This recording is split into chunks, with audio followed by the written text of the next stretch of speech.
10 meters. Where you can start seeing the details of the seafloor.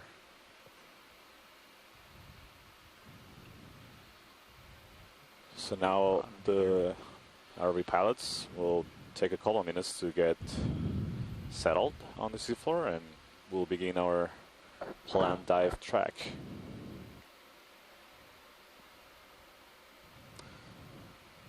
Let's see, current's not so bad here. The krill are around, that will make life fun.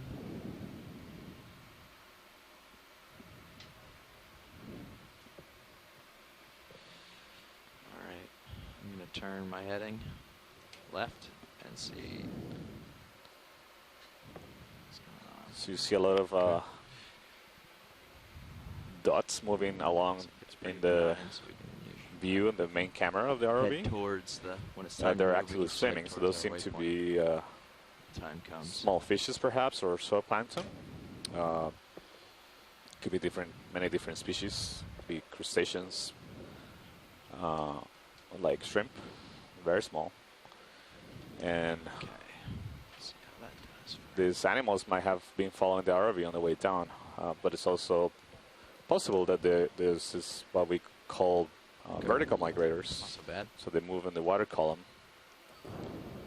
essentially following Pilots, the you okay with the bailout due south? abundances of food. Yeah, that's fine. Bridge RV nav. Let's go with the bailout of due south. We are safely on the bottom. The hypothesis, or our understanding of is Thank you, Rich. animals that live in the first couple hundred meters All right, do you want to do of introductions, water Jeff? is that Sure. during the day, many species may go down to depth. This is to escape the reach of sunlight, not because they can't tolerate it, but sunlight makes them more evident to predators. So it's a mechanism to avoid being eaten, to go to depths where you're harder to see. And then many of the species also migrate at night to the surface, where you can basically feed on the surface algae, microscopic algae. So the primary producers in the ocean, just like plants on land, live near the surface. So they make these migrations to feed on them. There's species that do the opposite way, 13, huh? to take advantage of the species that are migrating. So this is very interesting dynamics in the water column in the first couple hundred meters. Okay. On OKEX, right, Roland? So ROV pilot and navigator and co-pilot in video, do you want to go ahead and introduce yourselves? Yeah. Sure thing. I'll watch the screen since I'm driving. In the pilot chair for the Global Foundation of Ocean Exploration, we have Jeff Lanning. And as co-pilot, you've got Dan Rogers. And as navigator, Levi Unima. And in video on the far right, you got Roland Bryan off camera. And on video in the back, you have Emily Nero with GFOE. So, seems like current's manageable. Seems like we've got a good delta. Great. Tethers. Thank you, guys. Great. It's exciting to have you all.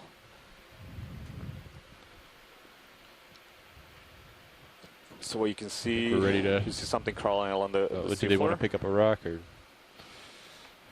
just get moving? Go ahead. I see several crabs moving along. So you see one in the center right, and I can see one in the further back. And there's a little red one lower screen middle. Yeah, why don't we take a quick look at these guys? That seems all different species. It will be interesting. Well, let's start with the little guy standing looking right at us. I'm going to drop down a little.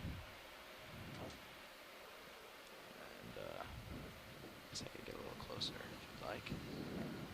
I'll pull you back full wide. Sure.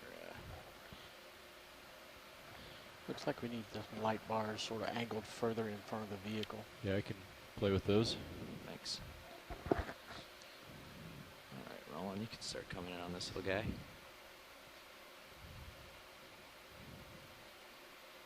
Jeff, I gotta adjust your audio, but for the moment, can you just speak a little louder? Yep, for sure.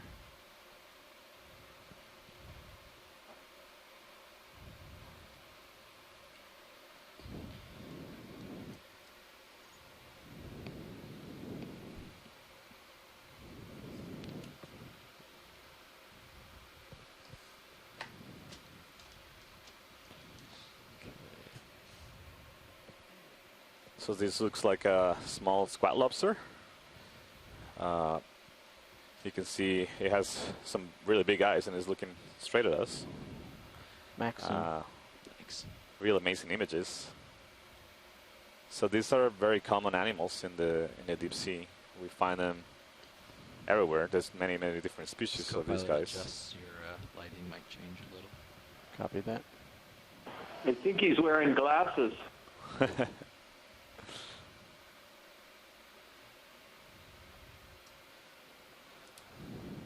Is this tight enough? You want to try to get a little closer? He's standing pretty still for us.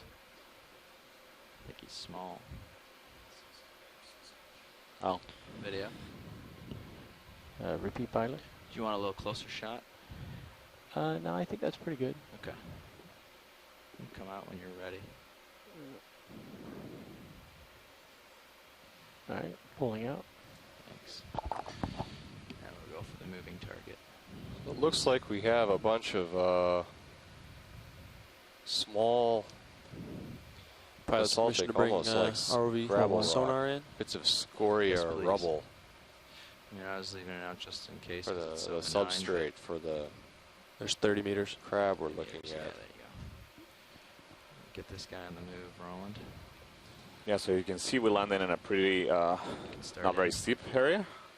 That's the target landing site. We expect to starting hitting areas of much higher slope as we move along, climb the ridge. So you can see here it's different species of crabs. So this seems to be a paguri crab or a hermit crab. Yes. And what you see I'm not sure on where top of it, needs to go. it's a colony of zoanthids. So these are like the zoanthids. So these are like colonial anemones.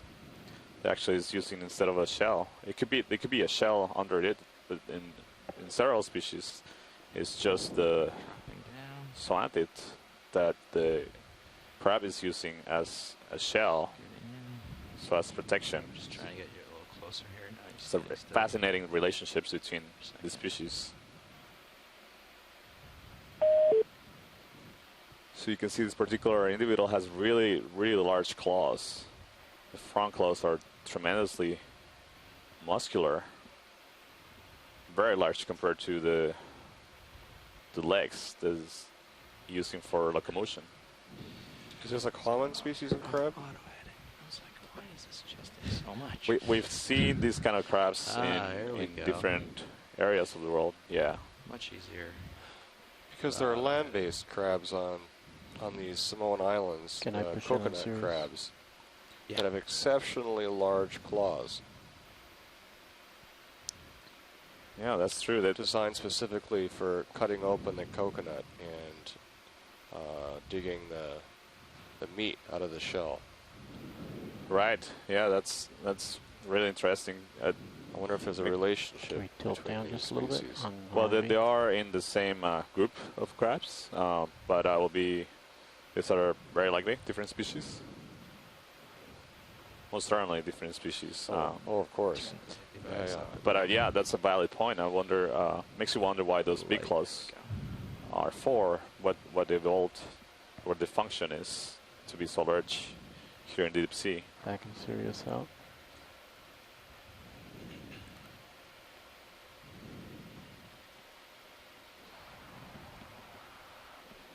So Santiago, Bruce Mundy suggested this could be in the genus Symphaguris, which would make it a parapagurid.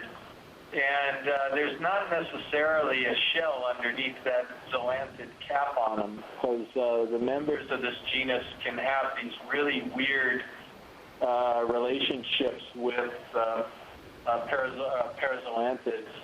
So I've never seen anything like this and I'm going to have to try to Google some images. We've seen other crabs that have this whole gelatinous sort of matrix with zoanthids on top of them, but nothing that looks like this. This is quite unique. Yeah, it's fantastic. And Tina Molosova in Russia is pointing out, that the claws are hairy. We see this in some species of crustaceans in deep sea hydrothermal vents, where they grow bacterial filaments, bacterial colonies on their exoskeleton. Okay, video's clear with it when sciences. But this is also really interesting to see this clearly not in a non-chemosynthetic environment. Yeah, co-pilot. It's a really interesting observation we're making right now. 320. I believe I've never seen something like this before either. All right, I'm going to turn my head to port, Jeff, 20 to 25 degrees. And this is Bruce. That thing about Sympagyros was just a guess. I was asking Chris if that might be a possibility. I'm the fish person, not the invertebrate person. So, again, only a guess, not science. Thank you, Bruce. Pilot, can we take a look at that fish that is swimming in the center? Going for it. Come on in, video.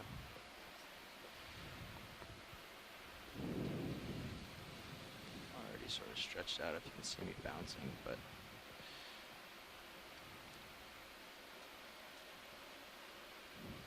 swimming away now.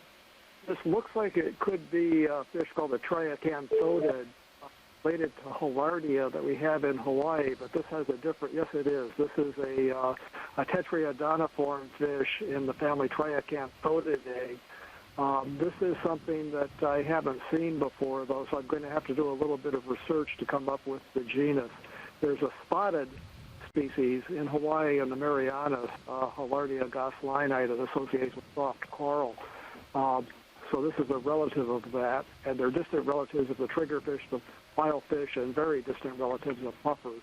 I'll get back with some more about this in a while. Thank you, Bruce. This is fascinating.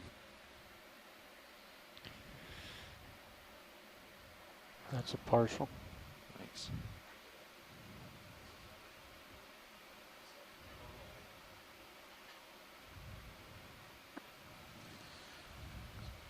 Come in while he's still for a second here.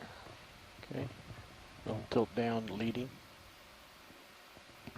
The common name for this group of fish are spike fishes because of the large thickened spines on the dorsal fin, the fin on the back, and they also have large sort of salt-edged spines on the fin on the belly, the pelvic fins. They're fascinating. Look at the fins, so the fin structure. You can see it very clearly. They're translucent. I'm happy when everybody else is. Go ahead and put in 30 meters toward 320. Video's clear when science is. Seems like it's Clear.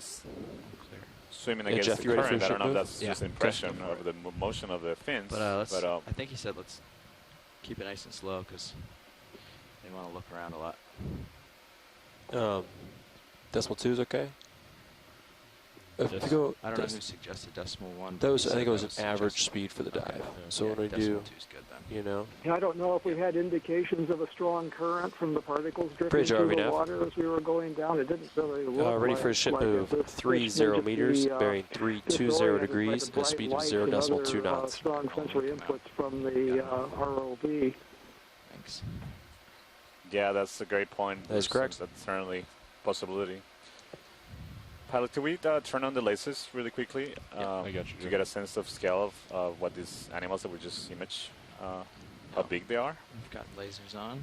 Want to Thank flash across a fish on a partial zoom again? So you see these are quite small. The distance between those two laser points is 10 centimeters, so about 3 inches, 3 to 4 inches. Good copy. Thank you, Bridge. So this fish is Under not 10 bigger than that, centimeters. Thanks for all most likely.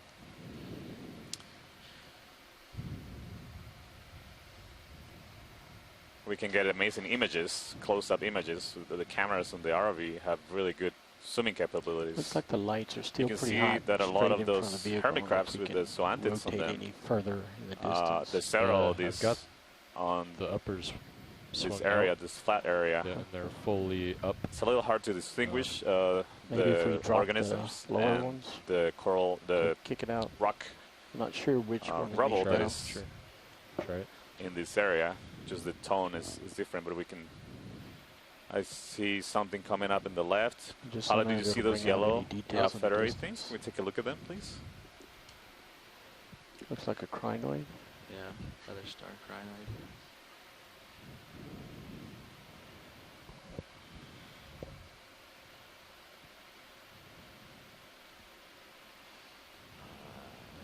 If we give it a minute, Roland, then the ship will catch up and I'll be able to get closer.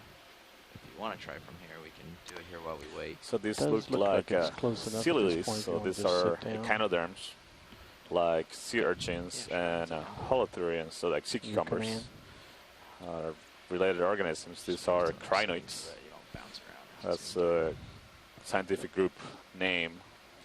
And this there's two major divisions between them. So there's this that we refer to as comatullids. You see they don't have a stalk. That is a tall stalk. We probably see some of the stalk ones later. I'll point them out. So these are, you see they have several arms that look like feathers and use those basically to filter out the water and obtain food particles. And they have legs on the bottom that help them attach to the substrates. But this, in some instances, can swim. They can detach from the bottom and we can see them swim, and they can relocate to different places. They're fascinating to observe while swimming. We might be able to see them swim. I'm not sure if this one will, but later on. Lasers are in for scale as of now. So Santiago, looking at the length of the theory underneath it, and also the fact that the tips of the arms are naked, then this could be in the family Telecrinidae. You just get a focus here. Oops, sorry, wrong camera. Great, thanks, Chris. So you're talking. Wow, look at the detail of the structures that come off the arms. You can clearly see all the little filter structures that they can use to comb through the water and capture particles, food particles. So a lot of organisms, most organisms in the deep sea rely on what productivity rains down from the surface. 20 meters, so all the 10 meters left microscopic algae that are at the surface doing photosynthesis. When they die or they're consumed by other organisms, down to like center zooplankton, the legs. Yep. They sink down. They can also sink down once they die, and that rain of organic material is what most deep sea organisms rely on.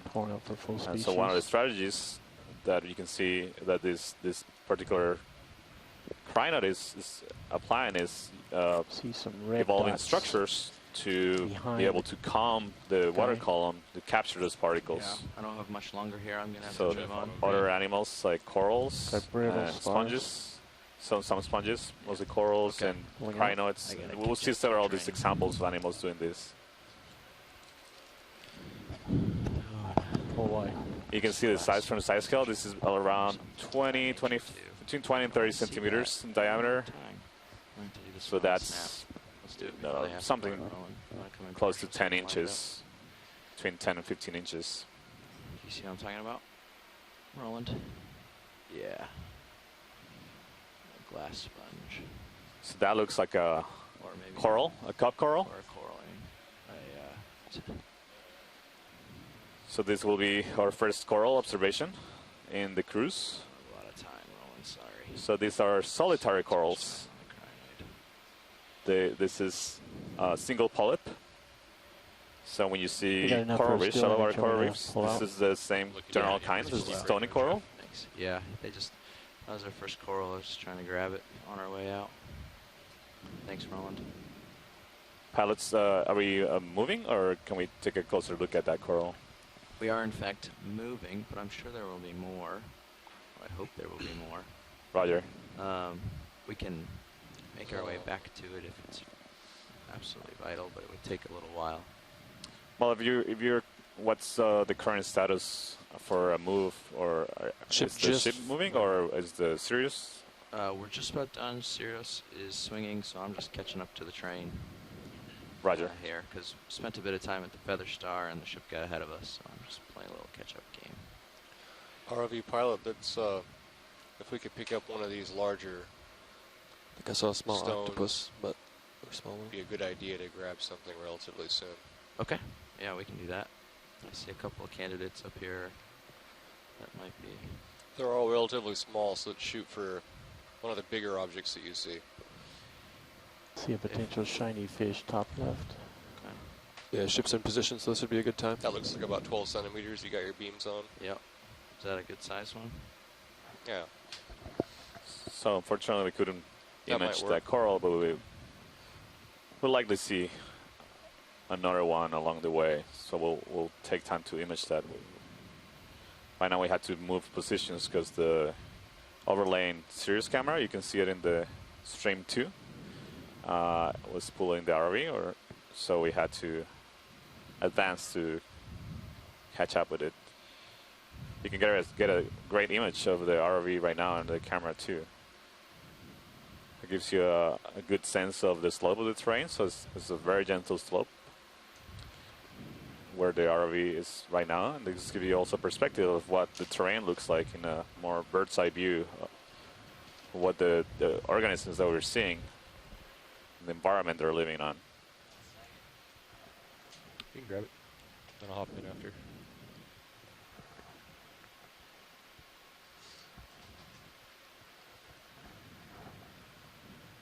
Okay. Actually, do we know what the possible composition of this rock? Is it going to be brittle? Is it going to be pretty hard? Is it? Would you? Do you hear that? Do you still want it if it's brittle? What are we looking for?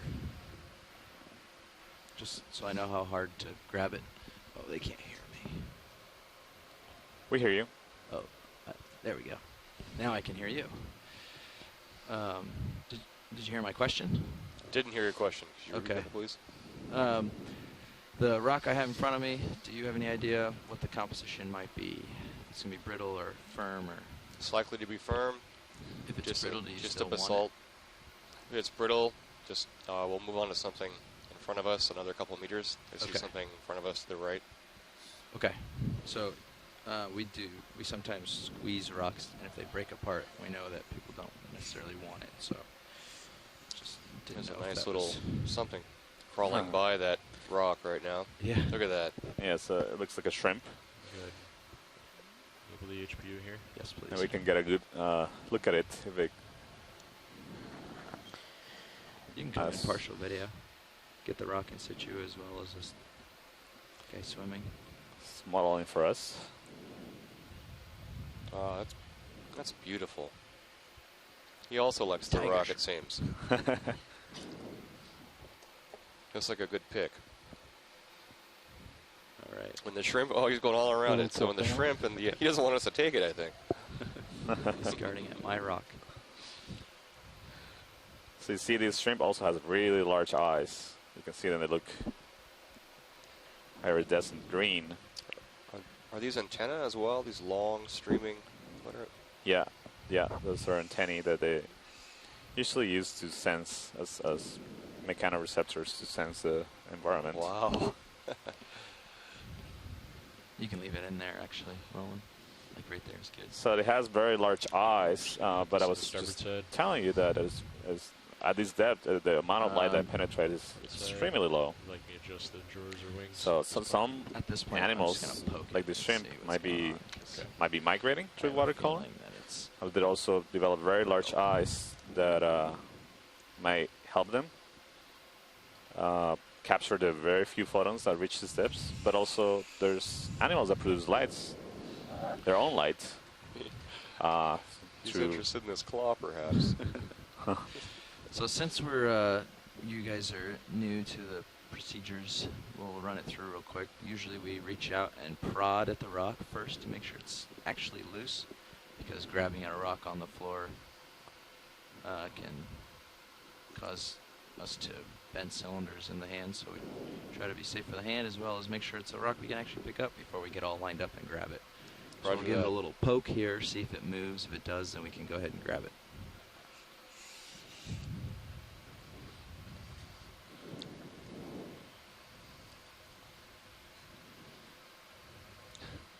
It did in fact move. Excellent, let's take it.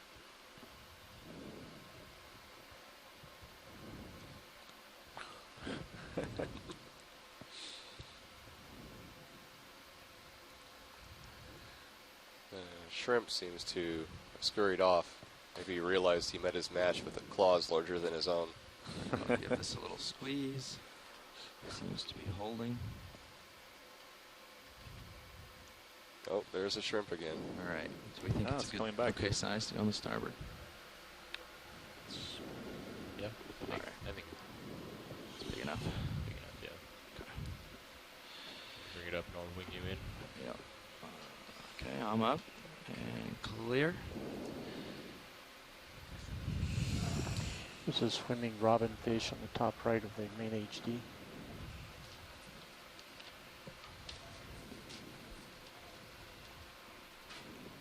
Copy that, rolling. So you should do the SCS. Oh, I missed it. Yeah, I don't think that's going anywhere. You guys want to start thinking about a move, or we got? We're gonna swap seats real quick and then Okay, I was gonna say we're not rush. I got dive track, so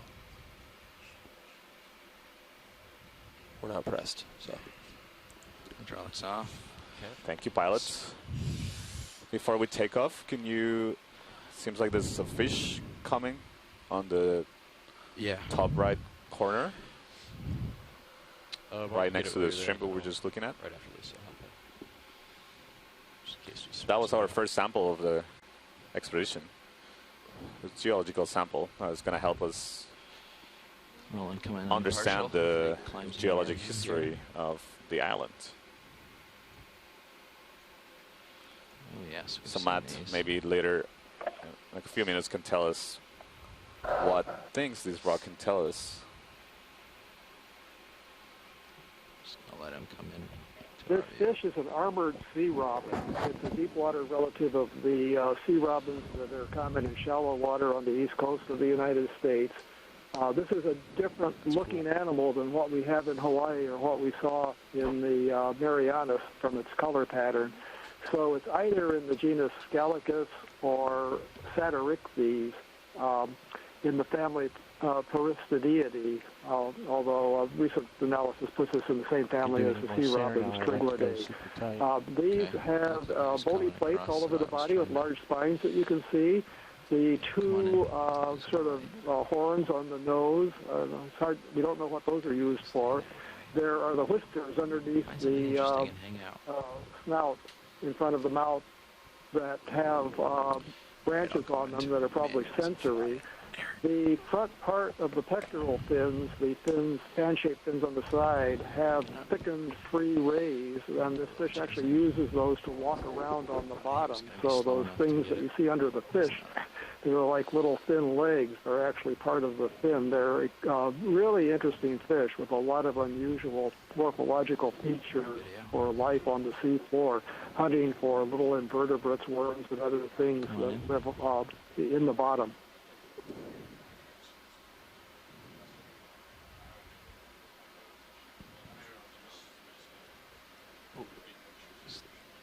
Oh, big fish just came by. Very fast fish just came by. I see him out in the distance on the Sirius. I spooked him and he came out from under us. I zoomed through, it was crazy.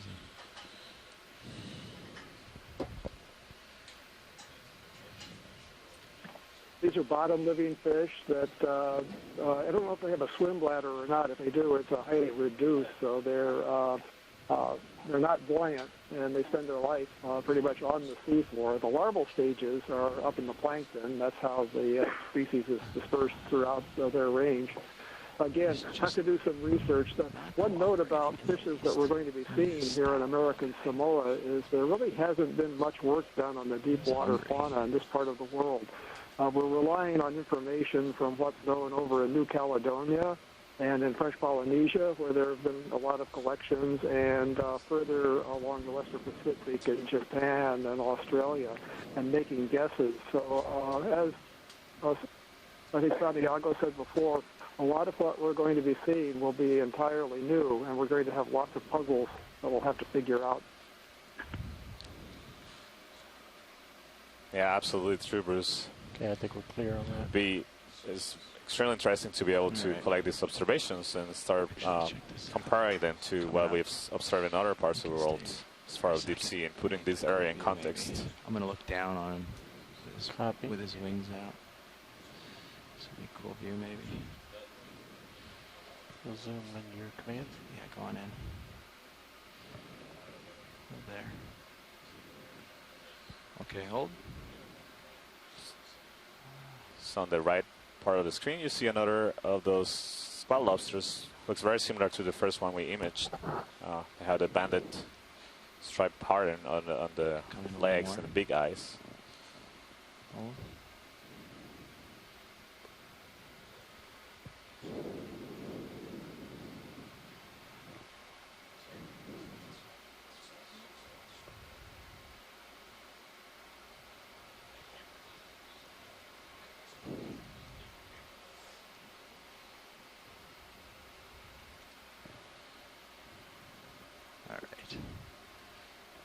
What do we got there? Eel. I see an eel, small eel. Can we take a look at it? Yeah, hitting It's the very brakes. small. Dropping down. Eel.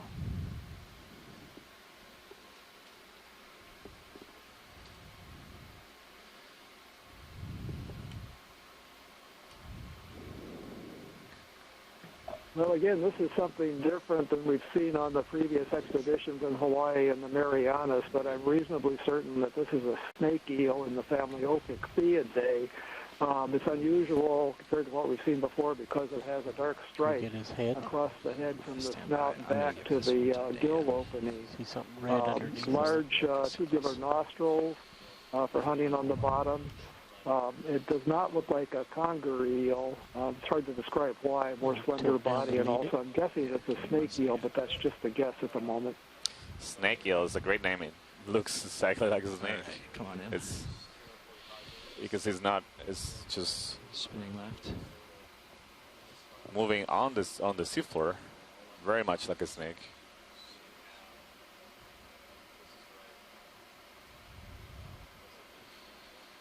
This is amazing. I've never seen it. I've never seen this kind of animal before. On the south side of Tau, there's a seasonal stream that has very large eels, up to 3 or 4 feet in length, I've observed. And I've also seen one of these eels go between the stream and the ocean. A red patch behind its eyes on the bottom. Now, so the freshwater eels are in the family Anguillidae, the same family that have the freshwater eels in North America and Europe, and this is in a different family. There are freshwater species in this family. If I have this correct, and again, that identification is tentative.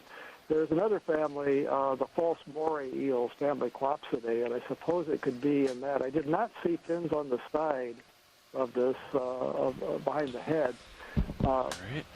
So that's a puzzle. But some of the snake eels lack those fins, and so do some of the false morays. The snake eels, a lot of them also burrow tail first into soft sediment. This is obviously not a soft sediment habitat. So this eel has a lifestyle that's more searching through crevices and into the substrate for small prey. Chris Kelly's on. I'd like to get his opinion about what he thinks this eel might be. One thing that I see is it looks like the area behind the head, around where the gills are, just behind the head, is kind of puffy looking, and that's a characteristic of the snake eels. They have a large branchial area that kind of puffs out. But again, this is all guesswork on my part. We'll have to send these pictures to some of the eel experts for identification. Nicely set up, Jeff.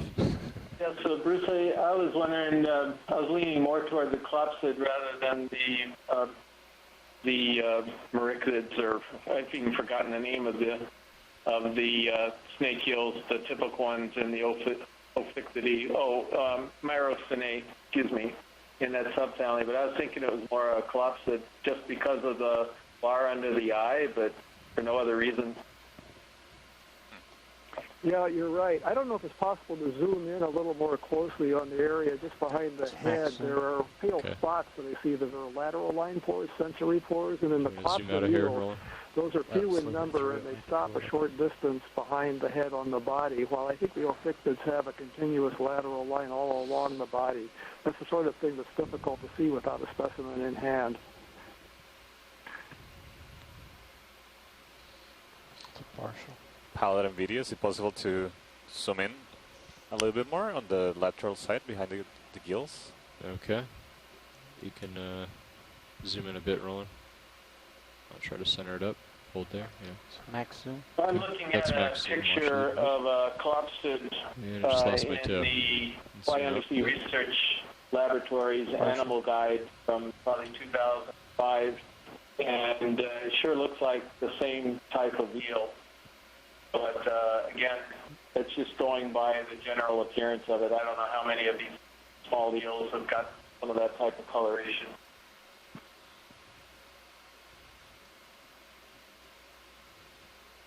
The geologic substrate looks to be scoriaceous. Pulling out. Oh, yeah. Get you full wide so you can see where you're at. Seeing lots of vesicles. Thanks. Let me get the ship moving. He's gonna re-go for this shot. Oh, okay.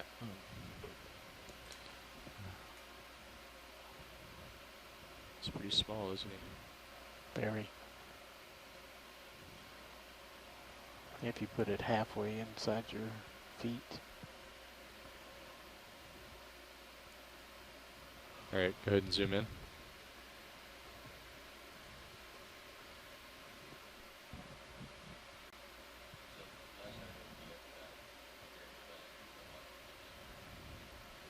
Very cool.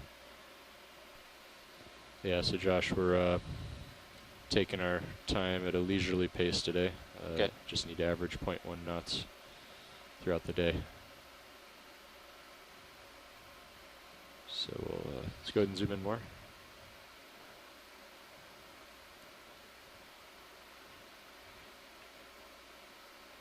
There's a very small little red crab or shrimp or something. Yeah, the more we look at this, the more I'm tending to agree. The more I agree with Chris that it's probably one of the false moray eels, Clopsidae, rather than Ophixids. The position of the posterior nostrils, another character, the tube-like structure, and I'll have to look at what that is later on, but I don't think we're going to get a picture of that. So the false morays are cryptic species, relatively poorly known, not large eels at all. They tend to be found in areas where they can sort of get into the substrate through crevices in rocks. They're seen sometimes in caverns, in shallower water, but not generally seen by divers because they are so cryptic. It's only people that do fish collections that find them. All right. I think I see a white coral. Yeah, let's go full wide here. All right.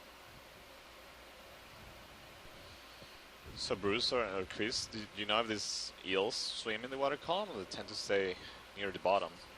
So I noticed the interesting coloration is sorry, watch white lead, in the bottom. You were turned down a little bit there. Is, typical for animals that swim in the water column at the first couple hundred meters. Looks like we've only made one ship move, so about 30 meters.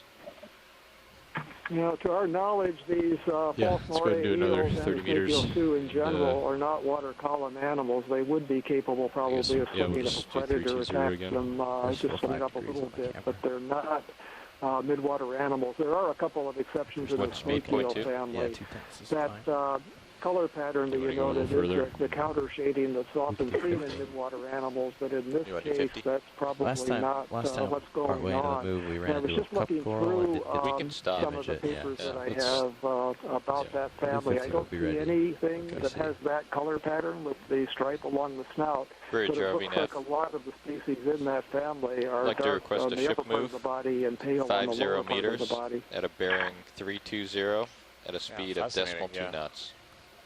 Because usually you see that coloration. This is the same shrimp we saw earlier, right? It looks like it. That is correct. Try to be light underneath to reduce the contrast with the down, with the light that's coming from the surface, and then when you look down on it, so red. the top of it to be dark to blend in again with the dark background of the deeper ocean. Let's go see what it is. Maybe squid. You want to snap zoom? Video, could you put the navigation screen in the stream tree? Any interest in this watch lead? If we could do a quick zoom, that'll be right, but I wouldn't sit on. I think there's interest to start making ways to waypoint 2. Okay. So about a quick zoom will be good. Yeah, watch lead nav. The ship is underway now, so we should start moving pretty soon. Roger. Thank you.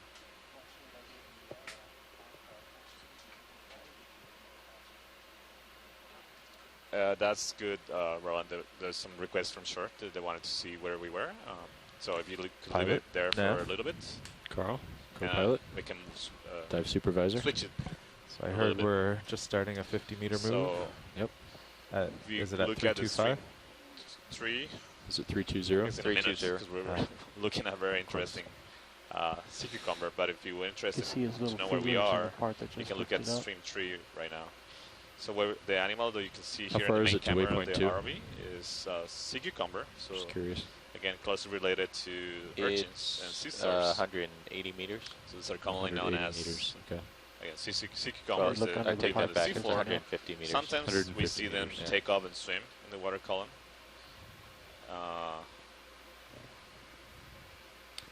And they can have these really vivid colors. So you see this pink, reddish pink one. Many other species can be purple, yellow, bright yellow, bright purple. Beautiful creatures. It is. These usually are what we consider. You want to zoom in, Roland? I do. They feed on sediment. Let's look at the so very front right-hand side. eat detritus that again rains from the sea surface. Some organic material. Normally we see them in sedimentary areas because that's what they eat: the sediment, fine sediment. Hold on, Roland, I'll get you back. Sometimes we see them in the rocky area, so it makes you wonder what they are doing in these areas. As I said, they're known to swim, even if they don't seem like they could swim too much, or not. Excellent. They tend to just take off the water column and let the currents carry them to a different spot. So this might be what we see. You can see the feeding appendages on the right-hand side. I'm looking at 80 degrees now. Okay. Is that enough for you, watch lead? Yeah, I believe so. Okay, let's go and zoom out. If we had to make a move, I think we're ready. This is a young volcano, less than 200,000 years or so. So you don't expect to have a lot of sediment on the slopes of this volcano. Sea star center, top right.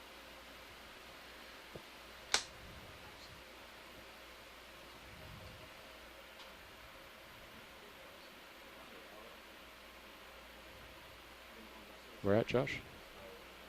Oh, that's a rock. Never mind. Okay. See what I'm talking about? Top left. Yeah. Go check it out. I think that's a fish up ahead. If you want to take a peek at this yellow blob here. Maybe, huh? Roger. Let me see if pilots can zoom in. Let's do a partial zoom. Oh yeah.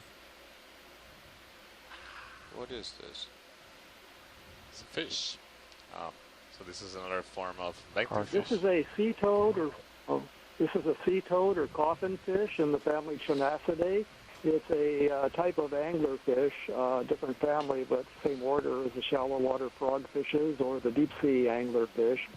A very short lure that's kind of in a depression on the snout. Okay, let's kill the lasers. And these are ambush predators, just sitting on the bottom, and they rarely move. They can kind of inflate their bodies or deflate their bodies to become more round or flattened.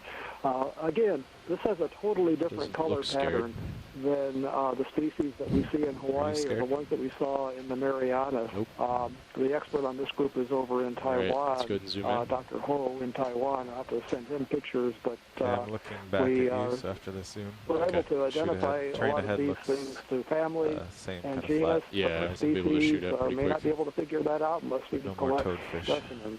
So a sea toad or coffin fish. You see the pale spot on the body behind the sort of arm-like structure of the pectoral fins, those arm or leg-like structures. That pale spot is actually the gill opening.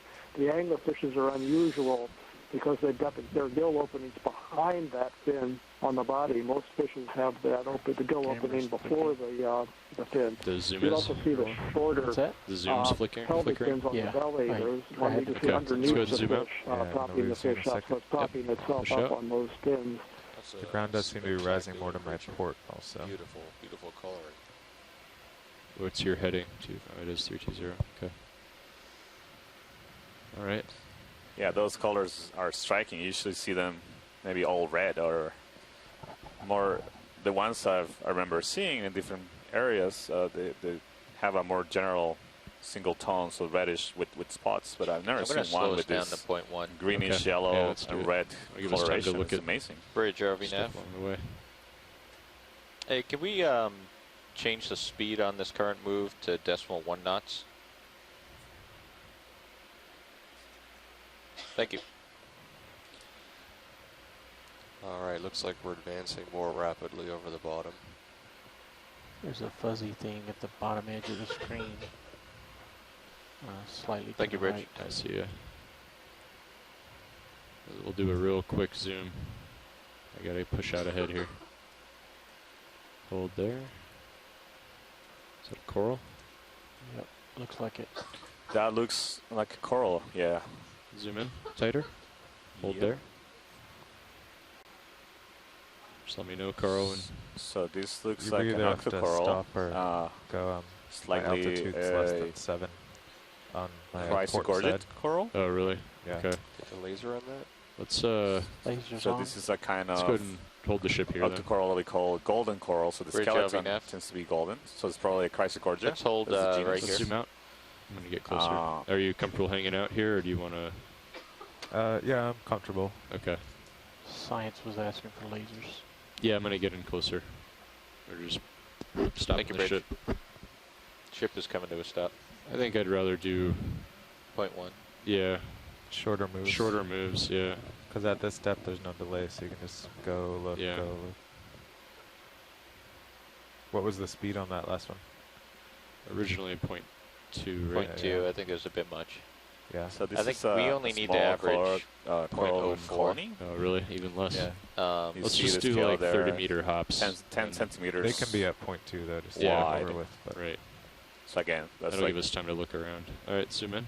3 inches, 3 to 4 inches, and a little taller than that. Actually, can we mark this and go back? I'm still uncomfortable with my altitude. Common kind of corals. My sonar is really creeping in there. Dominant. Okay. I see something white in there. Well, but let's. No, actually. Sorry, Roland. Go on. Your command. Well, everything look okay? Do you want to? Yeah, there were just some specs. I thought they were some bottom, but it's really clarified. I just pulled up 23 above you now. Coral, is that correct? Carry on. Yes, yeah, it is, Bruce. You're pretty much and stationary at this point. I think this could likely be in the genus Chrysogorgia, lesser than here right now. But yeah, you're absolutely right. This seems to be pretty shallow for this group. I mean, there's really no sea state. We're also, at a depth of, I mean, we could get below 10 290 meters. That'd be fine. I've stopped. So it is relatively shallow, but not. I wouldn't consider it tremendously shallow. I think we've seen this genus is known from these depths as well. what you can see inside the structural colony are actual anemones. So there's several of these anemones on the branches inside the structure, the skeleton structure of the coral. So again, what I was mentioning is you see the golden coral of the skeleton. So those branches are golden. That's what we call golden corals. When you yeah, you can turn them off. When you get the skeleton with the polyps, it looks a beautiful golden color. And you can tell it's an octocoral. You can see the details of the polyps. So each one of those little, look like little flowers almost, are polyps. So individual polyps, like the solitary coral that we saw earlier, the cup coral. Are you on shift? So each one of those is a polyp. And we can tell it's an octocoral because each polyp has 8 tentacles, and it has those projections, lateral projections that we call pinnals. So that's characteristic of an octocoral. I thought the shift change was defining features of this group. 930. Oh, 930. Okay. We're actually the most diverse group of corals, or octocorals, of all species of non-corals, or octocorals. It's about 2/3 are octocorals. I thought it was at 10 o'clock for that shift change. That's all. That's all. All right. Let's get rolling. Yeah, thanks, pilot.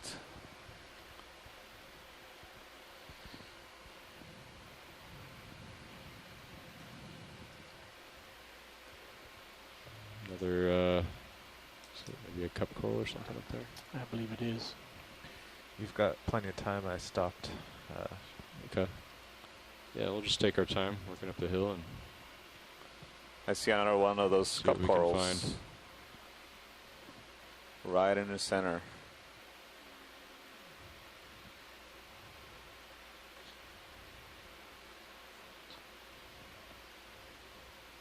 Do we have time for a zoom? Yeah, pilot? Absolutely. Since we missed the last one. Okay, go hood rolling.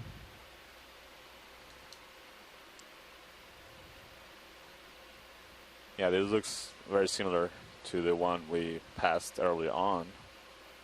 So again, this is a single polyp. Go further. Hold there. This is different class of corals. So these are stony corals, very much like the ones that form reefs in shallow water. So we call these stony corals because they have a hard skeleton of calcium carbonate. Santiago, can you talk about how it attaches itself to the substrate? It's a nice shot. Yeah, so corals reproduce via larvae, so they're planular larvae that they release to the water column, or they release the gametes, so they get fecunded in the water column. Still got it, Carl. And then once they find a suitable place to live, such as a hard substrate like the one we see here with exposed rock, they settle down and start the process of development. You want to zoom in tighter? So they actually what you see at the bottom is the skeleton, the calcium carbonate skeleton, that is really well attached to the rock. So that coral is not going anywhere. It spends its whole life in that same spot. You can see the tentacles have like dots that are clusters of cnidocytes. So those are the cells that corals and other cnidarians, so that includes jellyfishes, corals, anemones. They have these stinging cells that have like harpoon-shaped,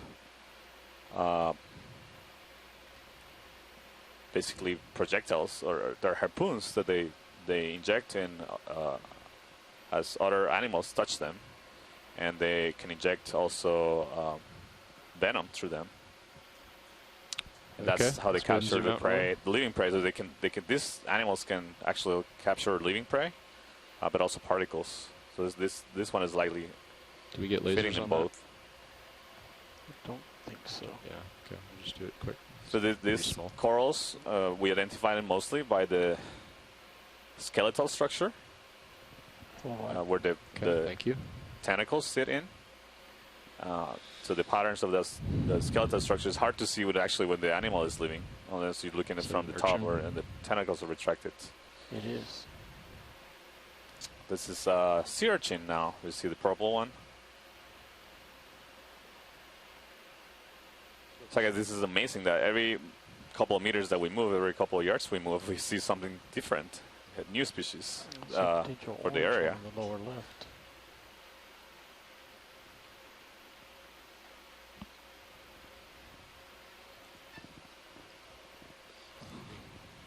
Get the laser on that for a sure estimate in size. Okay.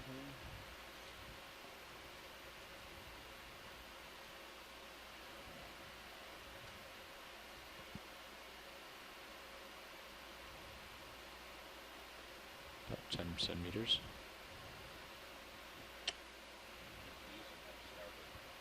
Yeah, that's you can go ahead and zoom in, Roland. It's been happening for a couple of cruises. The starboard rail cam? Yeah. A little tilt down and lasers are clear. You can go ahead and zoom in. Hold there.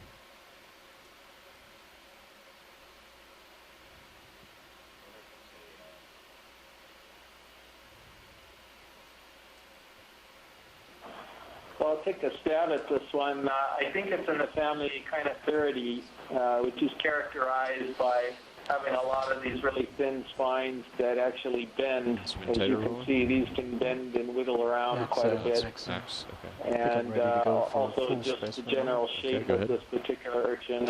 And this family can also have these very colorful species as well. But that's my best guess on this one. Thanks, Chris. Okay, go ahead.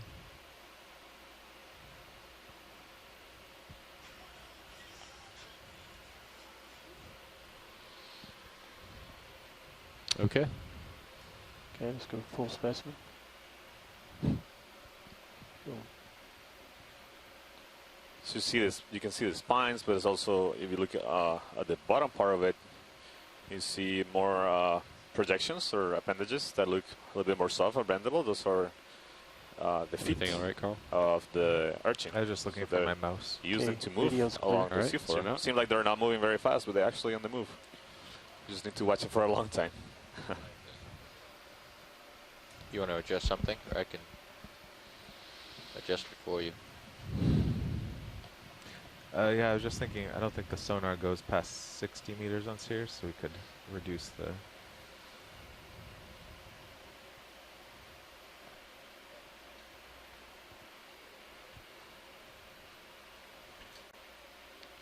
Alright, we're now starting to see some larger boulders, Josh. but not... See some fast flipping. Do you want to snap zoom on that? Pillow structures coming up. Is it a crinoid? Yeah, that looks like another of those crinoids. I think we can. Okay, zoom out. There's a fish coming into stream there. Nope. See the little guy? Yeah. Zoom in. Hold. Oh. Ooh, I see a fish there. Tiny fish. Now that's a midwater fish called a hatchet fish. He's quick. So are you. Like that. It's a relative of the dragon fishes. All right, let's let him go. It could be something called our Gyropelicus hemigymnus, or in the genus Polyipnus, which is a bottom-associated genus in that midwater family. Or so not the ship, but you. The hatchet Yeah, I mean, we're right on target. Beautiful fish. But we do still have maybe possibly 5 samples to take. That's true. Yeah. Right now we need, I mean, the average we need to hit hasn't changed. Yeah. Also, the from 2 to 3 gets quite slow. Yeah, that's what I was. Might be more interesting. Yeah, I said that to Levi. I was like, yeah, we have a lot of time, but if we start seeing cliffs, you know. Yeah, I think there will be. It's almost 45. Yeah, so we're moving out of that initial relatively flat area, and we're still gonna start encountering an area of higher slope as we make our way climbing up to the top of the ridge. So we started at a depth of around 500 meters. Now we see a depth of around 485 meters. So we moved approximately 15 meters vertical on along the seafloor. So once he gets out there, Carl, you think another 30 meters at 0.1 or 0.2? Let's just do 0.1. 0.2. 0.2? The ambient temperature right now, the seawater is just like it's kind of like you just 9 degrees Celsius. Over with, look around. And we have oxygen concentration of around 4 milligrams per liter.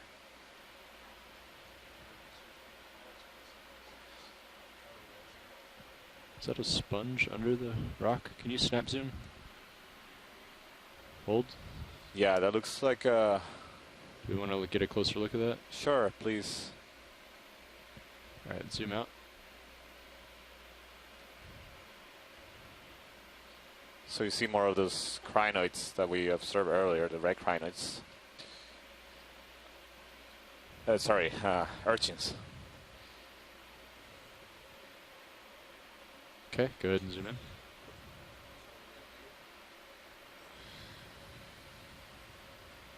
Go ahead.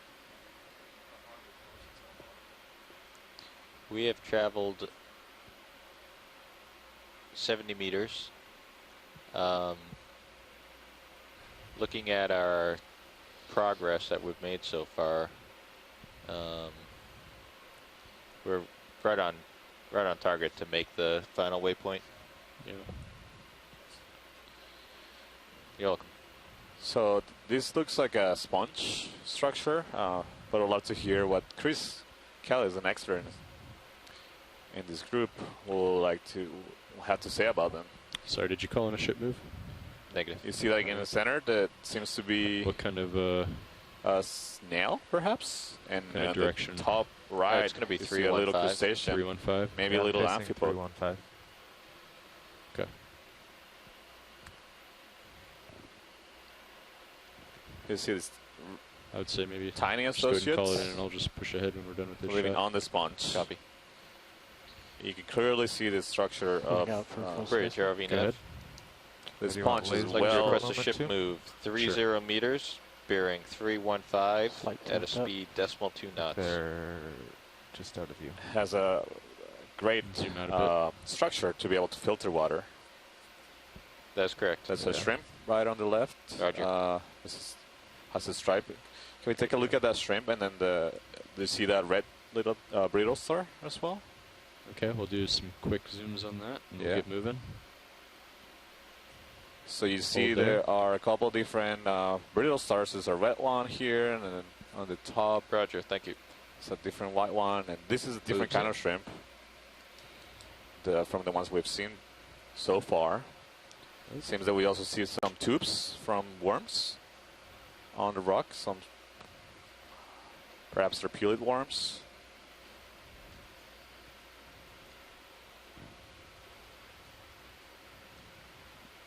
Can we pan a little bit up, pilot, to take a quick look at this boulder? The other things, I see some arms sticking out of those cracks.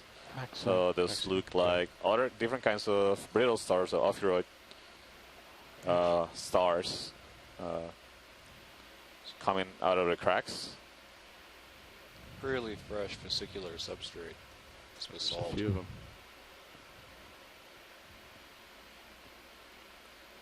You see all those arms sticking out.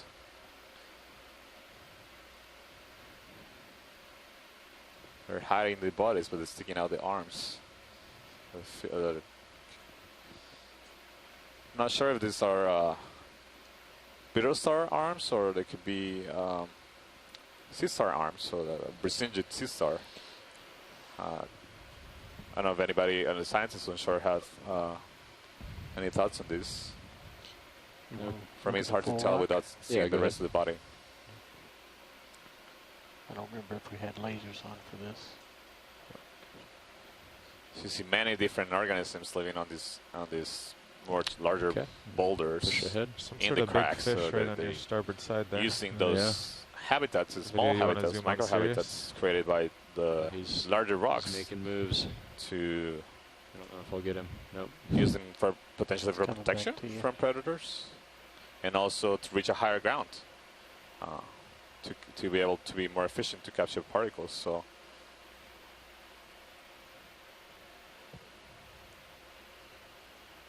It's coming. we see a fish in the Sirius cam. There he is. It's coming into view in the ROV main cam. It's a big fish. Now. There you go. That could be. There he is. Tilt up on the camera. Oh, so you see it now. He's going away now. Yeah, he's going uphill. There's something called a manchong in Hawaii. They're commercially important fish. From the shape of the tail, that looked like it was in the genus Pterodactyl. The specific species is Pterodactyl steinbachnerei.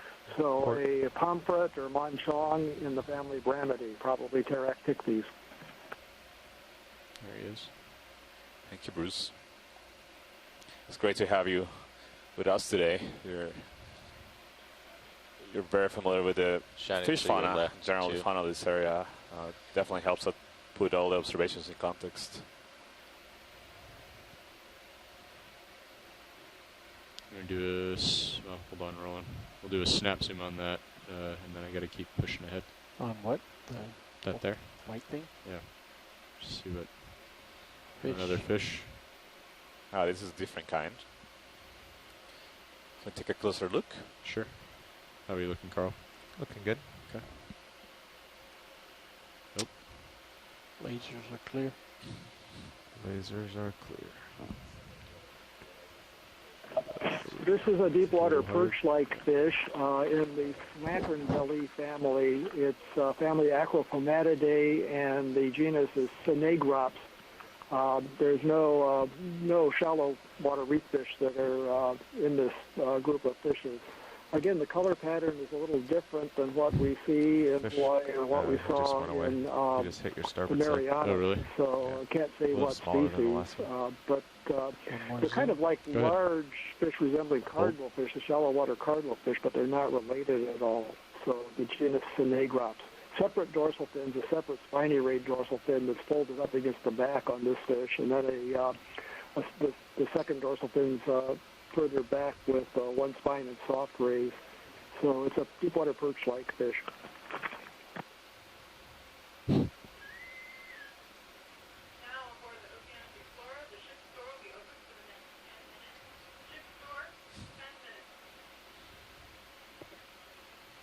Go ahead and zoom in. If I can get his teeth. Max in.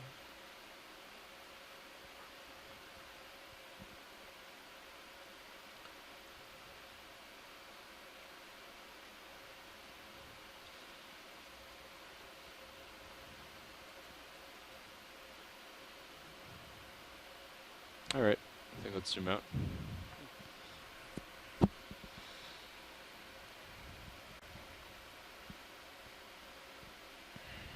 Have you been able to see your tether and your tether cam all day? In D2s? Yeah, is it aimed so you can only see it when you're tail to tail? Yeah, the PTZ isn't working, and then that one's, I think, a little. Because I thought you used to be able to see the BSR in that one. So I want to welcome other people that are joining us in the chat room. You moved to your starboard. I see Sako Matsumoto is joining us from Japan. Something got it. An expert in corals. I got to push right here. The ship has stopped. Tina Molosova is joining us from Russia. She's also an expert in corals and in other fauna in the Pacific. Okay, that's the proper heading. Okay. Primarily. I also have Andrea Cotrini, that is likely joining us from California. Comps are looking good. Also a coral expert, but also a fish expert. And there's something on that rock. See Steven Oskovich from Temple University. Urchin. Yeah, I've seen it. Who's going to be actually biologist boarding our next leg of this series of cruises in the Central Pacific. Same one as before. This looks like a different kind of fish. Similar hatchet, but different from before. It's going in circles. The lights are confusing. That's his normal behavior. Yeah, let's zoom in on this. This is a really interesting little fish. It's a relative of the dories, that are found in temperate areas that are larger. I'm going to have to take a look at the classification of this, but I think it's something in the genus Cytomymus, a zeoform fish. Dories is the best description that I can come up with, but that's not the dory in Finding Nemo. It's a different kind of fish. These are small species. I'm going to do a hard lateral starboard photographs of these alive, so you can just spend this is an unusual observation. All right, let's zoom out. I was just going to ask you that, Bruce. All right. So all references to Finding Nemo are welcome here. It's definitely steepening up here a little, which agrees with HIPAC.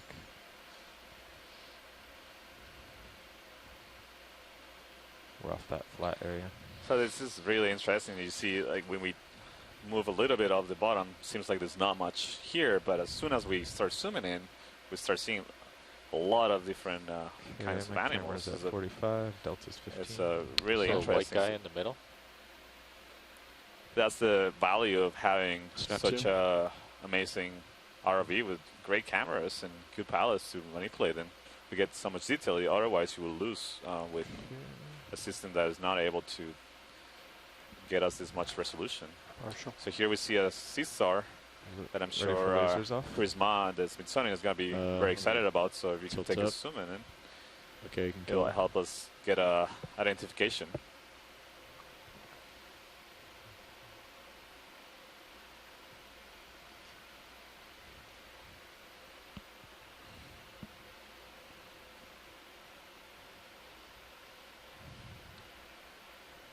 Okay, go ahead. I also see Timothy Shank from Woods Hole Oceanographic Institution joining us in the chat. An expert in coral associates. So it'd be great to have him to tell us about the associates that live on corals that we see here. Can you zoom more? You got it? Max zoom. Okay.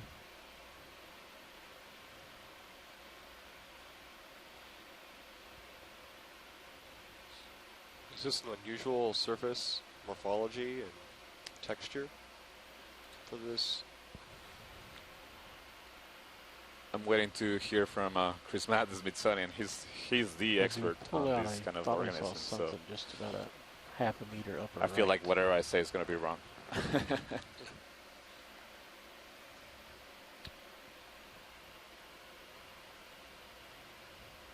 Okay, I think we got enough of that. Thank you, pilots. I saw something yellow. So sea stars like this one are also. Chris Ma here. Oh, there's Chris. Santiago. Hey, Chris. Glad to hear your voice. Great to hear you. Are we still looking at the sea star? Pilots, can we still stay on the sea star for for a minute or so? Oh, there we go. Okay.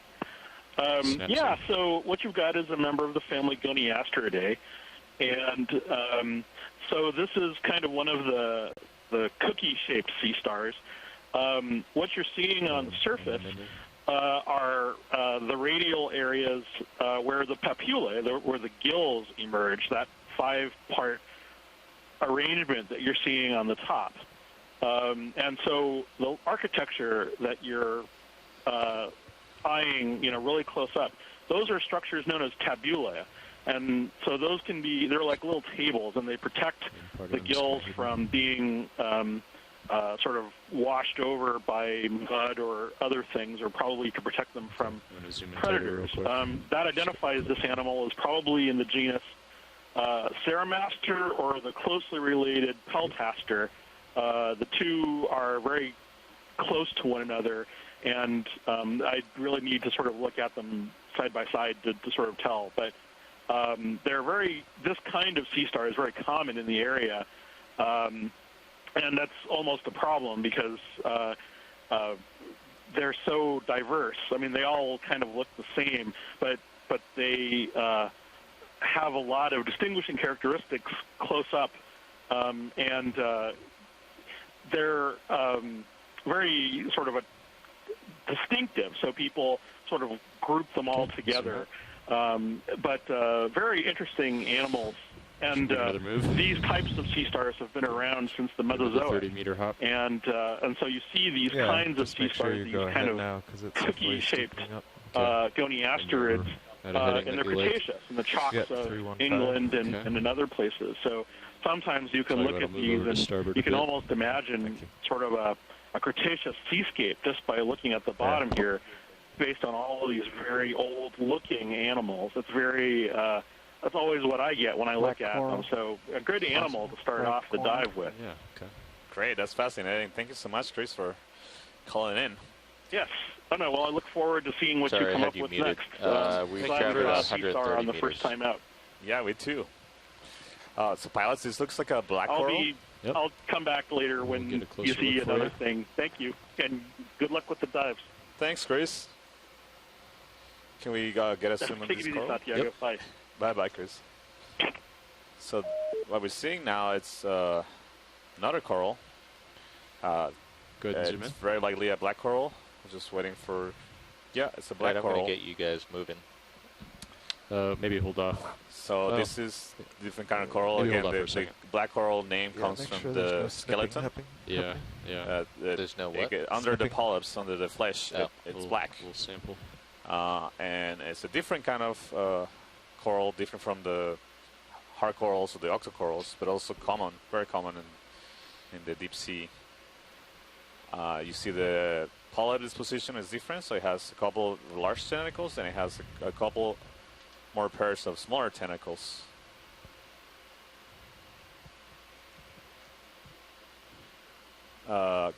Video, can we like pan through the colony, see if there's any animal that are living on it associated? In which direction would you like to move the camera? If we go up and go to the base as well, so basically cover the whole. Okay. So this kind of coral, it's likely in the genus Bathypathes. That has a widespread distribution. So you see the attachment there more zoom on the rock. Max zoom. Okay. The skeleton of these corals is not calcium carbonate. It's different from the stony corals. These are proteinaceous skeletons. So they're chemically different from the stony corals that form reefs. Pink thing up there, it looks like. Pink is actually inside the branches. Okay. Tissue. These corals are protected under CITES conventions because they are of interest for jewelry. So they're considered protected group in general. The species to the in this right group. side.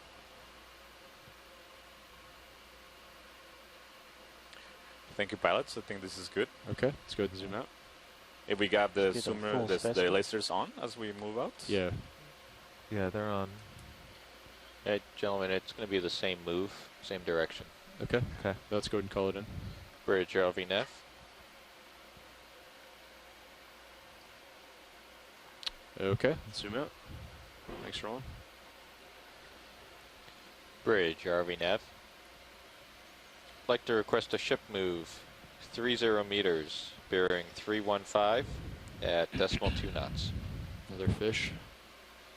Snap zoom. That's correct. Roger. I saw that one before, I think. Nope.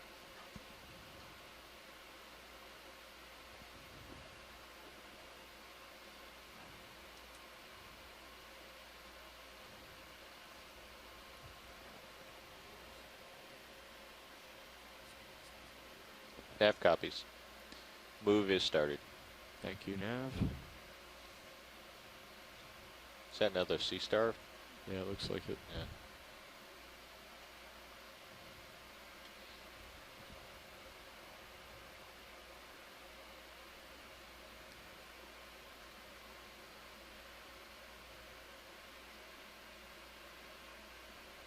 It's a couple.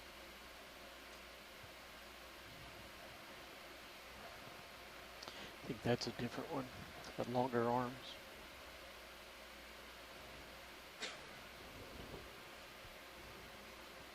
Do a snap zoom.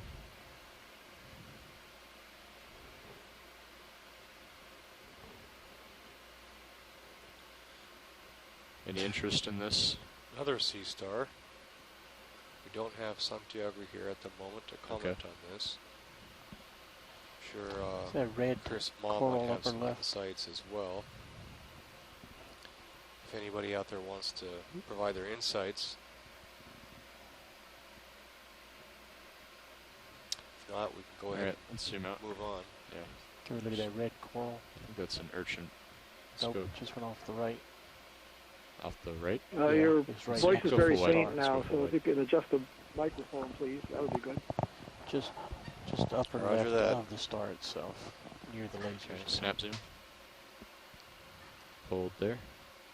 Oh, I see. Okay.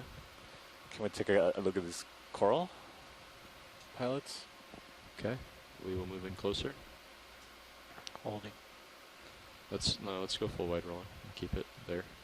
Thanks. So this looks like could be a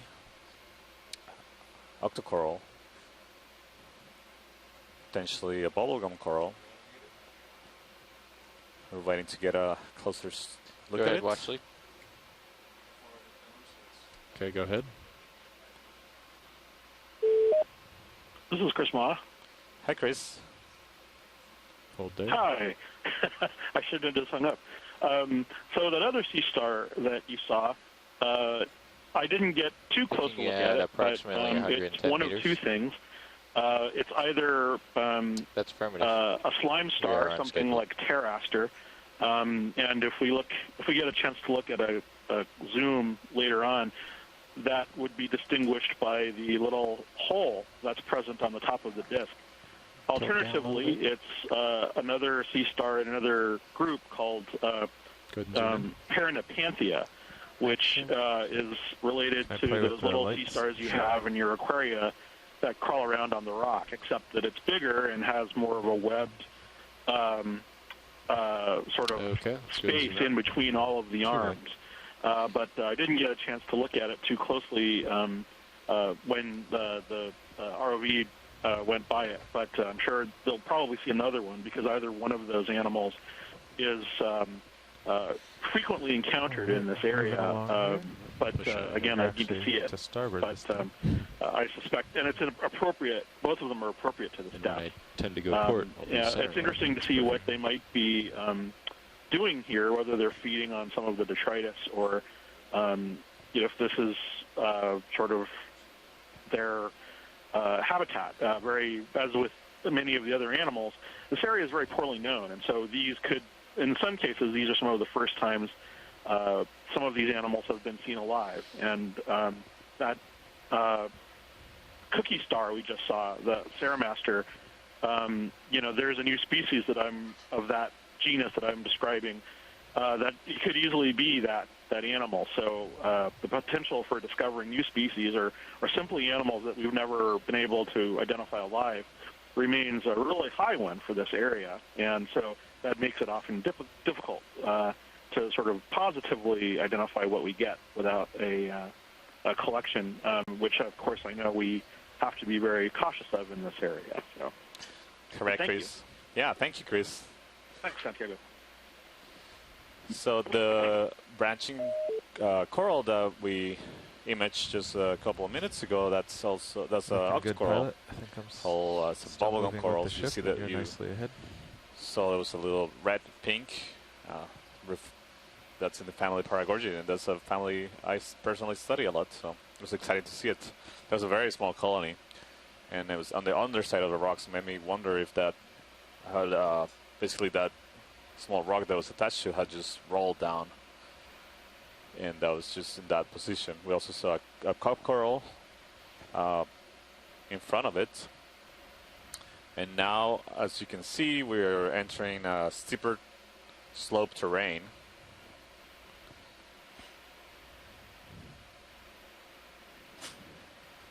Are we still moving, Josh? Okay. Just about stopped. Let's go ahead and tack on another 30, maybe. Yeah. So that's fine. I'll wait until the ship settles out and then put in a move.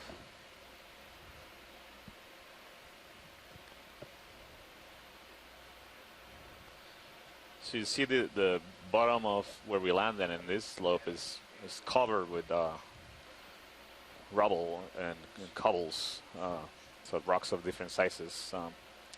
We collected one rock at the beginning of the dive, so I think it will give us a good idea of the composition and where the region is.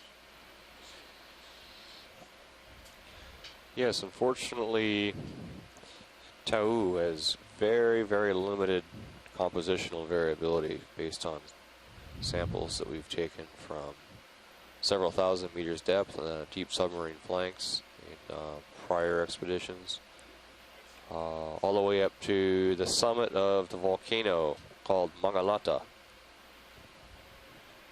And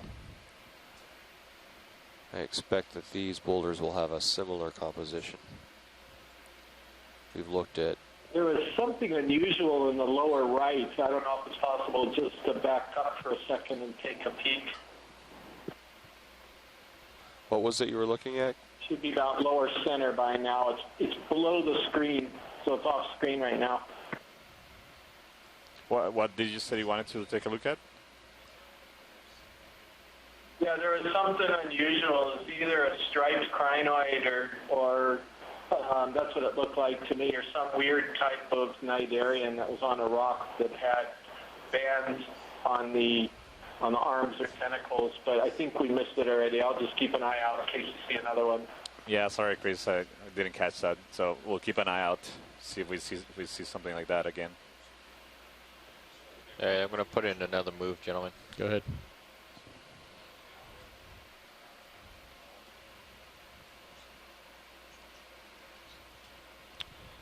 Bridge ROV nav. Request ship move 30 meters, bearing 315, speed .2 knots.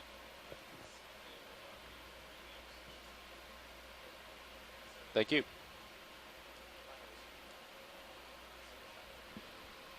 Okay. Okay, thanks, Roland. It's kind of odd that we're not seeing more fish. I think we're at about 339 meters now, and the habitat's a little more rugose, the shelter areas. We're getting into the depths where there'd be downwelling light. It's more noticeable. So the fauna should change. You can see a tether all the way up. I would have expected more small fish like the Symphosanodon, basslets, and things in the rocks here. There's very little fish life. Thank you, Bridge. All right, moves underway. Cool. Thanks, Josh. Yeah, so we're almost halfway between our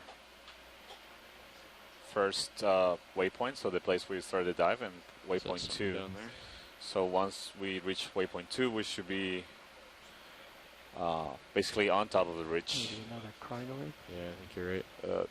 And that will give more exposure to rock we are expecting, and potential for different kind of organisms that we get moving. Oh, so Pilot, yeah, you see that there's a that. crinoid swimming there? It would be great to take a look at it. Oh, it just landed. So that one looks a little different from the other ones we've seen. This looks a striped pattern. It would be great to take a closer look if it's possible. I know you're in the middle of the move. No, we'll have time. Okay. Yeah, I think this was the banded crinoid that I saw earlier. I think they've reacquired it here. Ah, great. Which is a pretty unusual crinoid. Yeah. I don't think Coffin heard you. It's okay. They're out of the frame. Maxler. Okay.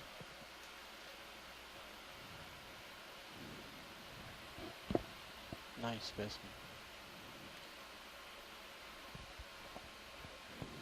So you see that the relative length of the legs of this crinoid compared to the yellow golden one we observed earlier, the legs are shorter relative to the length of the arms and the rest of the body. Pilot, can we shoot the lasers on this? Lasers are on. We'll have to they zoom are? out. Oh, Yeah. that's okay. That's okay. Tilt down. I was just curious what the size is, but we'll see it when we zoom out. Is that full zoom in there? Oh, it's swimming again. So this is what I was mentioning again earlier, that these are organisms that are normally on the seafloor, but they're capable of taking off and swimming and finding different areas. So they are one of the few suspension feeders that can do this. So suspension feeders are the animals that live from suspended particles, like corals. And start to zoom in and I'll tilt down. That we've seen earlier. Corals obviously can't move. Well, some can, but most of them can't. So this is fascinating behavior they're also observing here.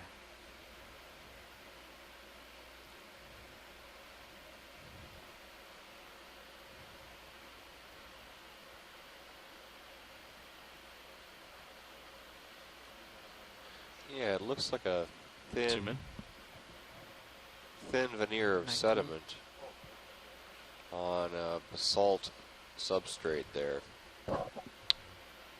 Okay, let's go ahead and zoom out. Pulling out. This volcano is so young that we don't expect to see any kind of camera's only 70 degrees. Let's go ahead and push out. Iron, manganese, oxyhydroxide coating, iron nodules, or this coating that we would see on the basalt substrate on older islands and seamounts.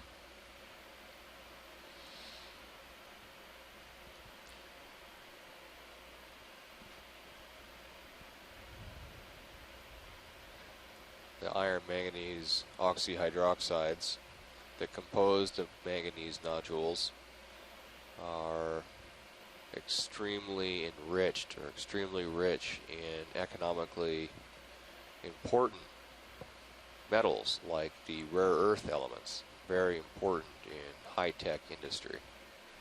And so there's some interest in finding ways to extract these nodules from great depths on the ocean floor. The problem, of course, is that the nodules are at such great depth that it's still cost prohibitive to bring these nodules to the surface. So while we're pushing ahead to cover some ground, I'll go ahead and introduce the two new members of the GFOE team that just sat down a little while ago. We've got Josh Carlson as navigator and Carl McCletchy as the co-pilot, and we now have Bob Knott over in the video chair, and we're all with the Global Foundation for Ocean Exploration. Welcome.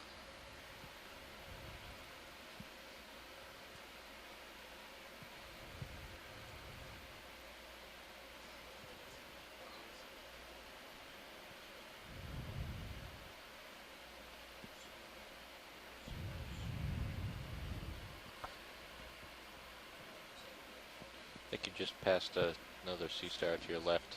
That's right.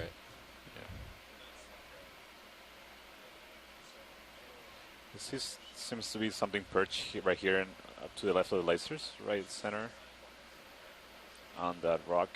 Above to the right, to the left? To the right. To the Turn right. the ROV a little bit to the right. You see that the big dark rock? Yeah. There's something sticking out. Underneath another crinoid, I think, here. All right, go ahead and snap zoom.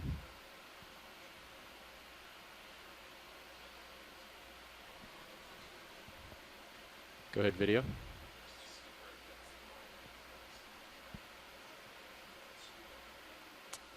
Hold there. Yeah, good eye. Different kind of crinoid. So this is a much more crinoid. Color seems a little bit more pale. I can get a closer look if you'd like, or great, yeah, this please. is fine. Let's go ahead and zoom in. See if this will be good enough. Hold there. Yeah, this to me looks like a third kind of crinoid from the other ones we've seen today.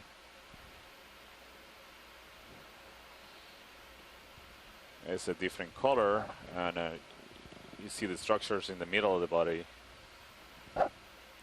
They also look different to me. But then again, these are what we call common name is sea lilies, so the crinoids. So there's two main kinds. So this is the ones we've seen so far, including this one, are comatulid crinoids. So they don't live on stalks. They have small appendages that are like legs, and they can swim. We just saw a different kind swimming, a striped one. You can see behind it another arm of a brittle star. They keep hiding. We haven't been able to see a full body one. Pilot cue, like or video cue, pan up to see what other things we might see in this rock, on this rock. So you see tiny little tubes that are likely from serpulid tombs. So those are polycute worms. And what seem to be remnants of skeletons of barnacles. I don't see any that may be living. right now. But thank you. Okay, let's go ahead and zoom out. Good. Yeah. Also, Go skeleton full wide, please. Great, thank you.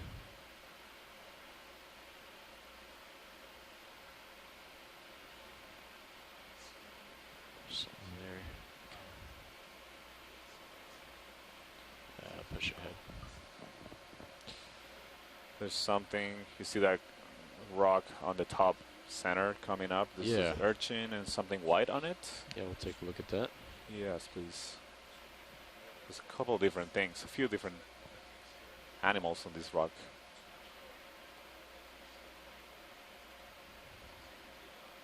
So that looks like another one of those urchins. So echinoids that we've seen earlier. So it seems to be pretty abundant in this area. On the right, and then above it seems like another one of the crinoid we just imaged. And right in the lasers, like, will be good to take a closer look because I'm not sure what that is yet. Okay, go ahead and zoom in.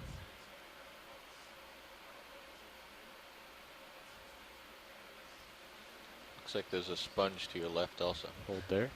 Okay, so what we're seeing here is likely an old piece of skeleton of a coral that has been covered by a different kind of organism. It's called a zoanthid, like the one we saw associated with the hermit crab earlier in the dive. Several of those crabs.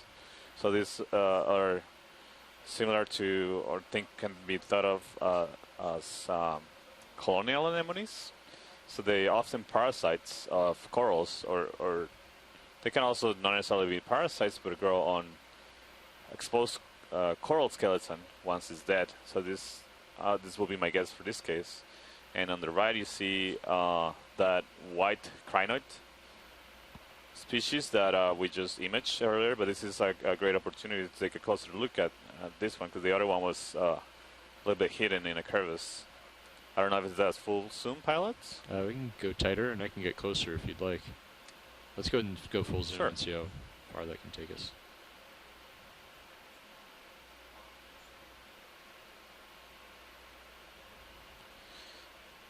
Is that close enough, or would you like me to pick up and set down a little closer next to it? I think this is good. Okay. Thank you.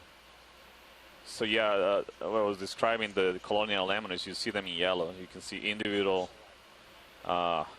polyps that have a connecting tissue that is all yellow. Some of them can actually secrete their own skeleton. We've seen this in Hawaii. They can grow and then be extremely old. So this crinoid is taking advantage of this elevated position on the zoanthid that is covered in very likely an old coral base that it's been dead for a while. Okay, let's go ahead and zoom out. Thank you, pilot. Thank you. Ship has stopped. Or is that a sponge? Oh, yeah, sponge there. Yeah. Okay. Good eye. Let's do a quick zoom here and see what we have. Yeah, so this Hold is there. a different kind of sponge. Oop. Current's pushing me back a bit. Is that a current? Uh-oh, I don't know this one. Okay, let's let's zoom out. Full wide, thank you. I'll get closer. I heard Chris Kelly get excited. Watch your right toe. Yep. Yeah, we're just settling in to take a closer look at that sponge. There's a bit of a current here, so the ROV pilots are trying to position in an angle that they can feel comfortable and not being dragged along the seafloor.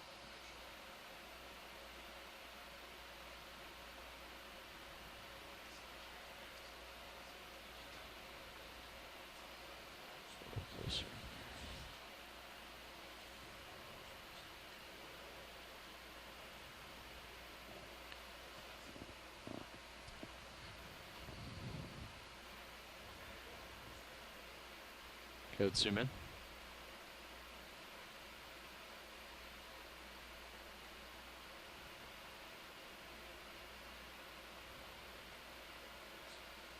Go a little tighter.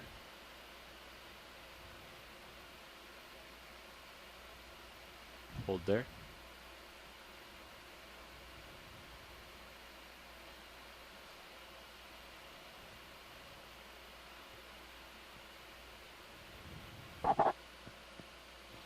Chris, you have any guesses to this punch?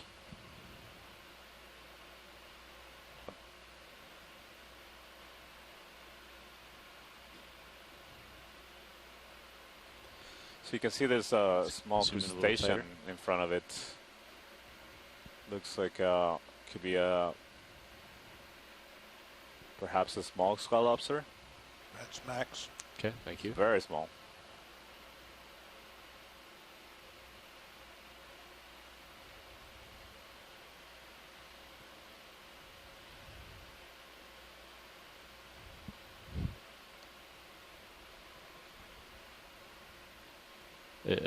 Is there any interest in this, or is this enough? Yeah, I was waiting to hear from Chris, but I think this is a good image. Maybe we can try to take a look at the image later, so we can. Okay, let's go ahead and zoom. Yeah, Chris still doesn't know. Okay. It doesn't appear to be attached to a really firm substrate. That substrate is mostly, looks like mostly rubble. Maybe cemented with carbonate. It's hard to tell. Something in your top left. A few minutes. Yeah. Top left. Oh, nice boulder. Okay, thank you, Seems co-pilot. to be, yeah, Nice larger. boulder. I don't know what that is. And there's a fish right on the left. If you want to take a look at it before it swims away. Take a look at the fish. Go ahead and do a partial. Hold there.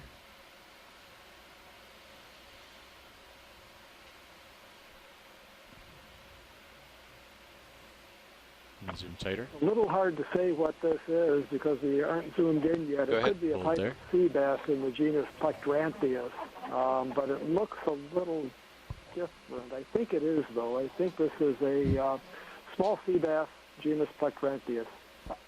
Small sea bass. We're 160 meters. And again, the color pattern is very, very different than what we've seen in Hawaii or in the Marianas. The color patterns are reminiscent so the next waypoint is Heleni in Hawaii, but this 10 is a meters much more from where we are. Fish. So, okay, let's go ahead and zoom and out. then we have another 350 meters to the final waypoint, waypoint 3. Great, thanks, Chris. Yeah, we're very close to the crest, and we'll we'll turn to go more to the northeast right after another short ship move. Pilot, can we take a look at that? You see the Crinoid? It looks like a stripy one, but actually below it, so at the bottom of the screen right now, you can't see it. Something right I don't know there if it's... So right at the bottom of the screen, there is a stripe pattern arm. I don't know if that's too hard to see. Yeah, that one. Oh, looks like a squat lobster. Yeah, you're right. I think it looks like a squat lobster. Go ahead and zoom in. Seems that could be two squat lobsters. Zoom out. Sorry, I lost my toe there. It's okay. I think it's the same kind of squat lobster we imaged at the beginning of the dive. Okay. We'll do a quick zoom right here. Hold there. Oh no, it's actually something different. Oh, it's an ophiuroid. Oh, interesting. Ophiuroid. It has some of its arms just tucked under its body. There is a squat lobster, it's a tiny one. It's a different kind. Wow, this is an amazing ophiuroid. You see all these dots on the body, and yeah, it has some of the arms tucked under it. This is very interesting behavior. I wonder what it's doing. I don't. Some loose rubble here. It looks like one of those Amanita mushrooms that grow in forests. So we're approaching. We're only about 10 meters below the crest of this volcanic ridge. So I'm curious to see if these communities change as we approach the top of this ridge. If I'm moving up the flank of this towards the crest, since we arrived on bottom, we get to this crest, we're going to turn and move up the ridge crest till we reach the end of the dive. So we might see a transition in communities as we go to the crest.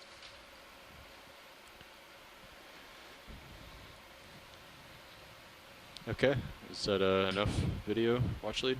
Yeah, that's great, thank you. All right, let's go ahead and zoom out. Yeah, that's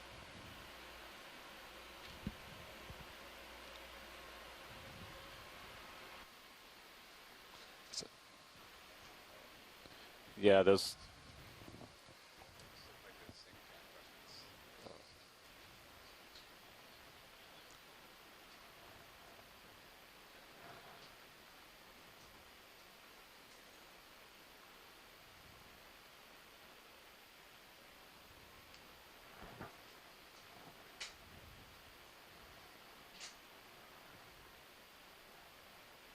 Oh, what's this? Oh, just below us in front.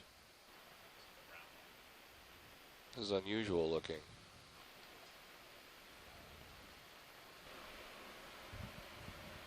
Yeah, come on in video. Can you zoom in on that? All right, hold that.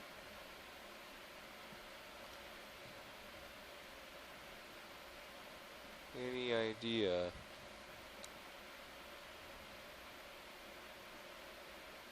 Maybe it has more. We've concluded it's a rock covered with white crud. Yeah, it looks like that. Just a carbonate cover. Go ahead and move on. Right. It's rounded, so it looks like it's been processed in a shallower environment. Just roll down. Yeah.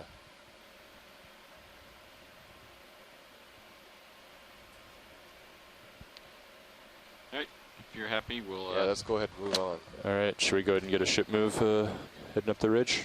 Sure.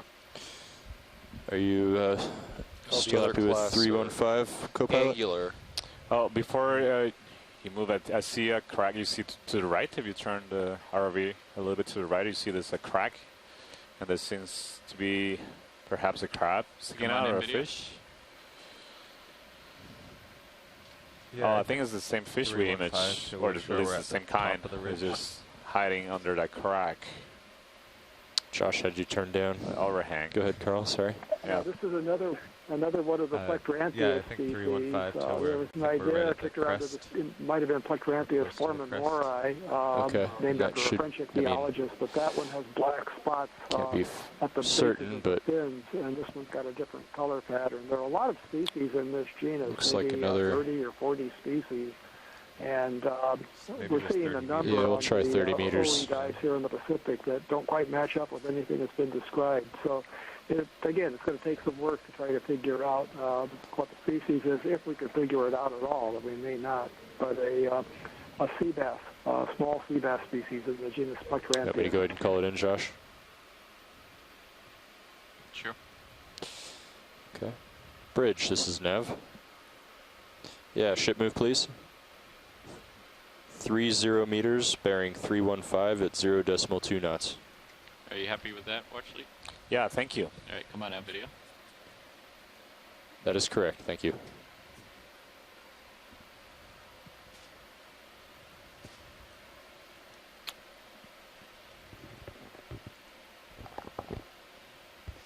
Ooh, there is quite a bit of current here. Let's do a snap right here, video.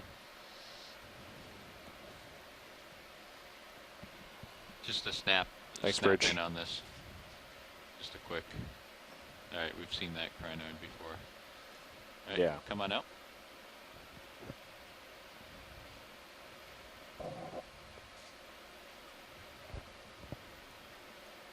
Are we waiting for a ship move, or the ship has just started? I'm just pushing ahead. Okay.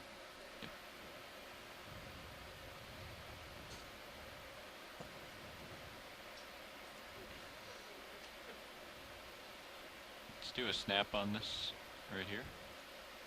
Yeah, it's just no, this is a different kind of urchin. It'll be great to take a closer look at it. Copy that. Come on, hold that, Bob. Yeah, this one you can see has got the stiffer spines that aren't bent down so much, but it may still be in that same family kind of theory. It's hard to say.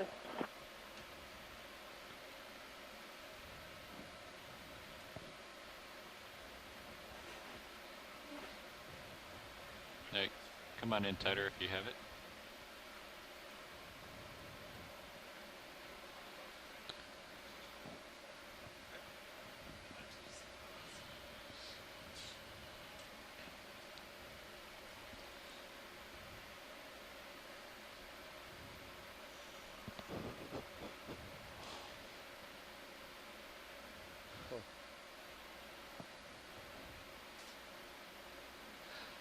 Looks like some of the cacti we have in Southern California. I'm sure the spines serve a similar purpose. Absolutely, yeah. They're great structures for defense against predators. So you see it right now, it's moving. Oh, you can see possibly see the legs there as well. Or?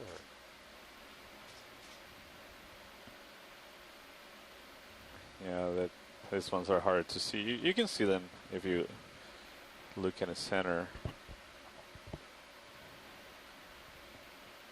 So the way the legs of this kind of animals, the urchins and sea stars, work is that they actually use water pressure differences to extend them and contract them.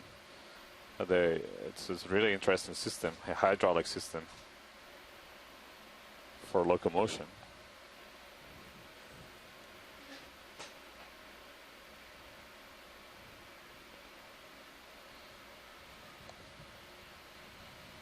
All right, video. If you're good, I think science is good with this. Yeah, thank you. So, yeah, so you see a couple of those crinoids that we've seen earlier.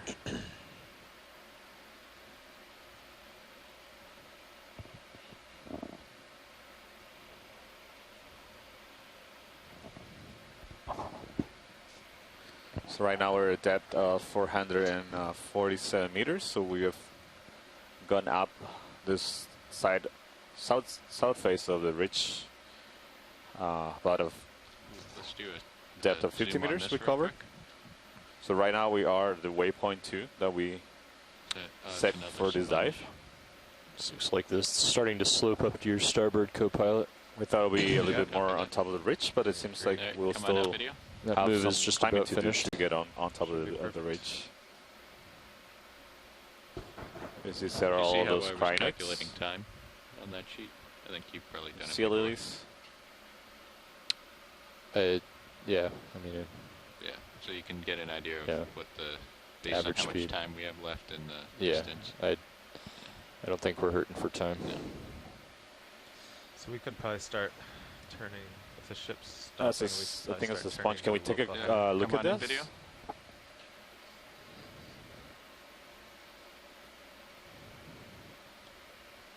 Huh, so this looks very similar to the sponge we imaged earlier that we couldn't give it a good ID. Maybe this image will help us a little bit more. No, it's just embarrassing. I don't know what this is. Great, Chris. What have you done with this, you alien? Yeah, I think this is a demo sponge. It's in that broad group. So the two really dominant larger groups of deep water sponges are the Demospongia and the Hexaxinellida. The Hexaxinellida are glass sponges, and that's because all of their spicules, the microscopic parts, are made of silica. The Demosponges can have a mixture of carbonate and silica type of spicules, if I'm not mistaken. I don't know that group very well. And they tend to be shallower in general. There's only, well, let's put it this way, there's fewer Demosponges in really deep water than there are glass sponges. All right, come on out. We just saw a tiny jellyfish swimming by. Okay, pilot, I'm looking back at you. All right, I got to move along. There was something white that might have been a white coral that's up above. At this point. Yeah. Oh, that would be. So if you want to readjust and there it is, find the local thing. high. I don't know what that is. Yeah. Put another move in. Yeah, pilots, can we take a look at this white branching organism? Do I have time, Carl? Yeah, the ship stopped to go.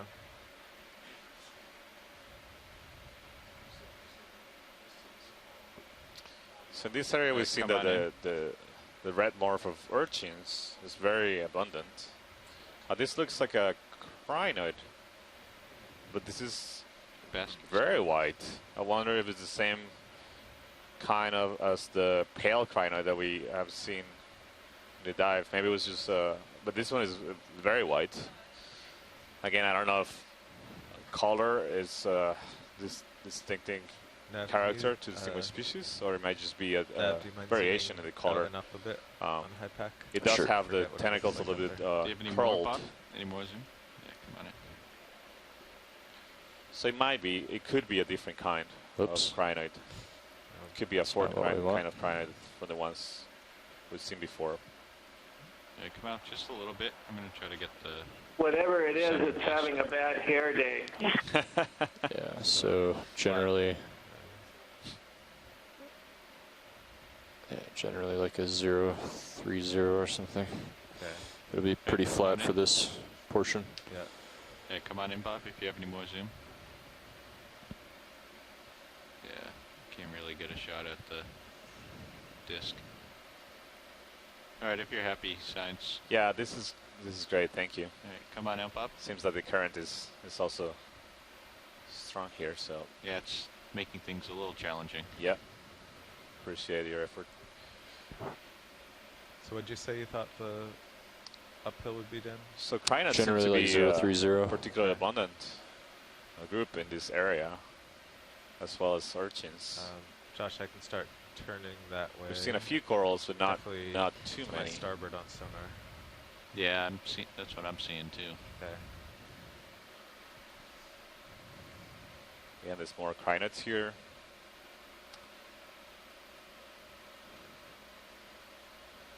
Can you brighten up the screen just a little bit? Video. Yeah, thank you. Yeah, it's going to be pretty flat for the next 100 meters. So Josh, my sonar showing. You see a red. Due north I know those are arms sticking out of that rock, but I think we tried to image those earlier. If we can take a quick Do you want to do a just to confirm. 30-meter hop What do you north? want to see? You see there's multiple of them that look like right about here. pink arms sticking out of the rocks.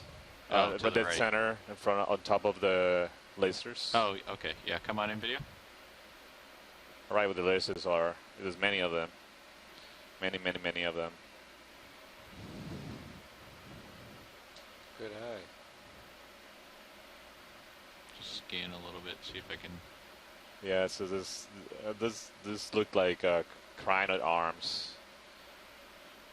that we've seen earlier. And this looks like oh, there's an eel. Look, there's a snake eel ahead. So seems that they like this. I think that's another one of the. I think it's another one of the false moires, but a different color pattern. But that bicolor pattern is very distinctive for those. So I'm guessing a family Clopsidae underneath a cowrie shell. Yeah, it seems like they like the crevices in this boulder. Matt, do you think this is basalt or? Absolutely. Yeah, and it's oxidized a bit. Yeah. You see the reddish hue on the surface. It's still pretty fresh. Yeah, so this. You see that sediment on the boulder there as well. That sediment is covering the substrate everywhere. Right. Looks relatively coarse. It might be material that's raining off the reef just above. So you think the spaces in this rock, or the crevices, are caused due to weathering, or they have a volcanic origin, maybe gases trapped? A lot of them could be vesicles. Yeah. Pilots, can we take a swim in this? It looks like a coral, like a cup coral, but it's Any more zoom? unusual. No. That's max zoom. That's max zoom? Yeah. All right. It's pretty tiny. Yeah. So this looks different, very different from the one we observed earlier. I don't have a good guess of what this might be. Certainly, cup coral seems to be. And then we see some other morphs of ophidroid arms coming out as small skull lobster, and in the back seems to be a tube anemone coming out. But again, they're very small.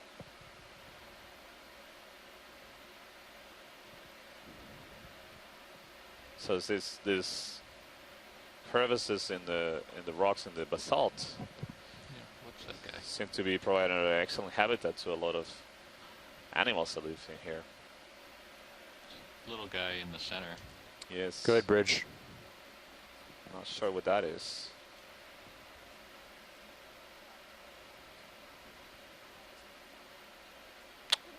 Okay. Thanks, Bridge. Okay. Thank you, Bridge. Did you catch that, Carl? Yeah, what is the wind on the ship's bow right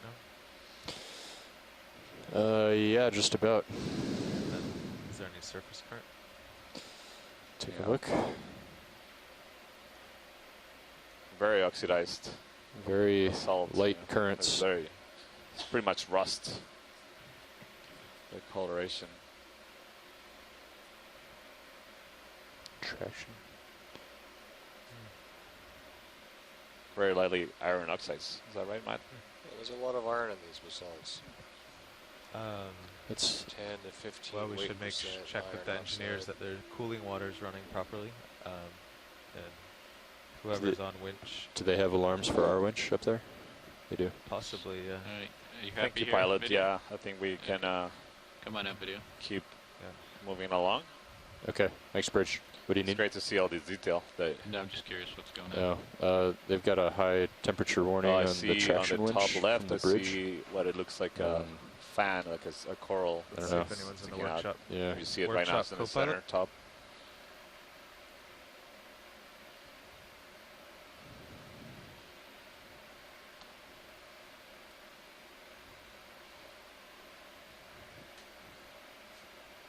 Let's do a zoom here.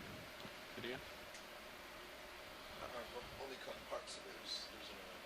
Yeah, so this is an octocoral. It's Crinoid octocoral. So it has a very.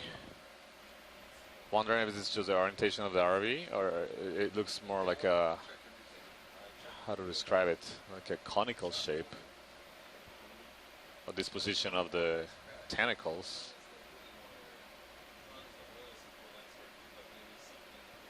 So these corals are distinguished by the orientation of the polyps. So you see little projections. Do you want to go down, Carl, and have Bobby those are the distinguishing features, and also the disposition of the place of these polyps. If the surface polyps of these kind of corals temperature is just really warm. Basically armor plates. But we check the protect oil. them. Made of I calcium can't carbonate. imagine it's the reservoir because we check that every. Santiago, I just want to throw this out. This could be a potential collection candidate. This is a primnoid of some kind, but I've never seen any primnoid that looks like this before. I don't know if you have, but no, yeah, I agree, I'd Chris. just like to throw that out to everybody participating, and also ask whether it might be possible if people thought it was worth collecting. I agree with you, Chris. This is very unusual. I also was trying to describe the disposition, and I've never seen something like this before. Let me Go ahead, first winch. check with the pilots if it's something that is possible. Pilots, is this possible? Would it be potentially possible to collect Thanks for this? taking a I look. haven't gotten the Make sure nothing's overheating.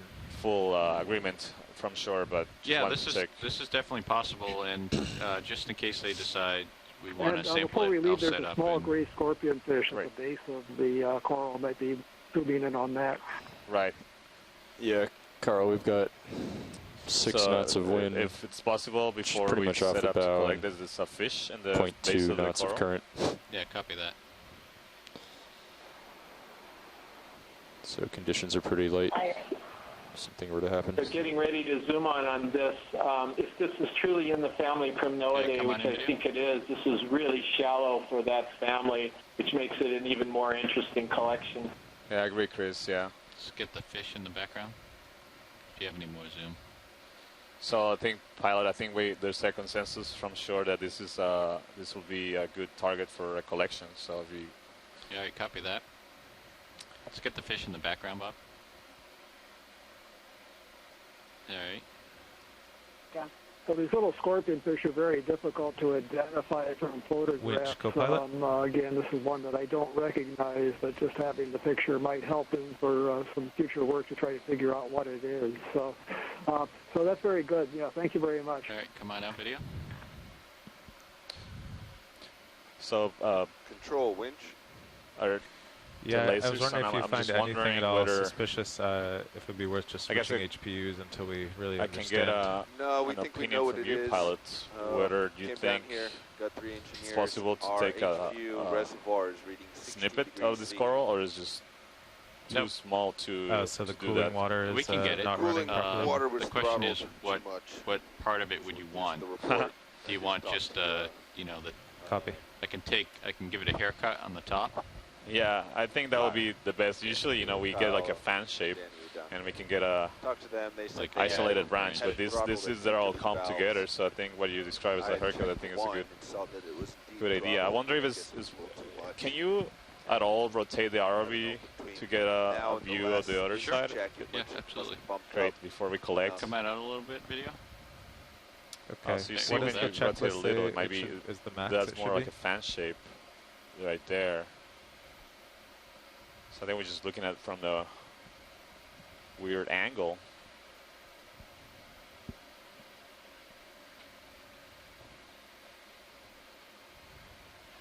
Control winch. Yeah. All right, come on in. Yeah, did you copy that stuff? I did. What is the max that the checklist says it should be? I think it's like 65. Okay, that's what I thought. Change that. So it went to 60, the alarm went off, but we caught it. Yeah, so supply. Yeah, so I mentioned the difficulty of identifying scorpionfish from photographs, and all the first characters in the keys for identification are things like the positions and shapes of the tooth patches on the inside of the roof of the mouth, and things that we can't see. So if they can grab the fish and open its mouth and look inside, that would be great, but I don't think they're going to be able to do that. Sounds good. Yes. The problem is, and this was part of their discussion, there's no real Pilot, good way can we pan down to the base of this coral? How open or closed they are. Like right next to the system are the 2-wheel valves. Oh, you want to see the fish again? Well, I was wondering if we could see it from this angle, but and I was I guess this will be a good setup because it seems like you can get some of the branches, not necessarily give it a haircut like we were thinking before, because this is just the angle that we were looking at. It was weird. Is it going to be brittle or is it going to be pretty flexible? It's going to be flexible. Well, keep an eye on it, and so it's not if you going to verify crumble that when you grab it with your arm. You're gonna say 65. The coral cutters will be pretty helpful for this.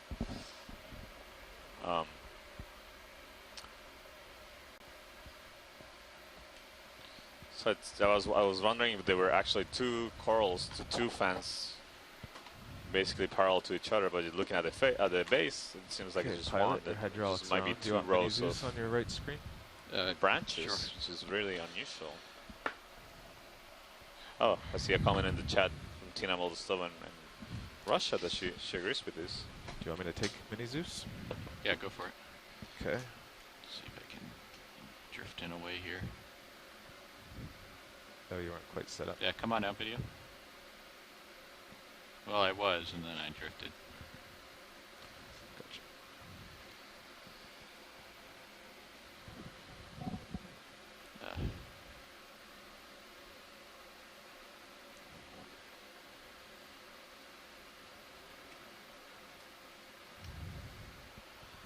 Right, good for hydraulics? Yep. You're at full pressure. Do you know what box you'd want to put it in? Probably port, just because it's easier.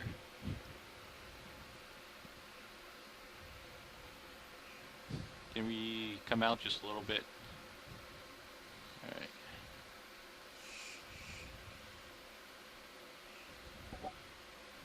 Are you doing the whole thing? No, I'm going to do part of it. You're going to get the fingers between. Yeah. All right. I'm going to try to do part of it. Control winch. Go ahead, winch. Yeah, just talk to Warren and, hold on. Stand by.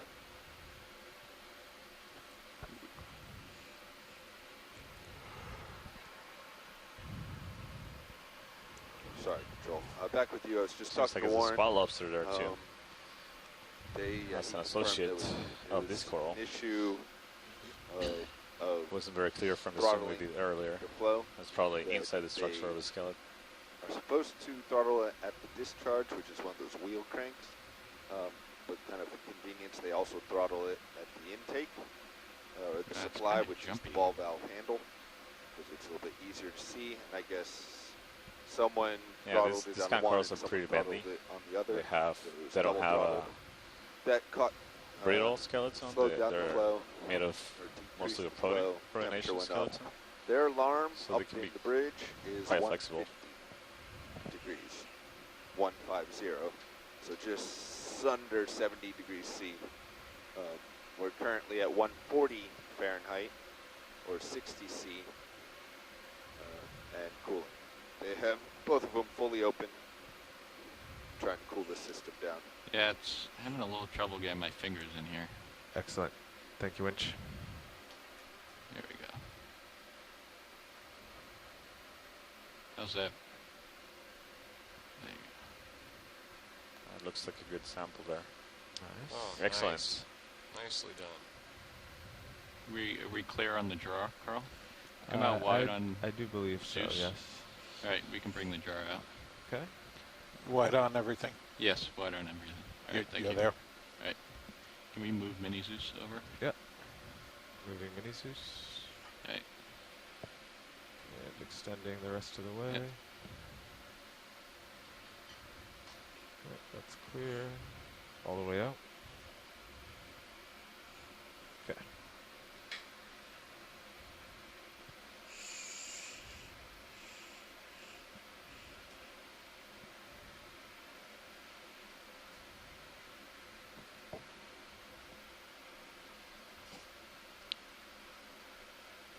Is this going in the port? Which Sam? I think it's the outboard. Port outboard? Yeah. Very nice. Port outboard biobox. It's a Crinoid coral there. Right, thank you, pilots. Can we, before we take off, can we just take a couple of more images of the coral? Absolutely. This is a good angle, I think. Back to your arm? No, it's good. Okay. So we can get a little bit more detail of the branching, which is also important, but that we can't capture with the All right, come on in video on main Zeus.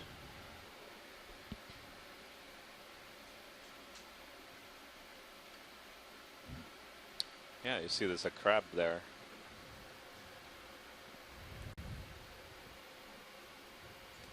This is, yeah, between the two rows of branches.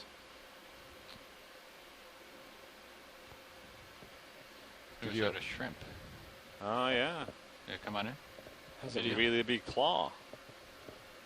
Did you have force feedback on when it was jumping? Yeah. Oh, wow.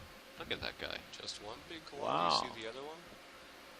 Yeah, I think it's only one big claw. And look, there's that's it, the yellow one. It's a tiny spot lobster.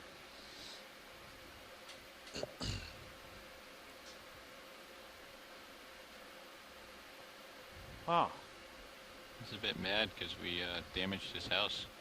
Now, when I'm, as a geologist, I ask a question to the biologist. When you say associate, does that imply a symbiotic relationship, or can it just be a temporary relationship?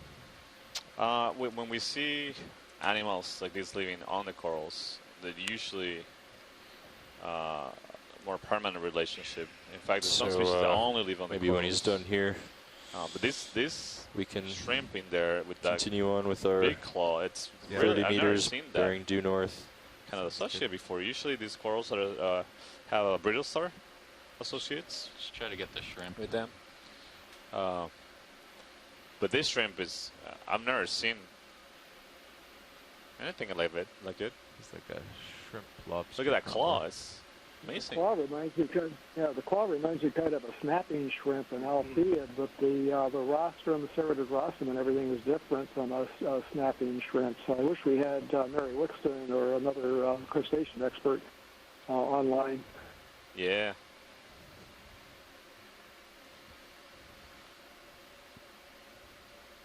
Yeah, these are great images. Thank you. See if I can.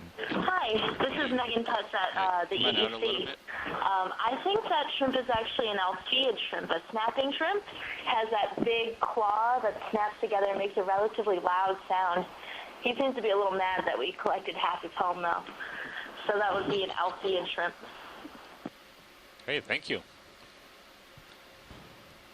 All right, let me know when you're good, or if you want another view.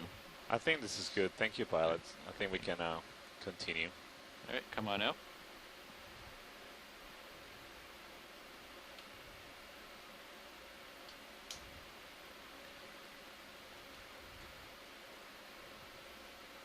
Okay, pushing out. All right, I'm going to call on that move. Okay, so 30 meters bearing due north. I'm almost due north here. There we go. Bridge, this is Nav. Just do a snap on this. Yeah, ship move, please. 30 meters bearing due north at 0.2 knots. Different kind of urchin. So you see the spines on these ones that are a lot larger and thicker, not as many. That is correct. Thank you. Some people. So this urchin is almost certainly in the family Sideridae.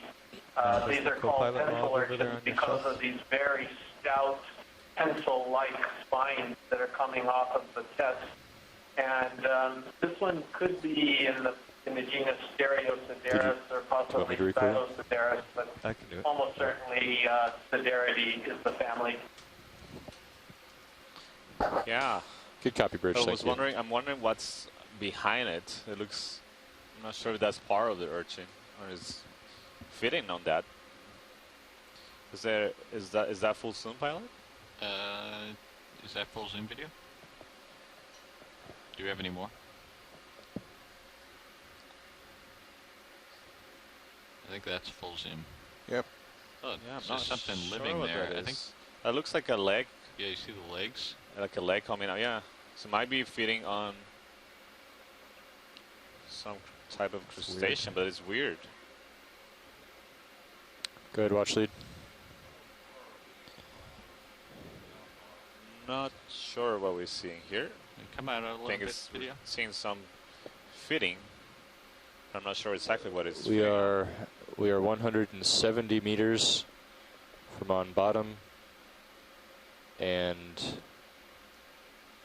340 meters from waypoint 3. We have about 5 hours left on bottom. Yeah, I think. Thank you. All right, come back in, Bob.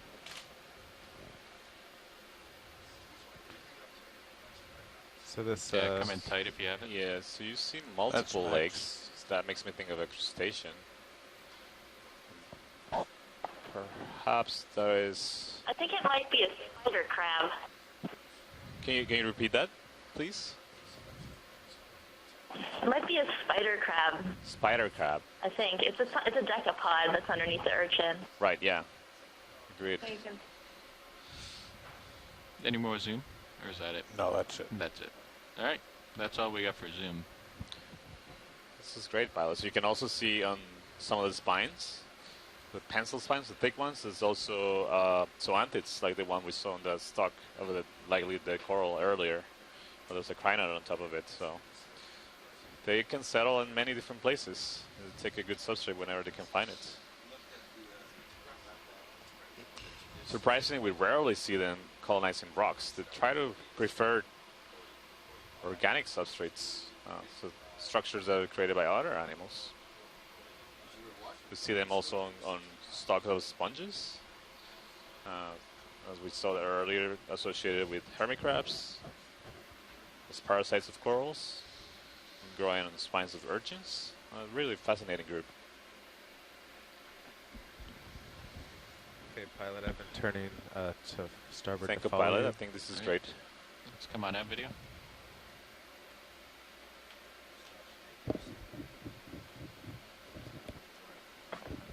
So, Megan, that was a really good call on that. A really good eye. I don't think any of the rest of us caught on to what was going on, but that spider crab identification was really impressive. If you go to port, kind of try to center up on my screen, then I could head back to our head. Yeah, what caught my eye was like the front of the rostrum was pointed, And we could sort of see the legs before, if you were looking underneath the spines of the urchin, before we turned around and got a view of his face. So I've seen some of those when I used to do coral sampling and looking at small crustaceans.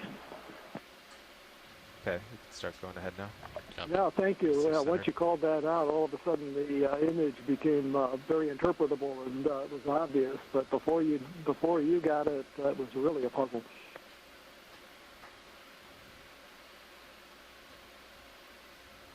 Yeah, great. This is a great example of the advantages of telepresence. We can have different experts calling in and provide their opinions on what we are seeing, especially in these areas where we have very little or no knowledge of what kind of organisms we might find here. Let's get this sea star. Yes, please. Is that ship moved on now? Come on in. We're still underway. Okay. Another 5 meters. Hold that.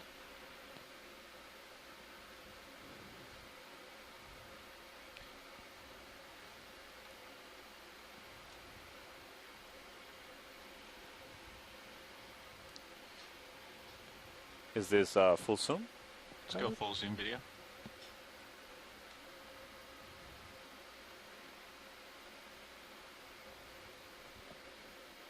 That's full zoom science. Great, thank you.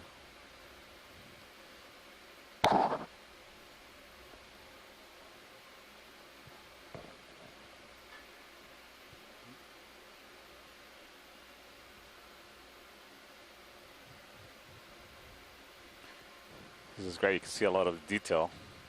I'm just waiting for the call for Prisma in a couple of seconds to tell us about this sea star.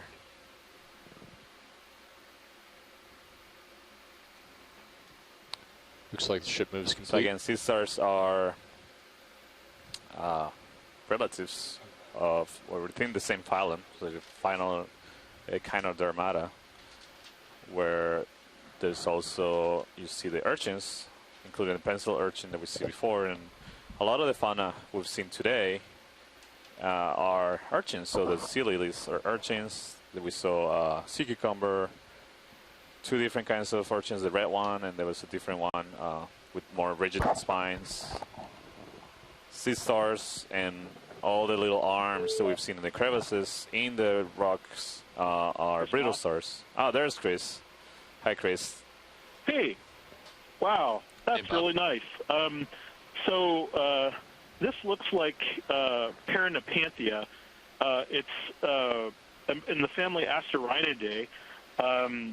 Honestly, though, I don't know that it is Should be just the Paranapanthea that I recognize.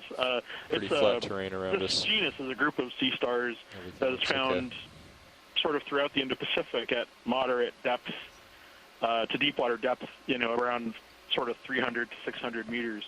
They're not very well studied, but their shallow water representatives are very familiar. Some of the little tiny sea stars that you see on the inside of tropical aquaria, or on the west coast, bat stars, for example, things like Bateria or Asterina are members of this same family. But the whatever this is very poorly known. A lot of these deep sea asterinids are there's just nothing known about them. We're still oftentimes trying to figure out which ones are which. They recently undergone a major revision, and hopefully that'll stick for a little while. But this looks to me like I said, Paranapanthea or something related to it. It isn't something I recognize. It probably is new, but there are lots of these things that are probably poorly known at best. But you've seen lots of echinoderms that are doing remarkable things so far. That spotted orange brittle star that we passed a few minutes ago, I didn't recognize that, and that relationship between the sideroid and that crab was something that I've never seen before either. Lots of just fascinating echinoderm relationships that you're observing, and any one of these would would probably be worth collecting and be the subject of a paper just from the picture. I've already spoken to Chuck Messing, who is the crinoid expert, and he's verified several of the crinoids that you're looking at as separate species, and and each one of them is poorly known. Usually, a lot of these animals are collected in whether they're crinoids or sea stars or what have you, they're collected in very bad condition, very fragmentary shape, from nets and trawls and things. And so seeing them, intact like this is often, they're literally unrecognizable because they're kind of seen in their living condition. So, we often have to look at the living ones in order to sort of look at a specimen of a living one in order to sort of backtrack what might have been collected before, to sort of put all of the evidence together as to what we know it as. So, I mean, if this ends up being on a coral that you collect later on, that would be splendid. But many interesting observations. Agree, Chris. Yeah, it's fascinating. I think if the camera just swings a little bit to the left, there's another sea star that's different than this one on the rock, right at the edge of the frame. Are you, do you find yourself drifting around a lot, Carl, or are you settled out from the current? Well, I know we stopped, but I've just been slowly turning my heading starboard 40 degrees. So you're getting pushed off the west side of the ridge? Yeah. Okay, I'll hold on until it gets closer into frame. I've got I'm actually moving. The video focused on a field of rubble at the moment. Well, yeah, pilot, could you pan left? I think that was from the ship move. I think we're looking for another sea star. In the distance? I'm not sure. I haven't seen it, so let's move a little slower to the left. Oh, I see the one that's down in the lower right? The one that's moving? I mean, we can take a snap zoom here. No, I think they're talking about a different kind, more to the left. Oh, Chris, do you see it? Can you give us a shout? What's happened? Our video is frozen here at the ECC, so I'm going to go ahead and restart the camera feed, see if I can correct it. Okay. So, Paolo, let's just, if you can, pan to the left, or let's zoom in. I see a couple of off-roads right there that are, one that is walking. Do you see it right in the lasers? Yeah, come on in video.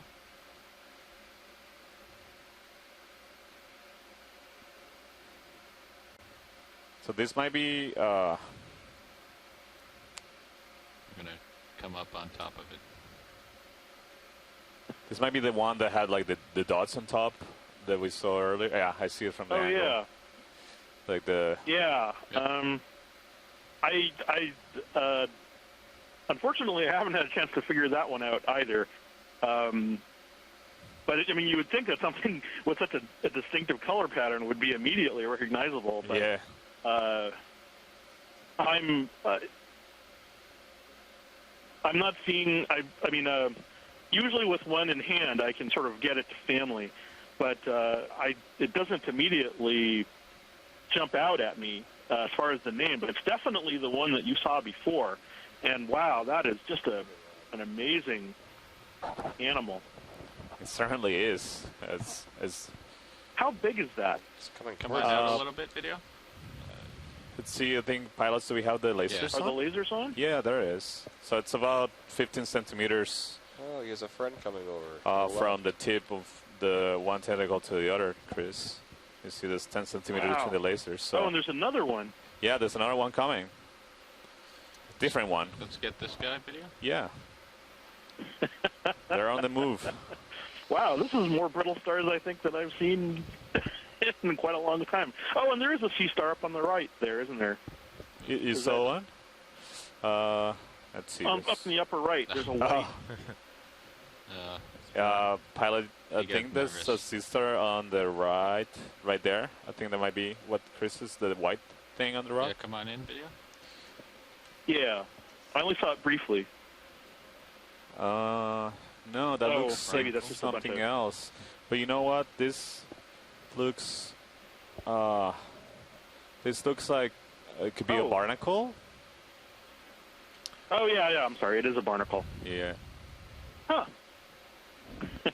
Yeah, well. Come on, wow. Thanks, video. And pilots. Okay, well. There's a lot of things here.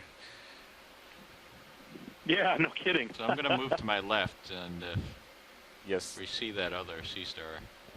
Okay, well, I just sort of sent off a picture of that spotted brittle star to some colleagues, and we'll see if it's anything that they recognize, and I'll let you know if that's the case. Right, thank you, Chris. Oh wait, no, wait, is that what's that in the? Oh no, it's a rock. Let's get a big snap on this. I'm seeing something big with lots of arms in the background. Yeah, that looks like another crinoid, but I'm not sure. This might be like not the pale morph that we've seen earlier. Yes, that looks like the pale morph. All right, come on out, video. Definitely a big abundance of echinoderms. Oh, that's a different kind of echinoderm. You can see that it looks like a what is that? Black and white on top of the lasers. Huh. Yeah, coming in. That's a different kind of crinoid. Now, should we back up? So this will be the fifth different kind. I'll try and hold on for a little while longer. Sorry, should we back up the ship? I mean, I have to go off someplace, but I'll keep an eye on the video to see if we still only have to average 0.003 knots to showing my luck, that's almost always how it works. So, yeah. Thank you very much. Yeah, thank you, Chris. It's great to have you. I appreciate it. Yeah, so this is a different kind of crinoid from the ones we've seen. So I call this a fifth morpho species that we've seen so far. Different coloration is, again, you see that the main arms, the central part of the arms is dark purple, and the projections from it end up in white tips. You see another Ophiroid on the rock. It's definitely a good spot for it to be an echinoderm here. Okay, let's come out partial.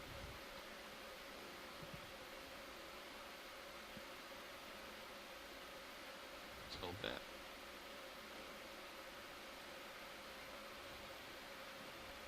All right, if we're good here, Science.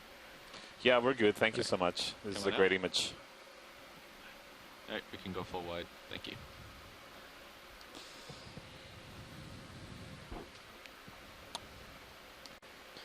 So what does upslope look to be to you, co-pilot? I still have a lot off to my port, like more to the north. Yeah. Okay. Very roughly 0.35. Can you bring out my upper swing arms a little bit? Are they all the way rotated out? Rotated back, you mean? Yeah. Let's do a snap zoom here.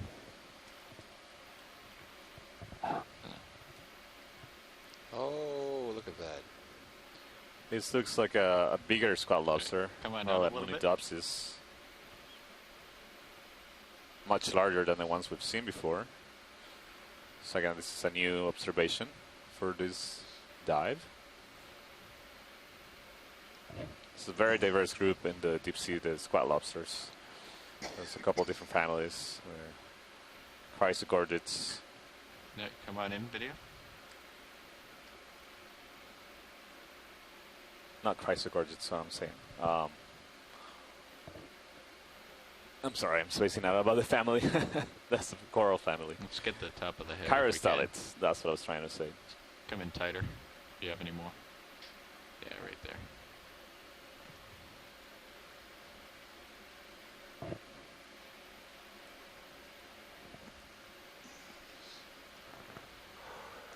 Nav, what direction is that small contour circle from Sirius?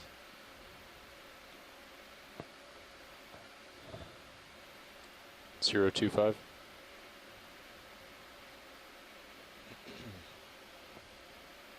Oh, I meant deploy them all the way out more, but that's fine. Oh, they were all the way back. They were? Yeah. Yeah.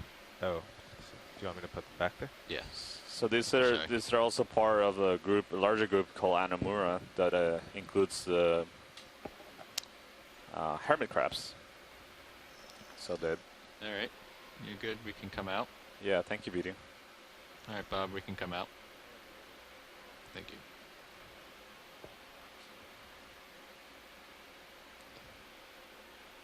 We have not moved since we last checked in, but we still have plenty of time. We have about 320 meters to go in the next just under 5 hours, so we should have plenty of time to get to the top. All right, I'll start coming up. So I'm thinking maybe the next move might be at 020 or so. I'll try to get that heading. 020? Well, I'm just guessing based on my sonar and HIPAC.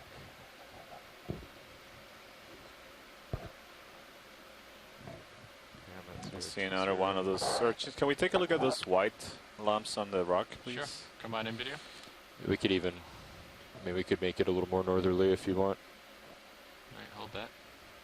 So those look the barnacles again. They're pretty large barnacles. They don't have the zero, arms maybe around out. here. Yeah. 010.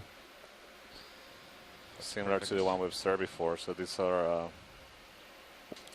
go ahead and do 30 meters. Acorn barnacles. That's not D2 there, because D2's under me, so there is actually a rock 25 meters ahead. Yeah. Maybe we should do 20. 20 and take a look at Yeah, it. That's good. Thank you, video. Come on out. Sounds good. Or that, that could be part of the frame. There's another one of those red urchins. Again, very common. common. Add on to it if we want. Oh, something in the water column. Yeah. Go ahead. That could be looks like a siphonophore. Actually, it's directly below me. You can probably see that 2 drives ahead if it's really there. Yeah. So that's a different kind of crinoid. 25 meters. Sorry, ahead, of Nidarian. So I kind of suspect that's the frame, but yeah, it's I do too. In the same group as corals and the anemones that we've seen earlier. But these are, for the most part, pelagic. That means they live suspended in the water column. Just like jellyfishes. Again, in the lower right. But they're colonial, so there's multiple individuals. Or what you think as individuals, but they actually divide functions in the body of the organism. Very fascinating creatures. I'm given. Also very unknown, so really hard to collect them. To push ahead. So we know very little about them in the deep sea. I see a fish on the right, pilot. We just passed it. Under the frame, right on the bottom right. Now it will be in the center, bottom. There we go. Next to the lasers, right there. No. Now pan a little bit down, or move a little bit down and to the left now. You see him on the bottom left corner. I see him. The red guy. Yes. Right, come on in, video. Santiago. And so this is another one of the scorpion fish. I'm not sure if it's the same species that we saw before. It looks a little different with more of a rounded head. This could be something called Sitarches guntheri, which is a very common species. I think it has a worldwide distribution. Yeah, now that is more of a rounded head and less prominent spines than the one that we saw before. So they're called scorpion fish because the spines on the fin on the back of the body are venomous. Let's go ahead and do the 30 meters. And they're related to the lion Josh was just looking around. Notoriety from being introduced into the Atlantic Ocean that also have poisonous spines or uphill still, spines. so let's do 30 meters 010. Scorpion fish, and again, my when you guess guys are ready. is in the genus Sitarches. Actually, there are 2 species that could be in this area, so I have to be a little cautious about giving the species name. I'll wait till. Hey, thank you, Bruce. He gets ahead. And seems like every time we zoom in a fish is a different kind. It's just amazing the diversity we're seeing here. All right, if you're ready, science. Yeah, thank you, pilot. Right, come on up.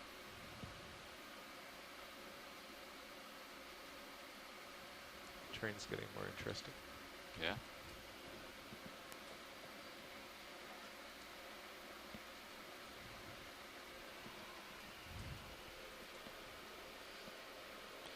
You wanna? Yeah, so we see further ahead, you see white. I think we only have a half hour left.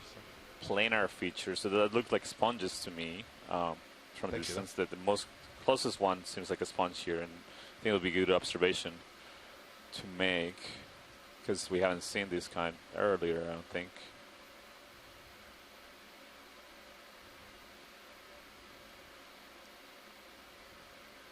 some of these basaltic outcrops have ropey textures.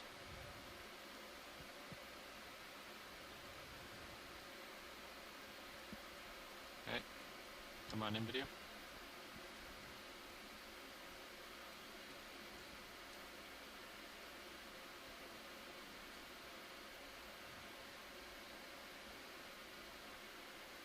Yeah, you can come in tight, pretty steady.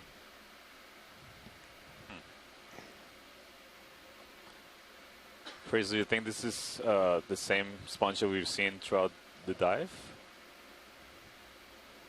I see a barnacle. No, and you're embarrassing me again here. I have no clue. I think it's a dema sponge of some kind. I wish Shirley Pomponi was on today, because she knows that group a lot better. But yeah, this is different, and that's my best guess. Sorry. It's okay. I thought I'll ask.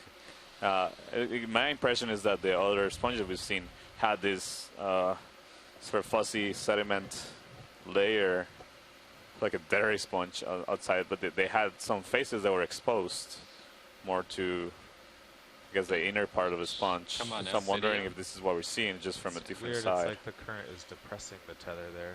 Yeah. Well, you could be right on, but this one looks like its morphology is more ribbon-like. You can sort of see it extending along the, look how low the rock there, but you know the other ones kind of looked a little ribbony too. So yeah, you could be right. Just checking it Right, out. yeah. And you see here on top of the rock very large barnacle plates. I'm not sure they're alive. They look dead, but they're very, very large. They're like almost 10 centimeters wide. Thank you, pilot. So you see further in the distance, I think to the left where we're heading, there's many more of these sponges on the rocks. All right. Yeah, the current's definitely coming down on us. Yeah, seems like the current is picking up, and it makes sense. We're reaching the top of a. We're pretty much on top of the ridge now, so we have all right maximum exposure. And right now we're looking uphill to continue climbing. Yeah, another ship move, please. Just ahead and above. 30 meters, bearing 010 at 0.2 knots.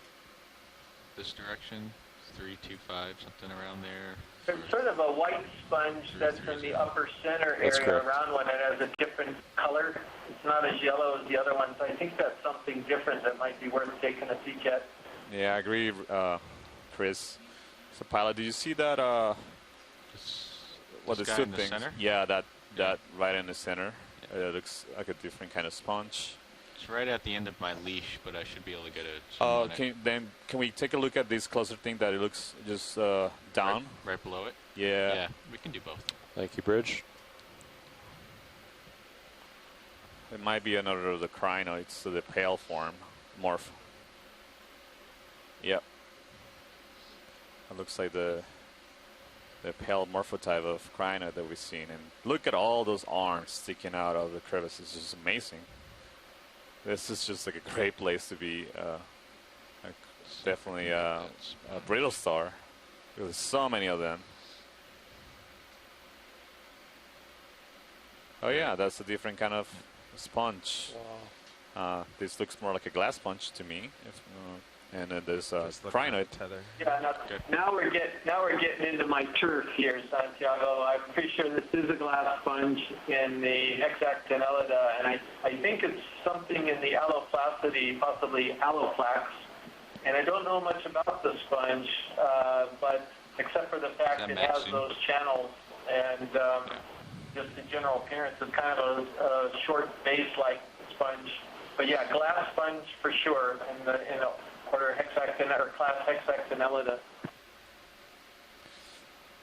Great, thank you, Chris. Yeah, and you see here associated with it is a couple of those the white crinoids. Yep. Morphotypes. So this might be. I'm not sure if this is the pale or the really white one. I think we're seeing earlier. I think it's the white, the one that's curling up the arms. So can you speculate as to why we have such an abundance of biology on this outcrop? Yeah, so you see, we see a lot of this ophiroids sticking out the arms and crinoids and sponges, and looking at the currents as we expect. So currents bring a lot of sediment, a lot of particles, of food particles, and these animals try to get out of the boundary layer, so the layer directly above the seafloor with the speed of the current decreases a lot, so they want to stick up a little and try to capture those particles. You see the sponges on top of the boulders, so the outcrops here. This is one of the largest outcrops or boulders we've seen as well. So that's right, and you see more exposure. You see one of those corals here. If you assume the pilot can take a look at that, we just passed it. It was in the laser there. Yeah, I think that looks like one of the coral we collected, or a similar kind. Let's see what it looks like the distance. So as we get to higher relief and at the top of the ridges, there is an increase in the local currents, the speed of the local currents that bring a higher amount of particles, so higher frequency that animals use and filter out of the water column and use as food. Easy stop here. So you can see it's an incredible amount of this brittle stars sticking out their arms and trying to capture particles. So it's a prime spot for this kind of suspension feeding. So I bet we're going to see an increase of more of these corals, this kind of corals, and different kind of corals that are also suspension feeders. They love living in these places. The ship didn't go that far. Yeah, associated with this coral, you see the sponge is the same kind of coral we saw earlier. We went about 20 meters. You see the two basically planes of branches. So it looks like if it was a fan that is just bending in half, essentially, just folding in half. So the ship went about 20 meters. I was wondering if this Sirius shrimp went about 20 like, meters or so. Might be the same kind of snapping shrimp. Maybe. I think it. If you look center, that looks like the claw. Yeah, maybe. That looks like the claw of the snapping shrimp. I mean, this is not unusual. We see like the associations can be many cases between corals and animals. They can be specific. They can be certain species of associates, or crabs or anemones or ophiroids living in certain species of corals. There's some flexibility to it, so that there'll be a few different species they can live on. But it seems to be that in general they're very just a little bit. tight relationships. We know of several cases of animals of certain kinds of associates, crustaceans, that live only in particular species of corals, and they live their whole lives in them. Of course, of this particular case, we know very little of the life history, since this is possible that these are completely new species. Oh yeah, see the claw. Yeah, you see small squat lobsters too, like we saw in the other coral. Yeah, that's the same guy. So we see at least 3 different associated species with this Crinoid octocoral here. Come in tight. Corals, just like you see the rocks supporting being important habitats to other organisms, corals are also very important habitats to the organisms. You see they use it very likely as for protection, but also as substrate to be in higher ground to be able to capture food particles.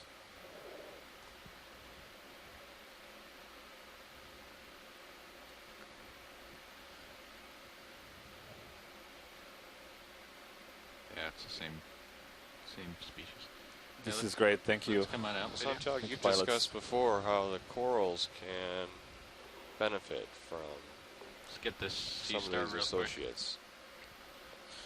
Yeah, so we as I was saying, the natural histories and the interactions. Oh, this is another good sister. Oh. I think we can. Is this similar to the one we saw earlier? It does look similar to me, but Chris was saying that they're very abundant and diverse in the seafloor, and it's hard. You had to look at very close detail to tell them apart, and even with the amazing beauty we can get, it might be difficult to distinguish them. So that's a good image that maybe Chris can later identify. If you have any more zoom, come on in. Max. So sorry, talk about the associations of the corals. We know very associations in detail, simply because we don't have enough information. But we do have evidence, for example, of associated brittle stars with corals in the Gulf of Mexico that have helped the corals that were exposed to the oil spill in the Gulf of Mexico. The ones that had associated ophiroids, associated brittle stars, recovered much faster than the ones that did not. So it seems like there's a clear benefit of having an associated at least in that particular case, an associated species to be able to keep the health of the coral, while the coral is giving up the benefit of a shelter or a higher ground that will facilitate the capturing of food. So all these associations are very important in driving biodiversity in the deep sea, and really we know very little of them, but there seems to be fascinating examples that have very important ecological roles in these communities. Let's do a snap on this squat lobster as I go by. It's looking like we have some pillow outcrops here. Would there be an interest in collecting a sample, a basalt sample here?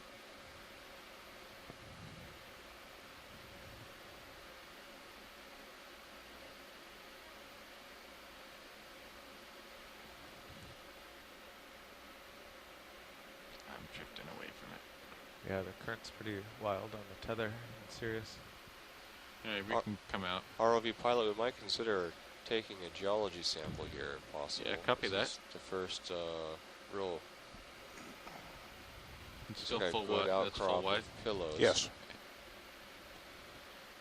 So, should I look for a loose rock? Yeah, maybe something on the outcrop that's looser. On the left hand, going to pan to the left a bit there. Pan to the left. Right there in the middle now. Yep. So this guy... Right above the laser. Oh, up there? Yeah, these all look loose. This guy on the lasers right now is definitely loose. You go to the right a bit. Yep. About a meter. Bit more to the right. And then up. Up a little bit, right there. Is that loose? Right there, your lasers are right Yeah, on we can, I think most of these are going to be loose. Okay. Yeah.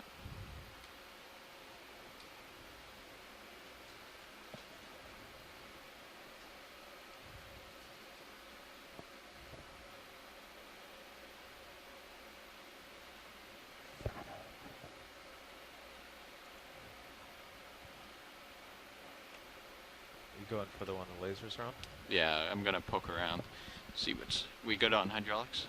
Yep. Right. I know there's a rock in the starboard box, but the port one is empty. Port's empty. Copy. Just remember to open the lid, so you don't open it with the rock.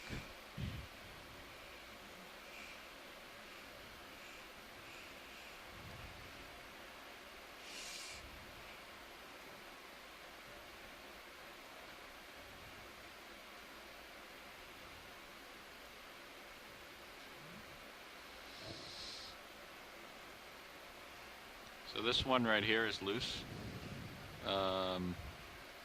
That guy's loose. Can you zoom in a bit on the surface of this? Sure. Come on in, video.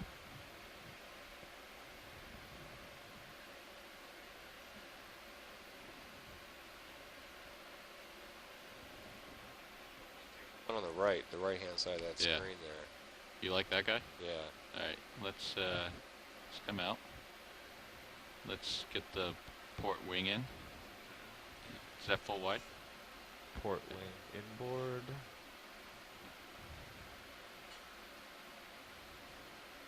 It's all the way. Do you want a mini Zeus on your right screen? Sure.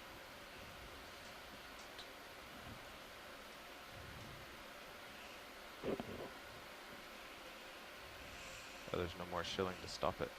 Right. I hope you can still reach it. So, who's this guy? So you want me to squeeze it to make sure it's basalt? Oh, it's basalt. Oh, okay. Copy.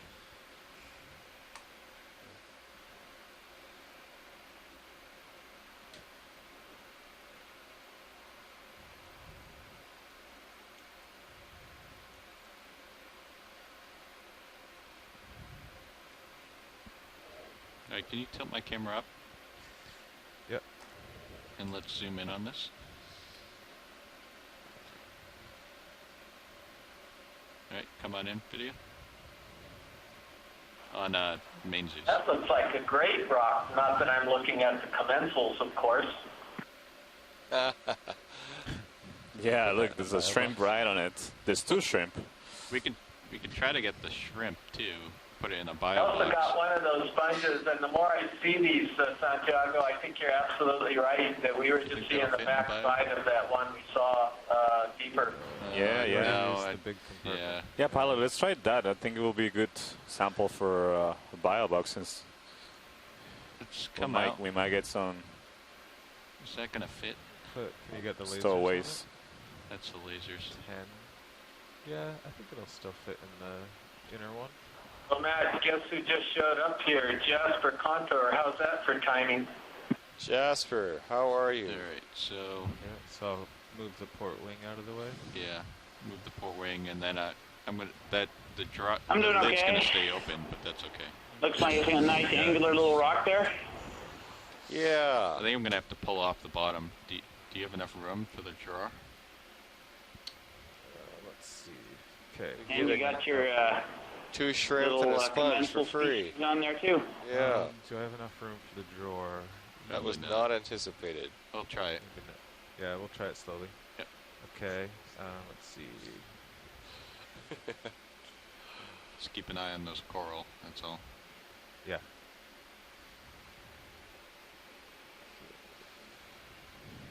So Jasper, this is our second geo Yeah. specimen. So please do chime in if you see something interesting as we move up. Move up this ridge. I think we're good. Go a little bit. Right. Yeah, I had pretty class stable. and wasn't able to tune in until just now. Okay, I can go a little more. Looks like all my cameras look like it's close. I think I can get in there. Okay. Can you tilt down on the Benizus? Yep. There you go. Let me know if you want it straight or anything.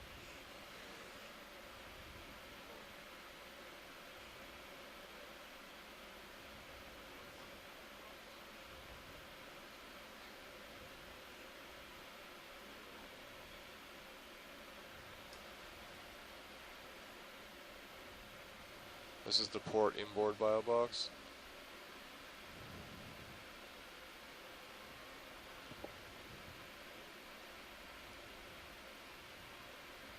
Yeah, it's a perfect fit.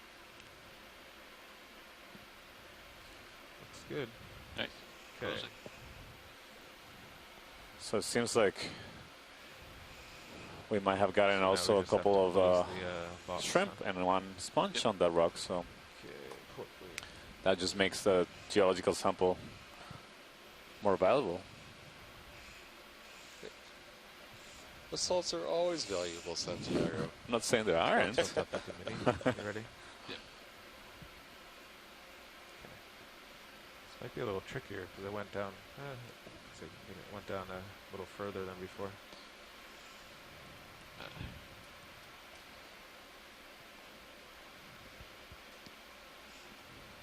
We'll put a bigger stop in tonight.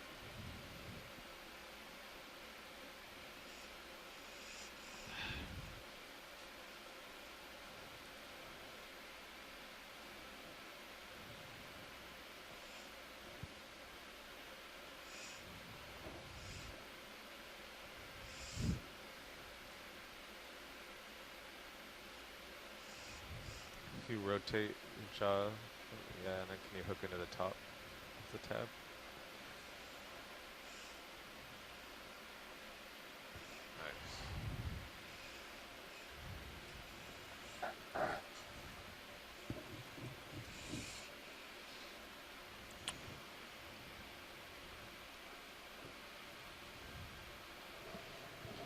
All right. Good. Well done. Well, Thank you, should we pilots.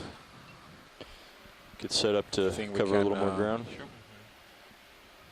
Keep moving along the ridge, over the ridge, and see. Maybe Josh, if you want to we're push gonna out. be increasingly seeing more of the sponges and more corals. So I think Let's see the rat some of them might be good targets for collection, but we'll keep you informed. So according to HiPAC, we're looking at 038. Yeah, I mean, it's pretty flat where we are, so. So yeah, we should probably follow HiPAC. Yeah. Okay. Let's just go ahead and do... so I see another one of those white crinoids. White morph. Just go ahead and say 040. More of the sponges. 30 meters. That we've been seeing. So now I'm going to have the current sort of pushing me to my starboard again. I'll call it in. Okay. Bridge, this is Nav. 040. Yeah, ship move please. 30 meters, bearing 040 at 0.2 knots. At least the tether's going to starboard again, not straight down. Yeah. It's funny, I had more trouble That's correct. closing the box than Thank you. getting the perfectly sized rock into a tiny bio box. It's never gone that far out before, really, since the shilling. That's true. That's true. Yeah, so this should be a relatively flat area for... Yeah, I didn't think about that. Yeah. I was like, what are you talking? Too far out? That makes no sense. I'll say about 40 meters. We could put a little polypro hook on it too. Just grab it. Before we start getting to a deeper area. Sorry, a steeper area. So do we have a ship moving? We just called it in, yeah. So I think this might be a safe spot to maybe do a little bit longer move until we hit those Thank you, Bridge. contour lines that are more closer together. Yeah, the 30 meters will put us right until the next shift. Did you copy watch lead? Yeah. Yeah. But the... It's coming partial here, video. Do you hear that pilot in the nav? Yeah, watch lead. We just got the ship underway, and we'll keep pushing ahead to make some progress. Great, thank you.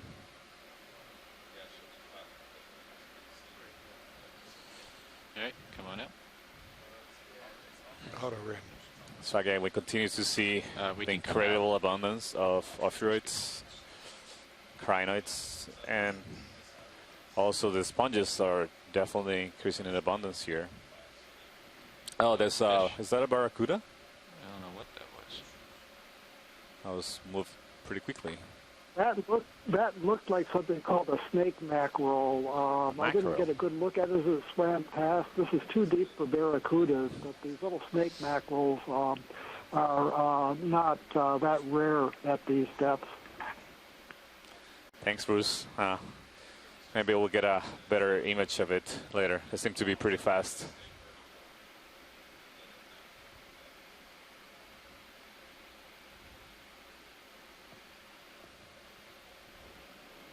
Bruce, I'm trying to remember. So snake mackerels, is that also a gimpellid? I usually think of those as oil fish. I was just trying to put in a possible record for it. Look at my Z-Buds. Yeah, it's family Gempillidae. They're also called gemfish in Australia because of the name Gempillidae. They also include the Rexia, the small silvery ones that we see. It looked like it was about that size and shape, but I wouldn't really hazard a guess on the genus. So some of the other types of the oil fish would be Rexia, Promethictes. I can't remember what some of the other genera are. Yeah, no, I'm just trying to figure out the uphill direction. Yeah, I mean, the sonar is a little bit more. So I just wanted to remind everybody that right now we are within the boundaries of the National Marine Sanctuary of American Samoa. And they've granted us permissions to make observations and collect here. It's great. There's very little or pretty much nothing known about the deeper portions of the sanctuary. So we are hoping that all of these observations will be useful for the management of the sanctuary.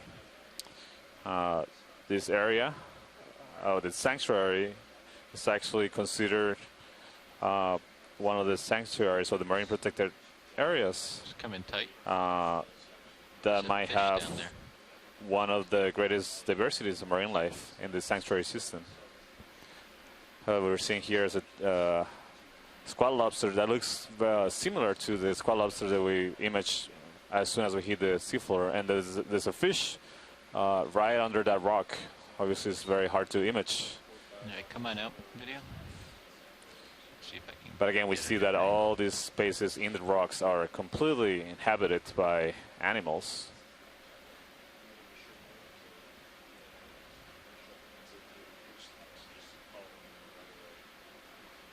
Seems to be a little glass sponge right there on the lasers. Let's get the sponge. Let's come in. Yeah, so these, this sponge I think could be similar to the one that we imaged before, the possible alloplax, and then those sort of ribbon-like sponges on the rocks, they are different than the ones we were seeing below. I think those that were up above this, above this little sponge here, those are in the genus Poecilastra. It's a demosponge as well, but it forms these ribbon-like colonies on the edges of rocks. Let's get the fish. Roger, thank you, Chris. Oh, there's a fish. It's just... Well, that's another one of these little sea basses, the Plectrantius species. It looks like the same species that we were seeing before, but we don't know what the species actually is. And that's true for a lot of these deep water fish, particularly on the even deeper dives of the Okeanos Explorer. We can get the identifications to the genus level, groups of species, but we can't identify the specific species because specimens are needed for that.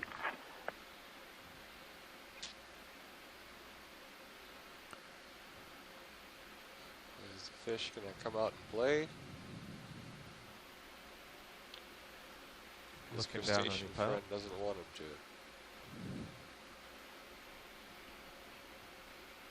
All right. Let's come out, Bob. I gotta move.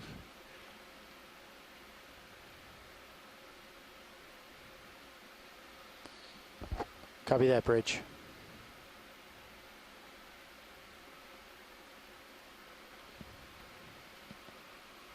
So here you see many of those more linear sponges. Can we take a look at the ribbon sponges, as Chris was calling them? Can you take a closer look at one of those ribbon ones, pilot? Absolutely.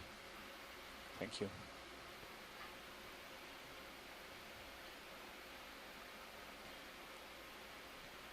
Welcome, Nav. Thanks, co-pilot. Nice to be here. Thank you. Do you mind making D2 smaller? It wasn't so bad when we were zoomed out, but now it's a little confusing. Oh, the icon? Yeah. Can do. People make it large for launch and recovery, and then it kind of stays there. All right, come on in video.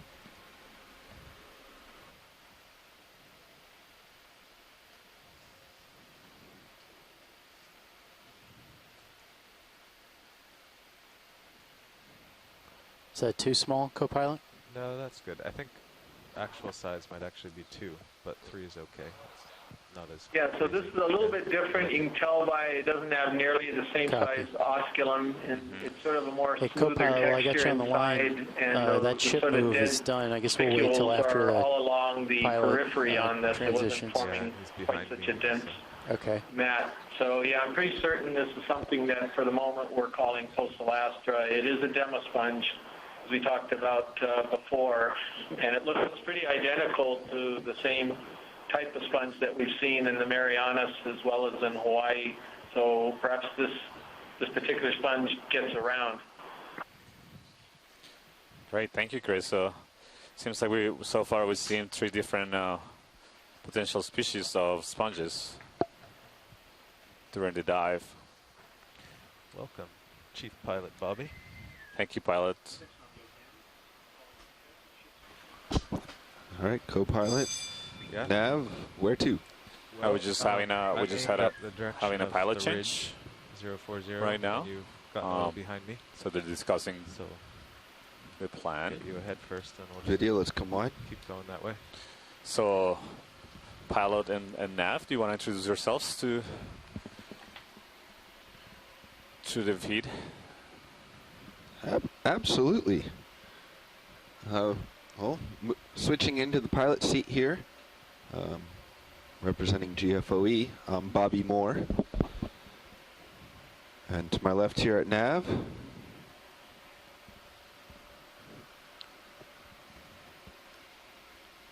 is... Just went over a fish, a different fish than we've seen. I guess I'm not talking It was on the bottom, EX, but maybe it's too late to take a look at it. Andy O'Brien on Navigator. Pilot. I think we just passed a fish on the left that they wanted to see on shore. We just moved a little bit to the Carl left. McCletchy on co-pilot, about to switch out with Don, who will introduce himself. Great, thank you, pilots. Yeah, watch lead. Where's this fish?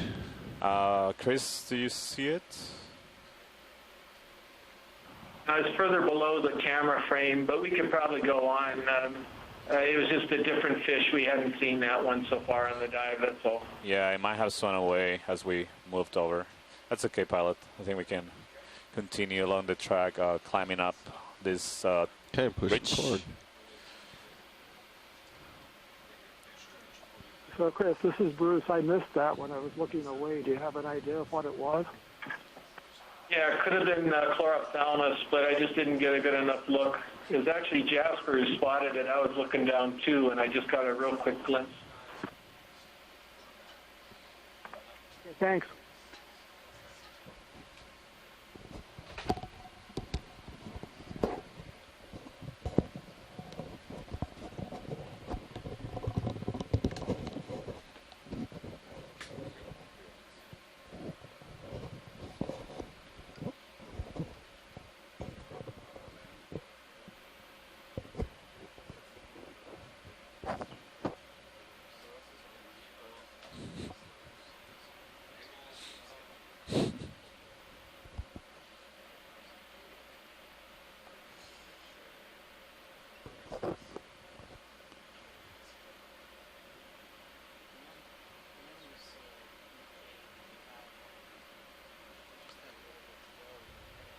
So we're moving along this the top of the ridge at a depth of 425 meters.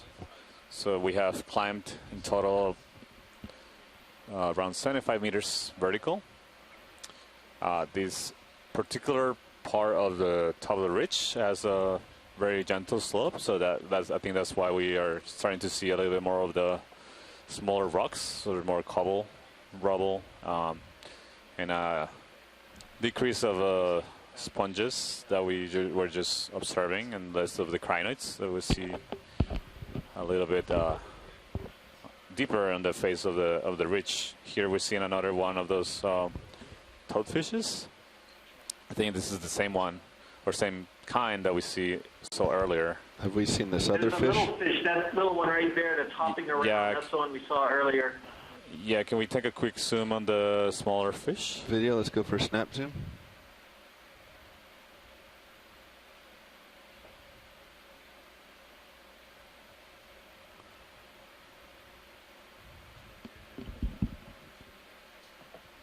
Yeah, so Chris was right, I think, before with this. This is a fish called a green eye. They're relatives of the shallow water lizard fishes that people see snorkeling or diving in tropical areas. These are sort of ambush predators. They're a little more active than the sea toad that was up above. The very large eyes have a reflective inner layer of tapetum that reflects green when there's light showing on them. That's why they get their names. There is another similar family that used to be included in the family trying to calibrate my called the Paralopidae. It doesn't have a common name. That have oblong blotches on the body, but I don't think this is in that family. Once again, we can't say what species it is. The green eyes are a little interesting because they're synchronous hermaphrodites, both male and female at the same time. An adaptation for reproduction in the deep sea where it may be difficult to find mates. We don't know anything about their actual spawning, though, so whether they're capable of spawning both as male and female at a single instant, or if they can just sort of switch back and forth depending on what the other fish is when they spawn. But they're interesting little fish, the green eyes. Thank you, Bruce. Watch lead, are you happy with this? Yeah, this is good. All right. I saw Let's a couple of little cup corals on the right. Just if you stayed on the zoom, I don't know if you can. Let's go back zoom in. Sorry. Let's see. So you see a purple. Mm-hmm. Let's go in, video. There we go. Give it full all zoom. the way in now. We are, okay. I am pretty far away. Yeah, this little cup coral was so similar, very similar one earlier. I think it's probably the same species. So, but I'm not sure what. Do you need to get closer? Watch lead. We can. Sure. Yeah, that'll be great. All right, let's come on. These are. We've only observed 2 different kinds of stony corals so far in this dive. So this is one of the 2, both cup corals. So it'll be good to get a good image of it to have an idea of what it might be.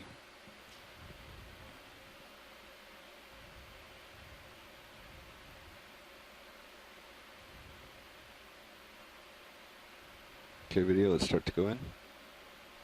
Sounds good. Yep. Keep going. Full zoom. All right, full zoom.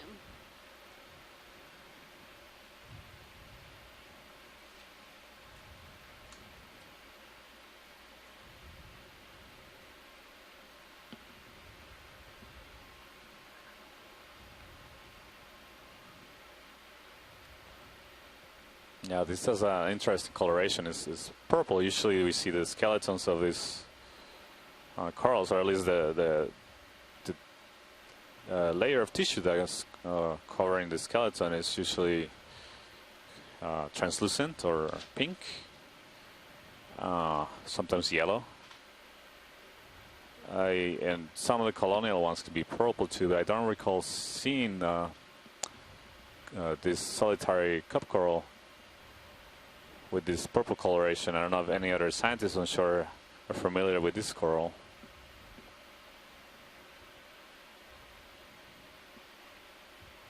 It's pretty small. We can try to get in a little bit closer, but I'm not sure we'll get much better. Yeah, it's quite small. It's just a couple like there's centimeters. a crab in the background at the top too. I think this is good. I think it's hard to get the details. Videos come wide one more. We Right. haven't heard anything from the shore, so let's see if we can't creep just a little bit closer. Or full wide.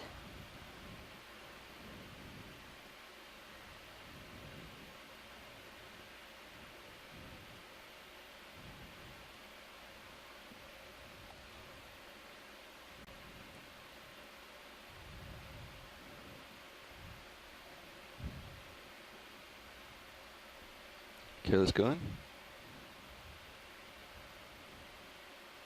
So that's partial. Keep going. And full. That's about the best we're gonna do. Watch lead. Yeah, thank you, pilot. Yeah, it's very interesting. It's a great image. I don't think we have any good guesses at this moment of what really pulling your tether, species it might be, but it's a valuable observation. Video, since we're here, let's come out slightly and get just a top-down view of this guy. I'm not sure if we have this angle on him yet. Oh, yeah, I think that'll be good to get that in. Go ahead. Your call, video. All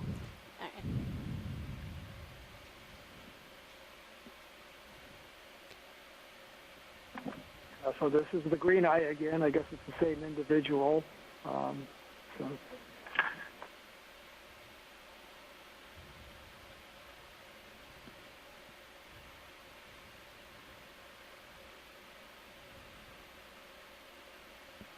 you can kind of see some of the greenish reflection from the eye here. That's not actually from the inside of the eye now, but it gives you an idea of how they get that common name, green eye.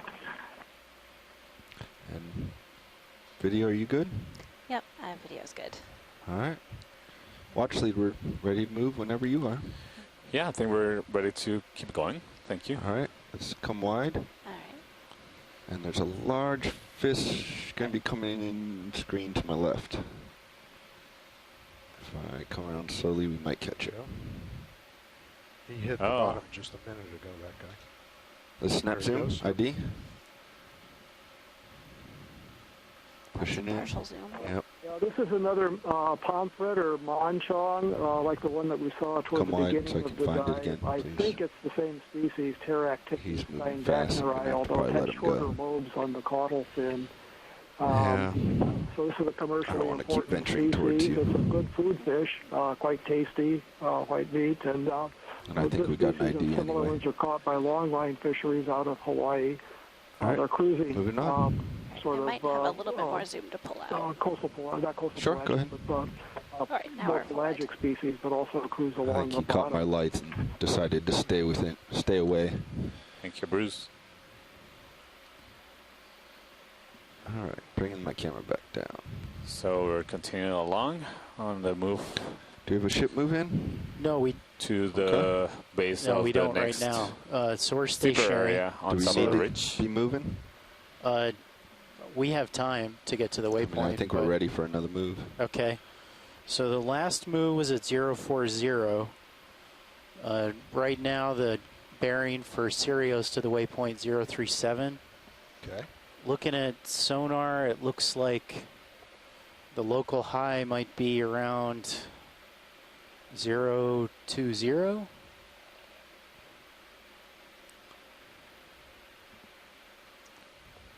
So again, we Co-pilot, are do you agree with that? within the boundaries of the That looks about right. National Marine Sanctuary of American Samoa. 020 sound good, pilot? This sanctuary is comprised of 6 protected areas covering about 13,000 square miles of nearshore coral reef and also offshore open ocean waters in the Samoan archipelago. Yeah, I believe that's the same thing. We can come wide. The sanctuary includes ecosystems, or protects ecosystems that include coral reefs. Sorry, was Bruce perhaps going to say something? Co-pilot Nav. Yeah, go ahead. That was another So green co-pilot, eye, I think we should probably just head straight along to the thank you. to the waypoint then, and that would be 037. Does that sound good to you? Pilot, can we take a quick look at Yeah, that? that looks good. Okay. Go ahead and do that. Sure. I think it's an urchin. Okay, pilots, I'm going to put in a that move is at right above the 037 at lasers. 0.2 Absolutely, knots. watch lead. I'm sort of just At flying 30 around waiting meters. to hear you call out items you want to see. We try to watch the other shifts, but don't always know what's been repeated, what hasn't. So please feel free to call out what you want to see, and we'll make it happen. Thank you. Bridge, Nav. Bridge, could I have a 30 meter move, bearing 037 degrees? You see that? Is that a speed that's 0.2 knots? Sorry. Yeah, That's when I both thought it was a lionfish. Yeah, I had the exact same thought. Start on the Urchin. Good copy, Bridge. Yes, pilot, please. Thank you. Go ahead, video. I think this is probably the same kind of pencil urchin we saw earlier. That was you have control video. feeding on the spider crab. It looks very similar. And that's a full zoom. And this one, is that another crab? Is that? It looks like it's eating a crab too. Not sure if it's the crab is next to it or under it, but it looks, from the legs, it looks very similar. Watch lead, is there any desire to see that crinoid above? The one that we thought was a lionfish?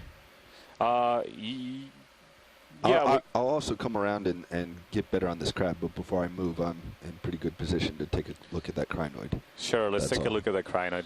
Yeah. Okay. So that might have been another observation of, again, that association between the pencil urchin and crustacean potentially fitting. Certainly looked like it in the first case. I'm not so sure in this other case. We will definitely find out for you, watch lead. Thank you. And this is, again, this is the fifth kind of crinoid that we've seen through this dive. Very beautiful crinoid, quite large. So it's distinctive. The coloration and the pattern of the colors is distinctive from the other ones, and also as large in size, it's much larger in size. And I see a cup coral to the right. That looks like a different kind. Lost my toe there, sorry, video. All right, if we're done with this crinoid, I'll try to go back to that urchin. Can you, before you move out? Cup coral? Yeah, it's cup coral on the right. What was that? This looks like a different kind from the purple one we saw earlier and from the standby video one we saw at the beginning of the dive.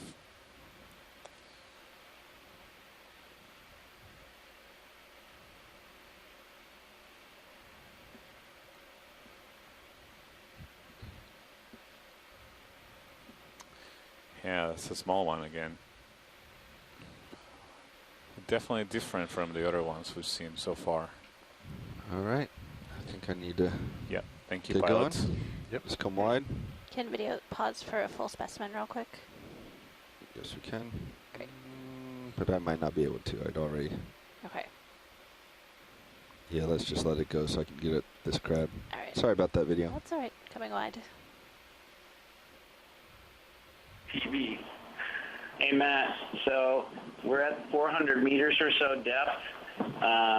Looks pretty rubbly. It could be that this is just more explosive material, that sort of rubbly stuff that kind of may have rolled downhill a little bit or something like that instead of a lava flow. It definitely doesn't look like round pillows, and it doesn't look like a nice lava flow. I'm wondering whether this is slightly more explosive from the interaction with seawater.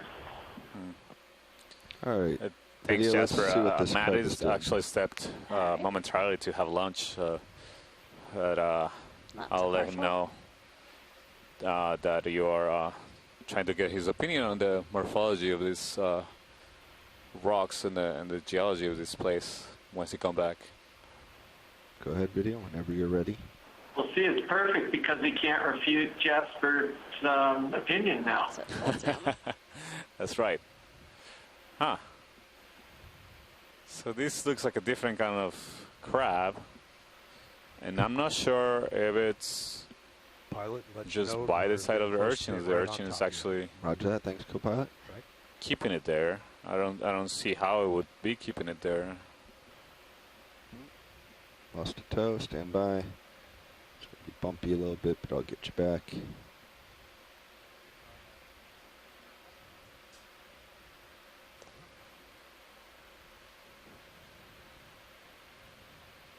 Okay, coming right slightly. Yeah, to me this looks more like they're just next to each other rather than the urchin eating the crab. Roger that. Start moving out. Is that everything you have, video? Yep, that's as far everything. As it goes, okay.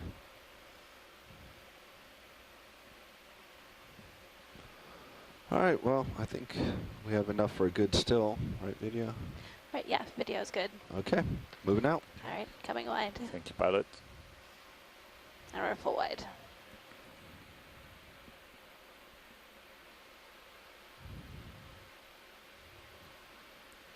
Pilot's nav, that ship move is complete. So to the left seems like this one another one of the corals that we may have sampled. What was that? Or that we sampled earlier in the dive, the Crinoid corals. That was a 30-meter move? That's right, co-pilot. Roger that. Thank you. Coming up, we see another Galathid squat lobster. Thank you, Bridge. Some sponges. The white morph crinoid perched on top of the rock. The black and white crinoid morph just passing by on the right.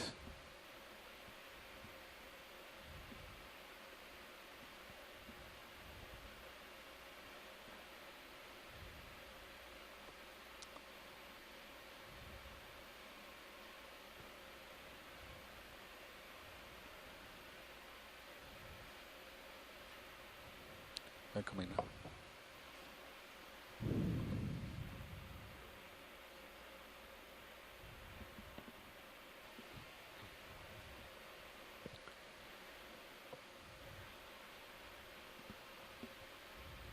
So again, we are going over this relatively flat area,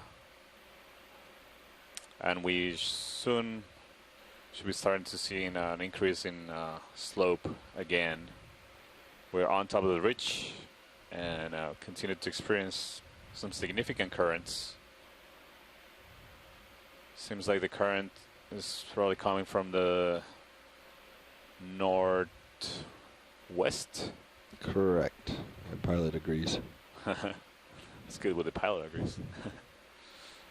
Yep. And this current is, probably a feature that it is constantly happening here. That washes off the sediment of these rocks, so keeps them clean, relatively clean. It's suitable for other animals to colonize, and also bring in particles that they can use as food.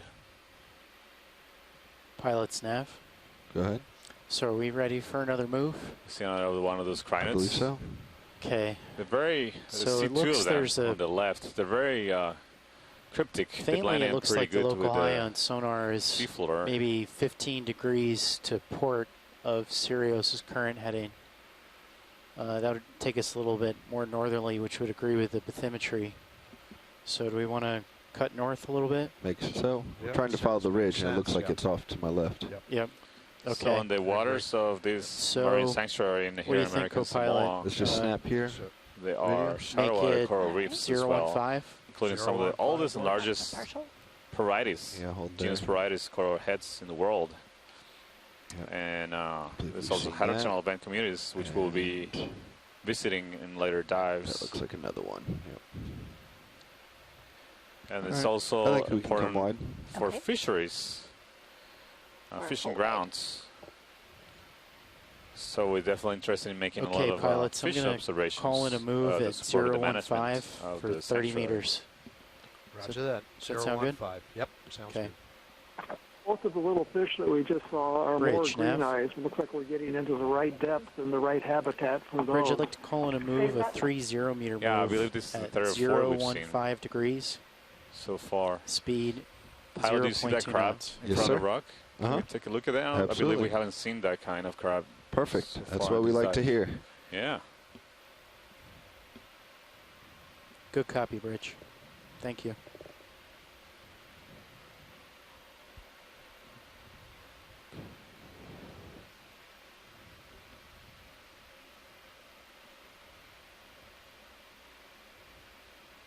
That's a different crab that we're looking at there. That's a brachyurin crab, I think. Yeah, I agree, Chris. We'll take a closer look in a second. It also looks like a skeleton of a sponge. You agree? It looks like a spider web right there. Some kind of Go ahead, video. Mucus membrane. That's a partial. Oh, look at that. Yeah, so there's a different kind of crab. Done. We haven't seen we have that some before. time if you want to play with the port swing arms. Okay, see if you can't light this up a little bit better. Okay. All right. And that looks, that looks like a skeleton of a dead sponge. Power on the hydraulics. So it does have the appearance of a spider web, but we are underwater. There's no what pressure spiders that can make webs area is here, pretty good for even though this resembles very much the structure of a spider heavy web. manipulator work will bump So it just to up remind you, we are a depth of 425 meters of south of so you want to the Tau Island. Get the Titan camera in American Samoa, turned around, and probably our lower swing arm. Exploring the seafloor habitats in the seafloor to characterize the biodiversity and geology setting in support of the marine sanctuary, but also to get a better understanding of the diversity that is here and how it relates to diversity that we see in other areas. So the biogeography, how it varies in this region as a key region in the Pacific, we believe could be a transition zone between the southern and northern Pacific faunas. So you should but be the able fact to that we turn that know around very, and very see little it about this area. So most stowed of the up things against the valve pack. we've seen here foam are pack. new records for the region, potential new records, potential new species. Okay, there we are. But it's also hard to identify new species for sure just by looking at the video. So that's why we are collecting key specimens of biological samples as well as geological specimens. Well, we're losing our time on this, guys, so I'm going to have to pull up, but you should continue. Better get a better understanding of the diversity that's contained in this area. Imagery? Yep, I think video's good. All right, we can come wide then. All right. Thank you, pilot. pilot. Continue on. We're full wide. Okay, so that's it there I'm looking at there. You would like the lower swing arm, so you need to bring it down and left.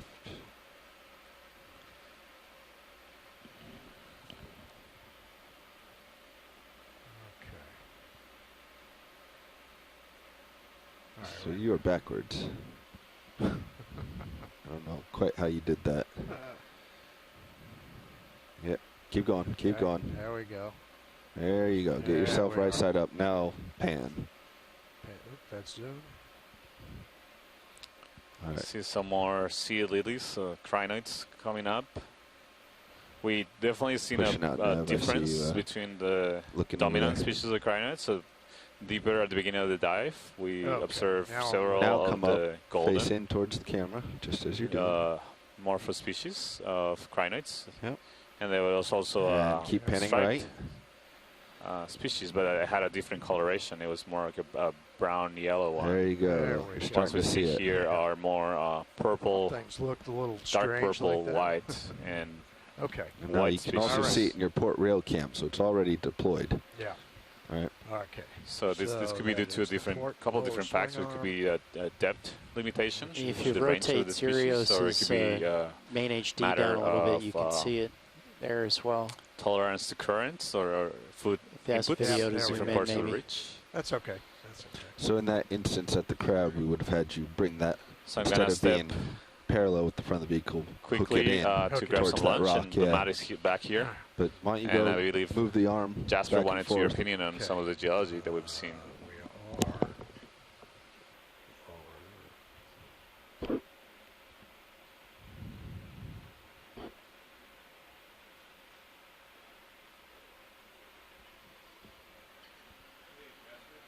Oh, okay. Hey, Jasper. I'm looking for the one that says port on here, but that's all on the port valve pack, right? So, okay. Correct. Jasper has bugged out. He's got a class or something else. So you got John Smith here if you guys want to talk geo talk. What are it's low stow deploy? Yeah, so you'd want to go inboard. It's inboard or outboard, right? Okay, Yep. I see it. And now see how you're in my Right. eye. Yep. Yep. Honest, that's his real name. Back out.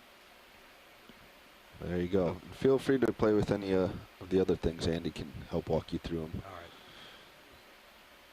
Okay, now if I was going to stow that one. So the lowers you can make contact with manipulators and other items. So you always want to bring them out from the vehicle, so outboard on both sides. So go perpendicular. Exactly. You want to go normal to the vehicle before you stow it. Okay, so right about there would be. Yep, and then opposite. And pretty much the limit. So when you would stow it, you'd bring it all the way outboard to the limit. Outboard. Yep. Okay, gotcha. All right, right there. And then you would stow. Okay. So and same goes for deployment. You want to make sure it's fully outboard before you deploy it, because during the white balances, people will just turn them without deploying them. They'll just turn them upright, and if you were to deploy, it's going to come down on the arm or something else. So always want to bring your camera around and make sure they are perpendicular and outboard. Okay. Watch lead, anything striking your interest here? Not right now. Okay, we'll keep moving. Port side. Okay, pilots, that previous move is complete. It was at 015. All right, let's keep it going. Okay, so another move at 015. It still looks like it's the local high. Yeah, I think we can keep that. Okay. To haul in a little bit here for you. Yeah, that's the trade-off, always making sure you're... Yep.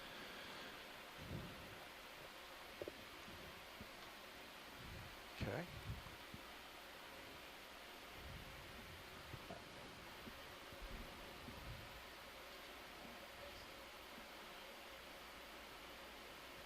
Co-pilot, if you could cheat your heading closer to 015. Roger. Coming around. Yes? Go ahead.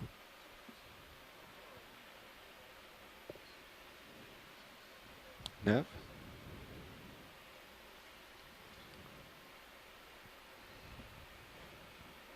Watch lead, Nav.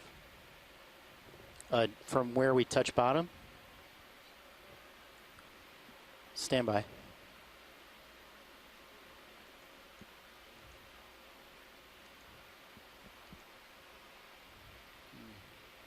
You can see how quickly the vehicle moves when I'm off stick.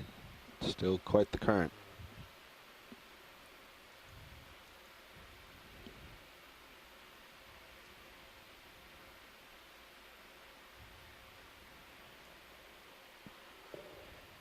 Watch lead, about 250 meters as the fish swims. Been holding on to that one, huh? Fish swims. Okay, pilots, I'm going to call in that move then when you're ready. 30 meters Pilots at ready. 015. Go pilots ready. Copy. Bridge, Nav. Bridge, could I have a 30 meter move at 015 degrees? Speed. Video, if you see anything 0.2 over there knots. that I'm missing, feel free to let me know. Sounds good. I'll definitely pipe up when I see something. That's right, Bridge. Thank you.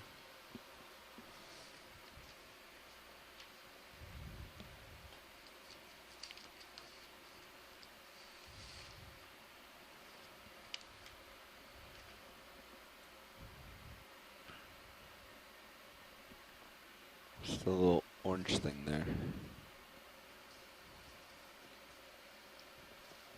Let's find out.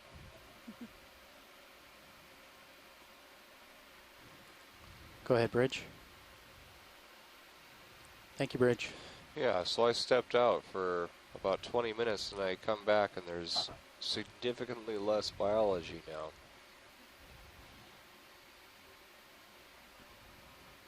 Video, let's go ahead. All right.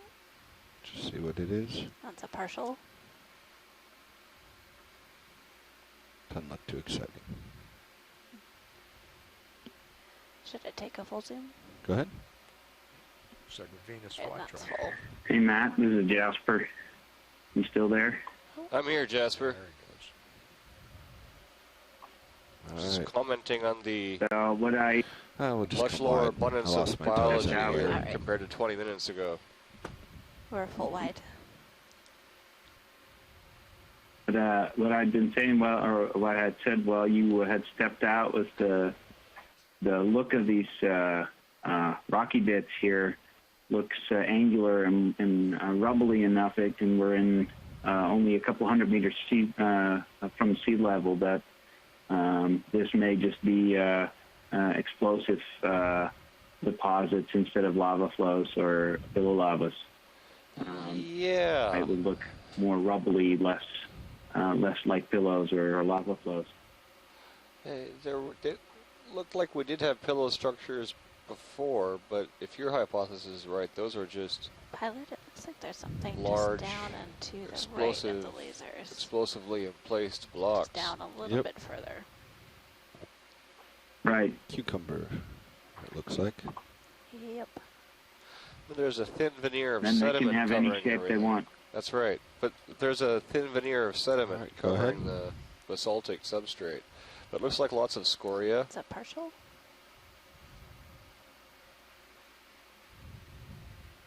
Yeah, that's what you would expect it to be if it was, and that's kind of what you might expect within, what is it, 400 meters from sea level. It may well be that type of product.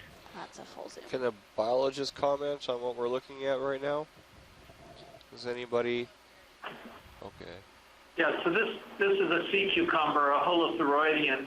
I don't recognize it as anything I've ever seen before. I'm trying to even figure out what family it belongs in. But yeah, so I'm going to be looking through my photos for a moment. But a great shot of them, really unique. Beautiful. It looks like it's picking up sediment and pulling it in Don, would you mind taking my camera for a second? Yeah, that's the way they feed. So those little feet right in front, those tube feet, they just will grab a bunch of the sediment. Should be the right side, actually.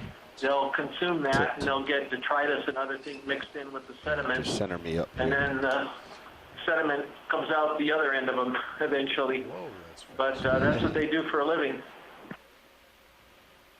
Should be proportional control. It's kind of. Okay, it's a lot. It's that not is the a best, lot more but responsive than the Sirius one.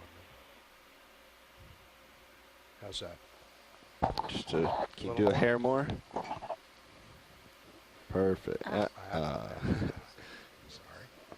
Oh, That'll do.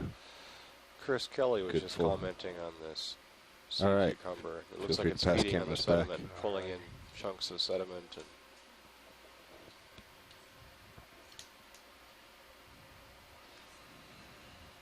Okay, so that's Zeus on the right and Mini Zeus on the left. Okay. Correct. Roger that. All right, video. I think we are good here. Do you agree? Yep, I agree. All right, let's move on. All right, full wide. Good spot. Thank you. And we're right over top. I don't have much time, so let's just do a snap. I think we've seen these items before. All right, go ahead and in. Yep. Yep. These are the. Nav, are they finished with yeah, that? I think this is. I think we can continue on. This is the just the coming up same on an spot, co-pilot. or similar kind of square lobster that we've seen just full wide throughout the dive. Copy that. We shall move on. I'll call another one in. Pilots 30 meters, 015. Same move again. Roger that. yeah, Jasper, I was commenting earlier on how the geochemistry of this island is very uniform. One of our colleagues did a portion of a thesis chapter on this island, and she analyzed something like 30 different basalts, subaerial basalts. Bridge, can I have a 30 meter move? Bearing 015. All pretty much the same Speed composition. 0.2 knots. So the biology here, I love to see the diversity Good of biology copy, Bridge. because thank you. Don't see that in terms of the chemistry from this island. Very uniform compositions.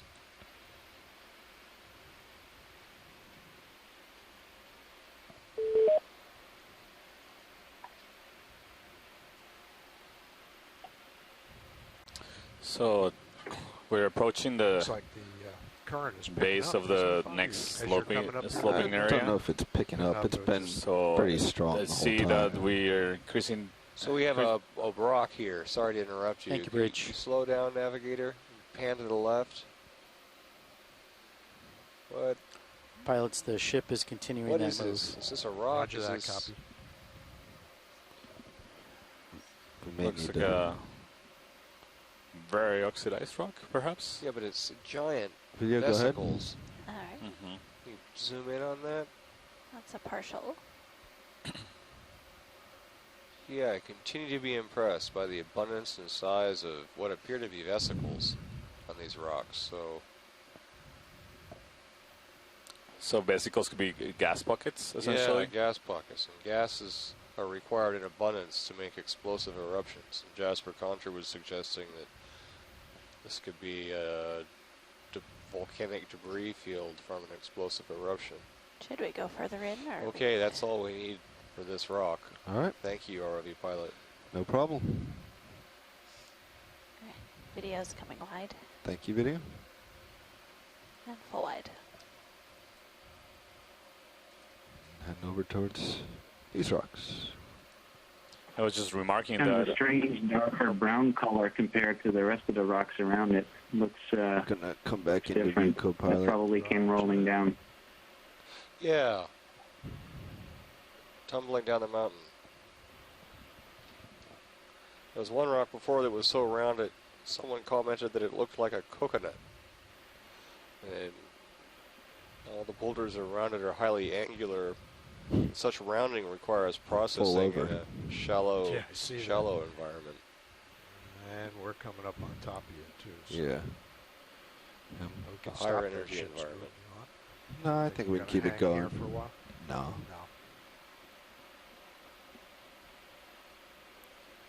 But yeah, so it seems like there's a little bit just doing a nice, easy less move. of the abundant fauna that we're seeing, at least with the larger one, like the crinoids and the sponges and the red urchins that we were seeing earlier. The first half of the dive. Don't think I'll be able to stop to get it. Okay. But thanks for the call out. Oh, do you see, Pilot, do you see that yellow thing sticking up? Yes. Can we please take a look at that? Yes, we can. So this is one different kind of crinoid. So this is a stock crinoid. So earlier I was remarking that the crinoids, the coelides that we've seen during the dive, are very abundant during the dive. I think... Oh wait, this might be a coral. Let's take a look, a closer look. Video? Before I keep remarking. No, this is a crinoid, yeah. I think you nailed it, Santiago. It's a crinoid. Yeah, it's a crinoid. So this is a stock crinoid. It belongs to the other large group of crinoids. And these are fascinating creatures. They have a really interesting history because until basically we started doing deep sea work, we only knew these creatures from the fossil record. So we only knew them as fossils. So, you know, finding them in the early deep sea expeditions was a complete surprise. This created or led people to generate a hypothesis that perhaps the deep sea was basically a refuge for like prehistoric. A lot of prehistoric creatures. So these groups of organisms, this group of organisms is very, very old in geologic time. Perfect. And we, in an expedition we had in 2010 in Indonesia, we found a remarkable abundance and diversity of these animals. Let's come wide, please. It's a paper by Verena Tunnicliffe, University of Victoria, and her group, documenting the diversity we saw there. So I'm very curious to see how this diversity compares to what we saw 7 years ago. And let's go in again. Tropical areas of the Pacific. Of course, right now we're a little bit further south and more in the central Pacific. So it'll be very interesting to compare those. So it's not quite full. Go ahead, full. We're running short on time. I think this one is in the family Hyocrinidae. It's got 5 arms on it, as you can see. And we saw something relatively similar to this in the Marianas, where it didn't have any discs up near below the calyx or the crown of it.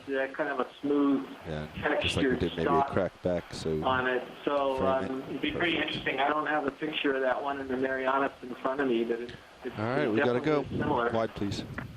Yeah, definitely, Chris. Full wide. It's great. I was looking forward to seeing one of these stock crinoids. We hadn't seen earlier in the dive shallower. Right now at 420 meters, climbing up. That hard up for you, co-pilot. Well, increasingly steeper slope along on the top of a ridge that runs southwest northeast in the southern part of the Tau Island of American Samoa.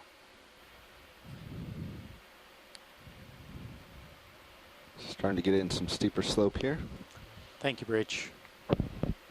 So you see, we've had constant strong currents throughout the dive, and this is something that we expected due to the terrain.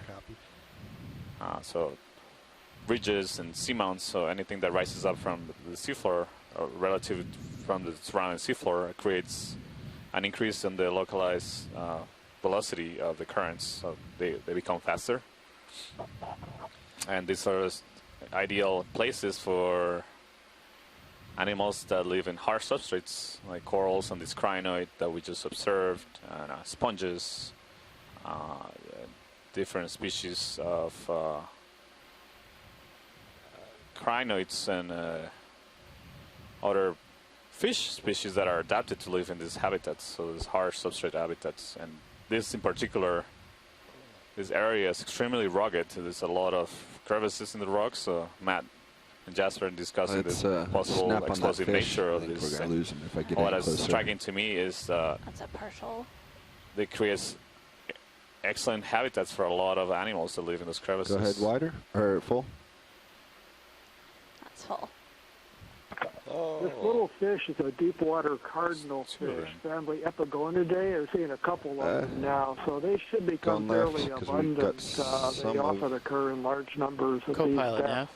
They're similar to the shallow water cardinal fish that are red in color, but for a long time they were rail cam seems to be cutting in and out. Let's come on. These are little plankton spores, they feed on the plankton. Have you heard of that drifting by in the before? water Because I've seen column. it 2 or 3 times in the last couple cover minutes. ledges and crevices so that they can hide if a larger predator comes along. They could be a food for some of the bigger predators. Let's go ahead again, video please. And also deep water current coming over this ridge. Partial. Go ahead, frame it. Thank you, Bruce. And you can clearly see that there's several individuals of this fish species here, and they seem to be hiding in They do seem to all be the same one, so let's... And the crevices of the see rock. if we can't find that big one. Definitely this seafloor texture provides a very important habitat for a lot of different species. Good places to hide from predators now. It's very important for these communities and the seafloor. Beautiful fish. So again, we can't identify the species. They're in the genus Epigonus. The characters for the species identification are often things that we can't see just in the videos. There are a number of species. All right, let's come wide every few years another species is discovered and described. So family is probably much more diverse in these unexplored areas than we know right now.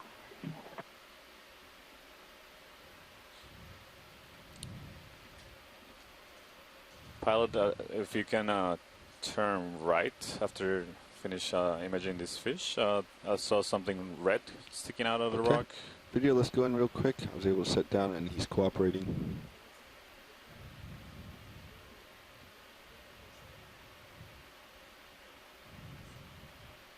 There we go, much better. And full if you have it. Oh. Never mind, let's go look at the red thing. All right. So I commented earlier that I would have expected to start seeing some of the fishes with spiny rays on their dorsal fins, spiny rayed fishes in abundance, and this is a really good example of that type of fish. So as we move shallower, we should see more fish like this that tend to find shelter in rugged areas with overhangs, ledges, and little caverns and all, because we're moving up into the area where there's downwelling light, and it's good for small fish that can be eaten by bigger things to be able to hide quickly if a predator approaches. Are you talking about the small red thing or the dark red, almost urchin-looking creature we saw earlier? No, yeah, what you have right above the lasers. Perfect. Might be another fish. ROV workshop, Nav.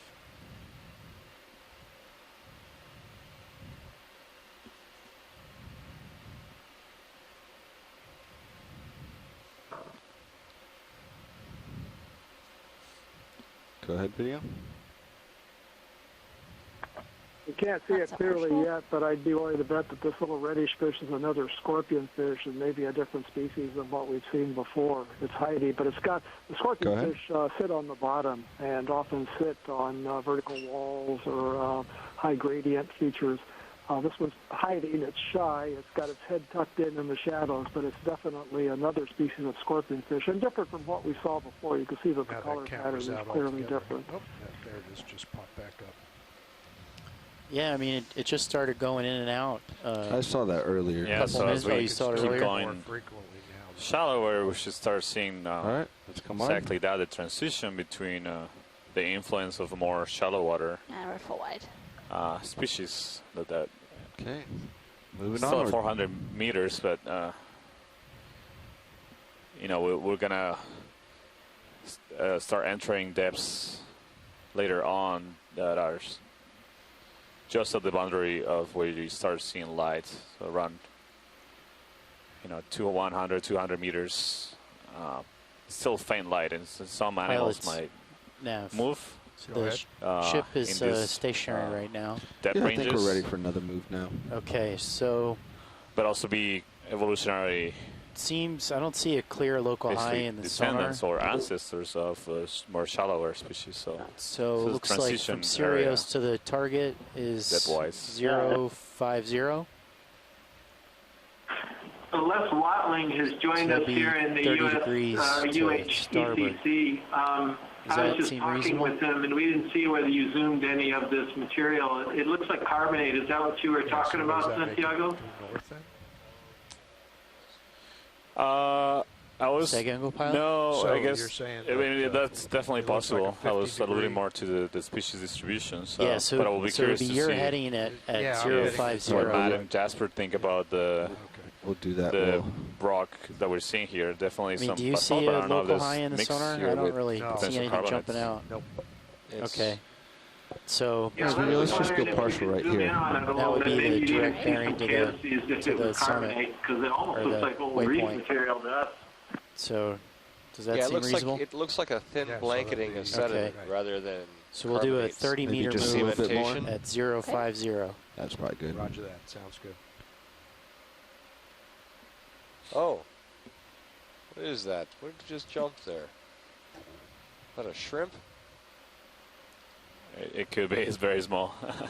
Has a tiny little ophiuroid just crawling along on the top right. So Matt, what do you think this is? You still think it's volcanic?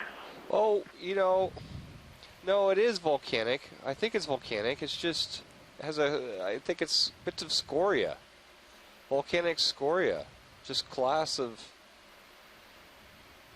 that. You can see abundant vesicles here.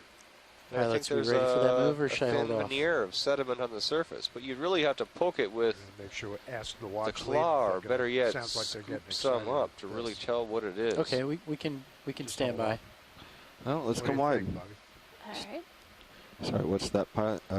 Whether we should full initiate wide. the move. It sounds like they're interested in this topography here. I think we probably could, but We can stand by.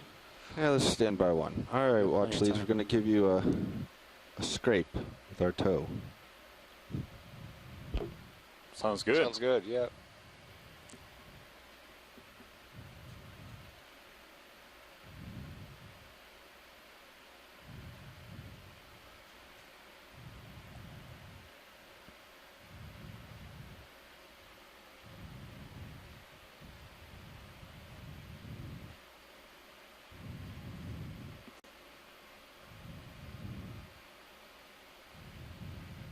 Huh.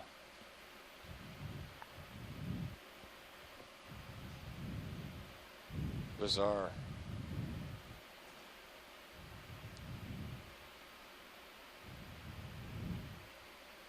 Yeah, I'm having a hard time telling what this is.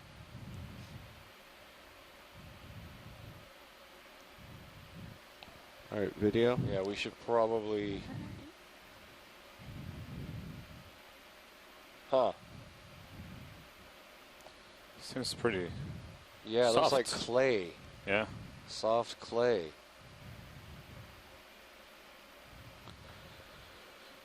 Yeah, that's strange. So scraping it was cheating. Les and I give in. We don't think it's carbonate anymore. Doesn't seem like basalt anymore. Here Let's go in video. Let's get right up and close. So maybe it is some type of consolidated sediment or something. Maybe, Matt? I don't know. Yeah, I don't know either. Or could it be very weather basalt? Yeah, but there looks to be little bits and pieces of scoria in there, too. Come down to the other patch.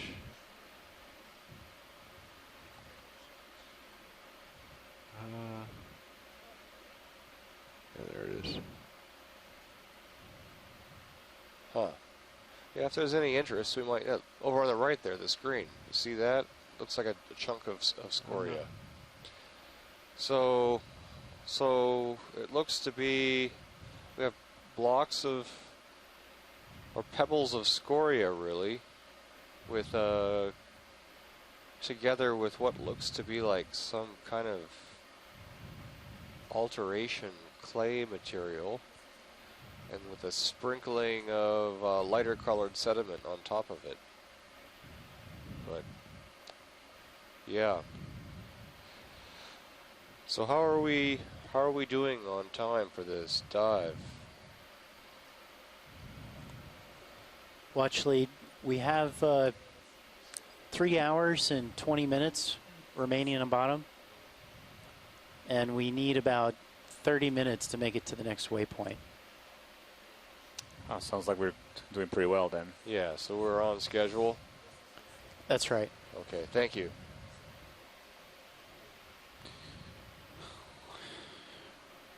If you're good, All right, Matt, I think we can keep going. Thank All you. right, let's come on.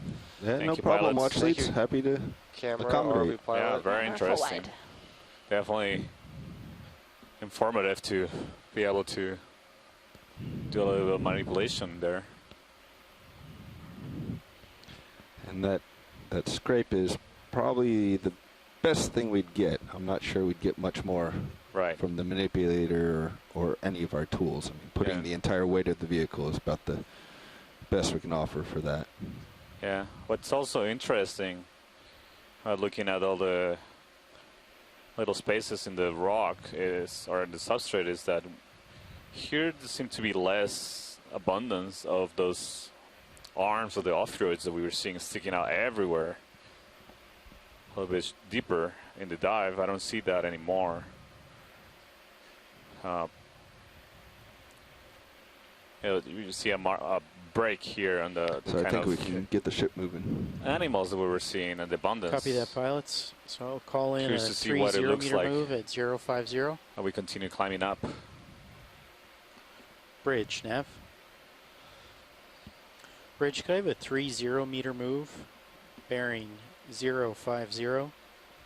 Speed 0.2 knots. Feels the current has gone down with this new slope. Good copy, Bridge. Look at this. I'm not moving at all. I'm off stick and sitting still. Interesting. Almost So looking at the particular, that might almost looks like it's be running associated down with slope. the change in fauna. A different current regime, and You don't it's feel hard to anything tell. going down, It might be a Bobby? temporary variation. I haven't touched. You got no thrust. Oh, a little bit of thrust. The down is similar to what it was. Gotcha. But the left-right is not really existent anymore. Go ahead, Bridge. Thank you, So Bridge. as we came up over that last little bump where we were looking at the redfish, so it dropped off. If you come up 50 meters, There's it's definitely a going the lot other less direction abundance on of these ridges and mounts like that. megafauna here.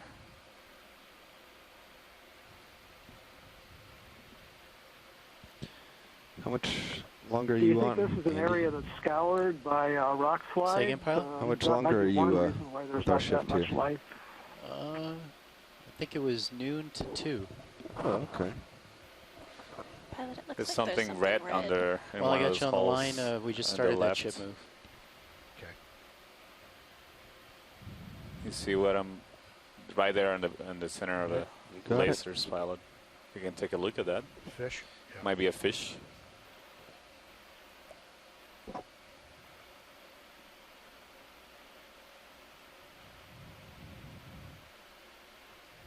All right, go ahead. Video. Oh, it's an urchin. It's a partial. It looks like the red-purple urchins that we saw earlier, or throughout the dive. We haven't really stopped seeing them. Feel Seems free to to be- zoom when ready. That's full. Although this one looks a little different to me. The basis of the spines perhaps look a little bit more. You want to bring that port arm around? Small, and I'm not sure. Roger. Stand by. Just keep an eye on it so you don't bring it into the This slope. looks different to me. So maybe stow it a little bit. Chris, do you It's probably fine where it is. The lower what do you one, think Yeah, about the this lower one? one, I think. Well, if you want, I'll move it. Want to bring it in a little bit? Yeah. Okay. Just nice and slow. All right. Ramping up. When you get a chance after looking at this urchin, can you do a nice close-up scan of that net as well so we can see how all those guy wires and everything are all arranged? Sure. Stand by video, hold it.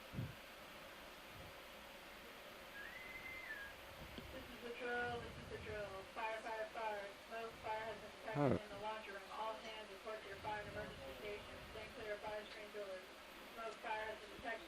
I think that helped, co-pilot. Okay, good. So, pilot, can we take just a left pan to take a look at that Absolutely. sponge spiderweb structure on the left?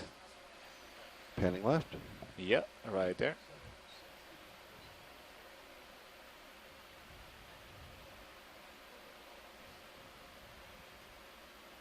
Thank you. Video has come out just a hair. There we go.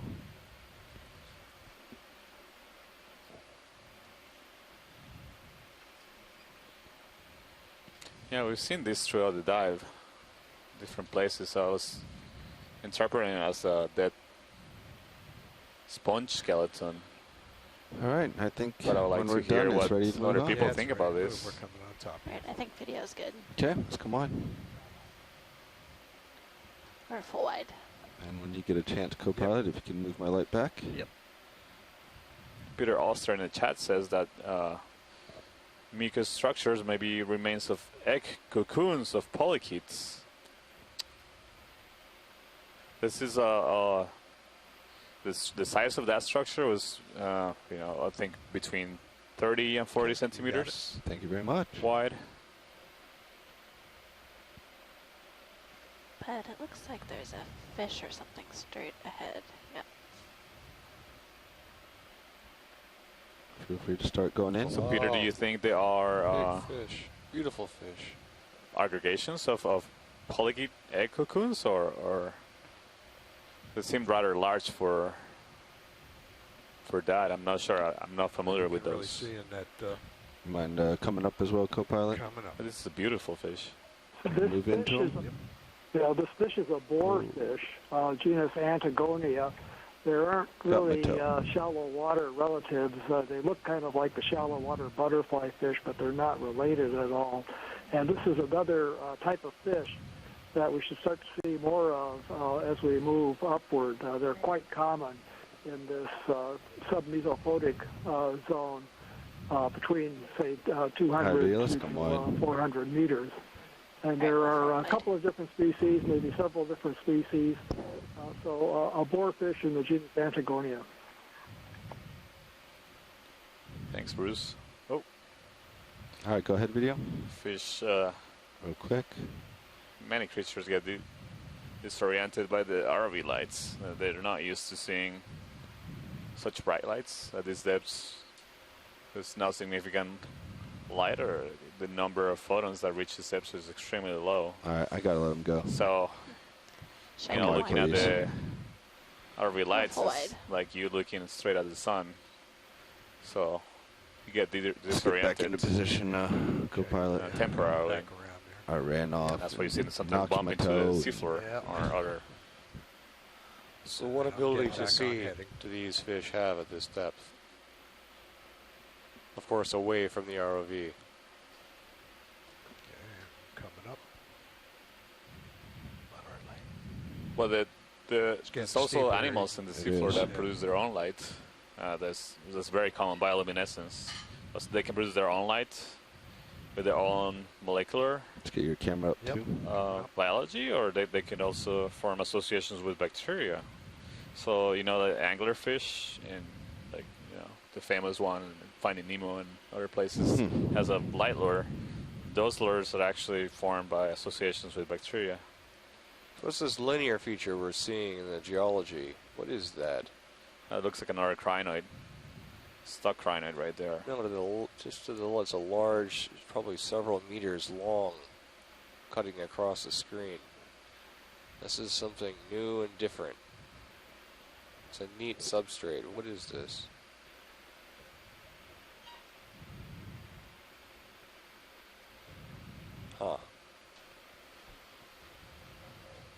Yeah, maybe we can keep moving over this. Absolutely. Go ahead.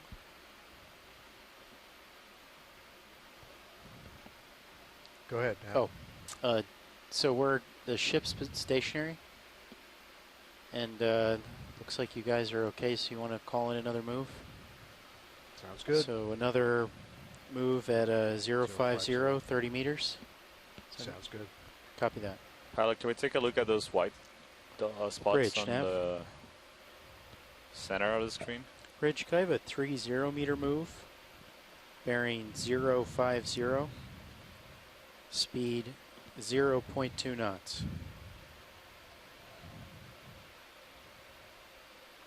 Good copy, Bridge.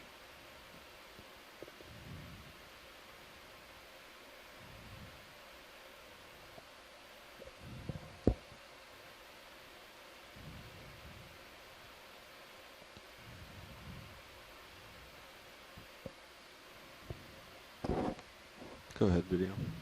All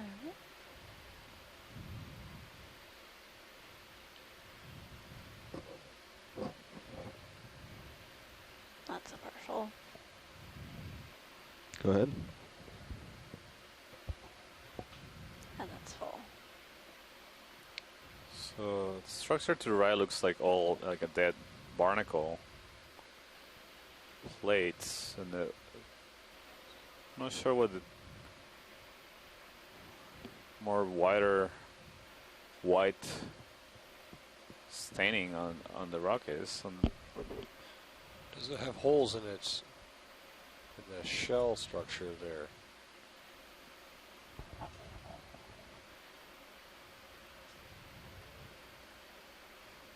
The barnacles have multiple plates that are aligned side by side and intercalating. So you can see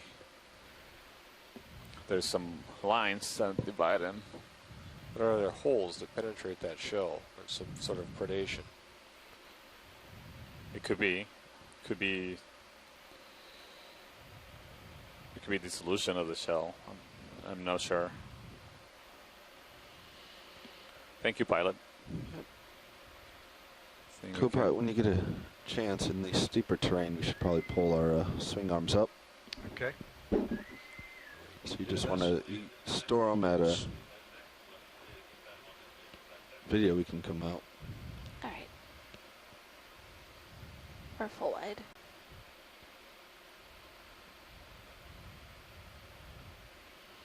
Probably just up 45 degrees. I'm having a hard time understanding what this substrate is. It breaks into large planar a little bit more blocks. It's bizarre. Okay. Do that. For the other side, we'll want to make sure you put it outboard first. Okay. Outboard. Yeah, I think it was. And then stow, right?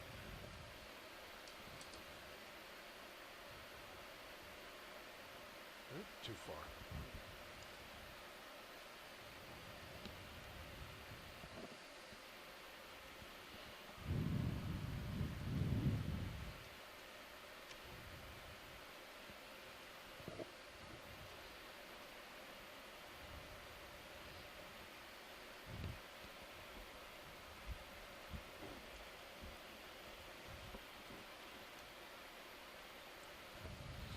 I see some stocks. Santiago, are those just more stock crinoids, or could those be unbranched corals there? On Yeah, I was just gonna ask the pilot if we could take a look at those stalks that are coming out of the rocks. My first guess is gonna be crinoids. Yeah, they are crinoids. There's 3 crinoids. Yeah, okay. Looks like the same ones again too, huh? Yeah, there's actually another one on the bottom right there, so there's 4 here. 4 crinoids. And there seems to be a sea star right there. Pilot, can we take a look at that white? I think it's a sea star. Yes, we can. And I see more crinoids in the distance. I see at least 4 or 5 crinoids in the distance.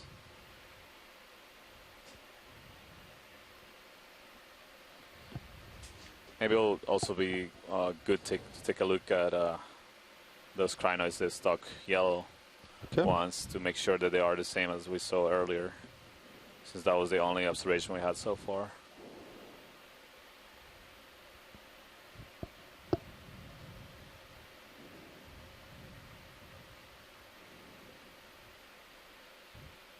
All right, go ahead, video. Let's start to go in.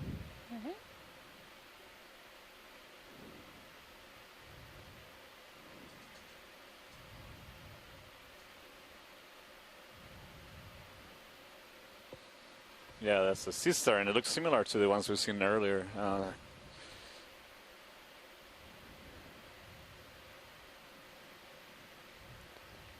Whenever you want, video. That's full zoom. So Chrisma identified this earlier as a Ceramaster, potentially. Couldn't get to the species level. Thank you, pilot. Okay. Video, when you're ready, come wide, please. Alright. So we saw this 480 meters initially, so right now we are at a depth of 385 meters.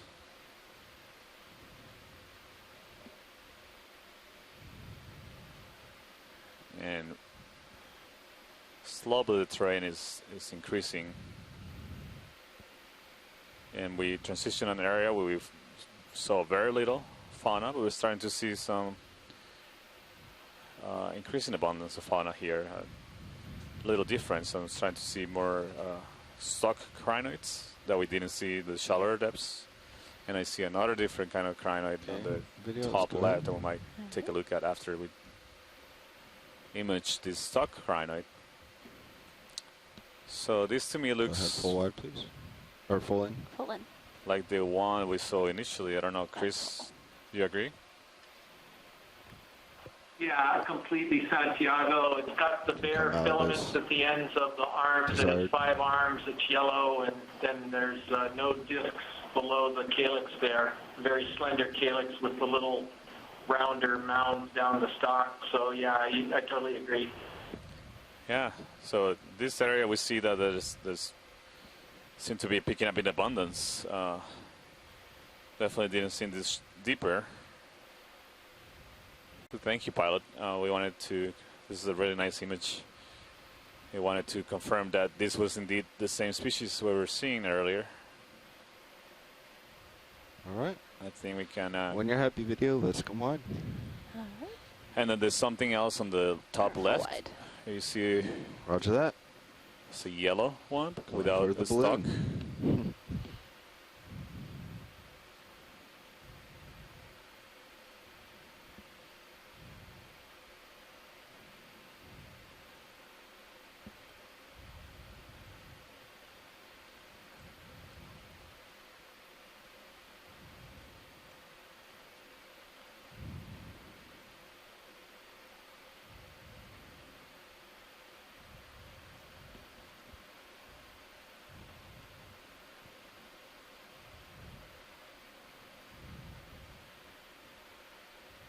Okay, go ahead, video.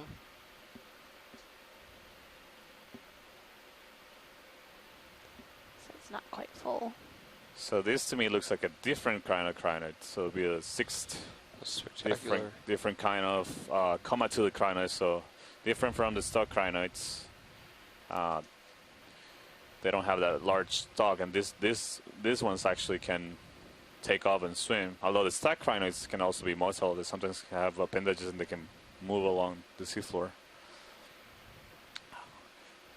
So yeah, there's a high diversity of these animals here. What strikes me is how it's attached to the rock. So what are these appendages, Santiago? Well, they are structured, but they're mostly they're appendages that are not very solid. These are very brittle. If you try to collect them, they'll fall apart actually. And actually, it's not sitting on a rock right there. That looks like a sponge what it's sitting on. Oh, that's what I was yeah, that looks like a. I'm not sure if that's a live sponge. It looks like a dead sponge.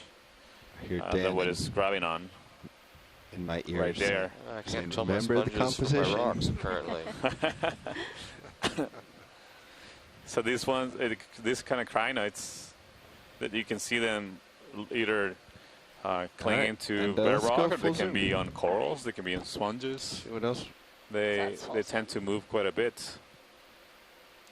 In fact, I remember just scuba diving in Indonesia once, and when I look at my shoulder, I had a crinoid, like one of those on my shoulder. Oh. Yeah, they swim and they can cling to whatever they can find. Oh, I'll get it. Stand by.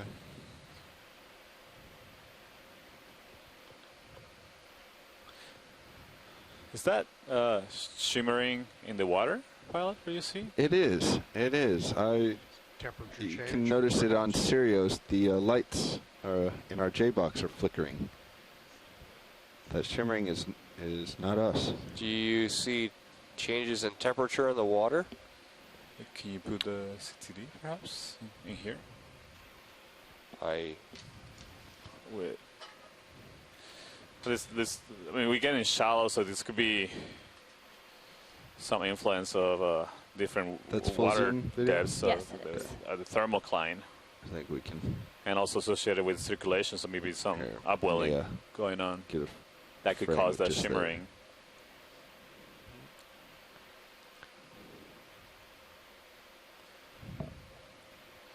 So we see the temperature here is 11 degrees. So in the last 10 meters, we have changed 1 degree Celsius in water. So we've definitely seen a significant change in temperature. So some kind of minor hydrothermal venting? No, doubt it. I think it's more like the thermocline. Thermocline, yes. Okay. Yeah. All right. I think we got enough of this. We can come on. All right. We've always held out hope that this island was still volcanically active. There's evidence for eruptions that are as young as keep going to the waypoint. It's still 050, 10 to 20,000 years 30 old meters. based on C14 gauges of corals hosted in. Copy that. I'll call it in. Yeah, look at the tough cones on the northeast side of the island. Stand by, co-pilot. Could we look? It's just never mind. Sirius is 100 meters away. On that purple thing. I mean, it would be really interesting if it was hydrothermal venting, but I just don't see any other evidence we would see on the seafloor. This might be something else, actually. I'm not sure if this is a urchin. Bridge, can I have a 30 meter Can we zoom in on that red thing, Pilot? Yes, you can. 050. This would be an Antomastus. 0.2 knots. Yeah.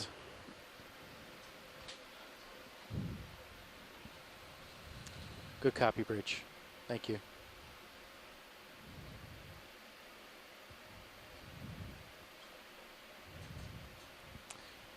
Okay, go ahead. Yeah, this looks to me like coral, an octocoral, an Antomastus. Partial. Very high density of polyps.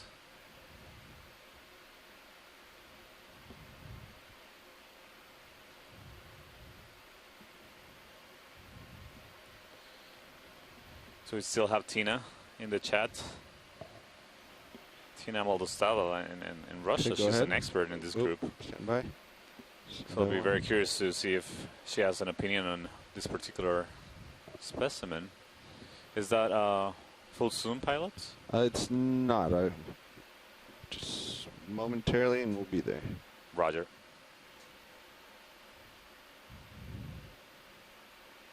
So again, this is one of the few octocorals we've observed during this dive, and so that's full zoom. You can see that clearly the characteristics of the octocorals. So each one of those things that look like flowers are polyps of a coral, and the projections are tentacles. So they have 8 tentacles. You can count on them. The characteristics of octocorals. They have pinnacles, projections coming out of the sides of each tentacle. And so this particular coral we commonly refer to as mushroom coral. So you see these are large polyps. If you look more at the surface where they're coming from, at the base of where the polyps are coming out from, you see there are some bumps right there. You can see there's some white bumps. So those are different kinds of polyps. The big polyps are more for feeding, and the smaller polyps have a more reproductive function. And you see that they have different colors. So these kind of corals are closely related to the bubblegum corals that are branching. We saw one earlier. And they can range in color from the white to pink. You see this common. So in this case, we see that the polyps are red, but the body of the rest of the surface of the coral is white. So if this coral will be scared and retracted its polyps, you will only see like basically a white ball with red dots, red and white dots.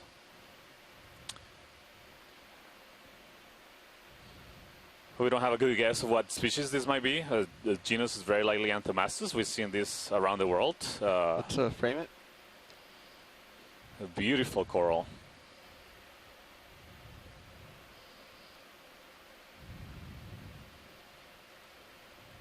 This is one of the most spectacular colonies I've ever seen.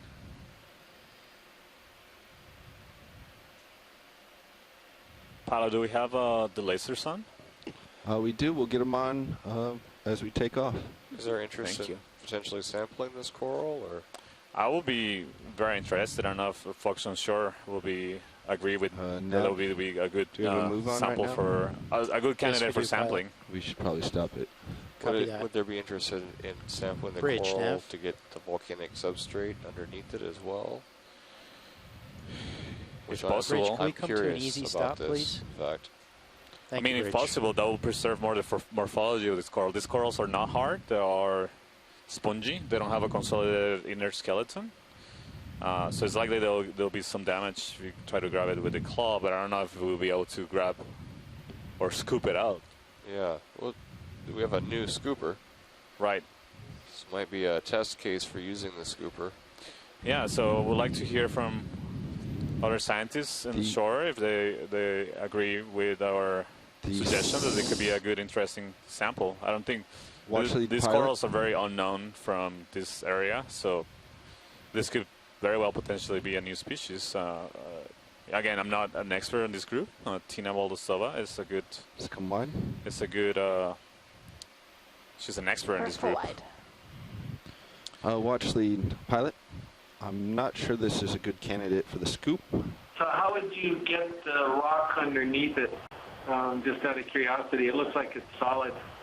Right. I was just wondering if it's like the one we scraped that seemed a little bit soft. It did seem soft, and just I'm wondering if this is a similar substrate. It very well could be. I don't know if pilots you would be willing to at least give it a tap to the substrate and see how hard it is.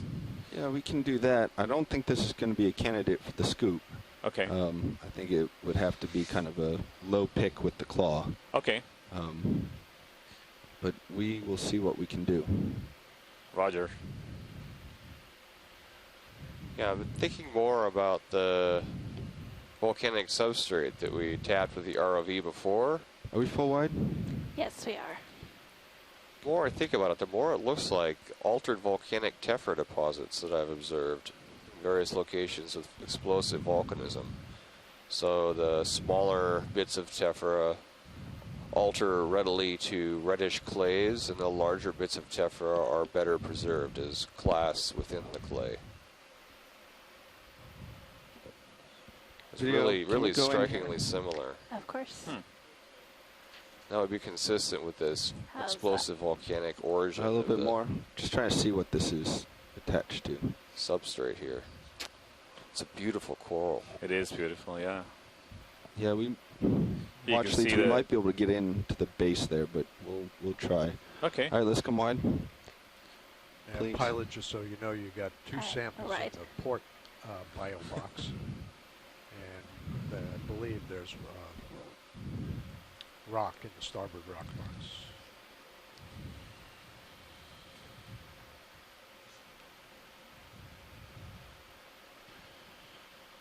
This one's a bit tricky to get a position, but stand by.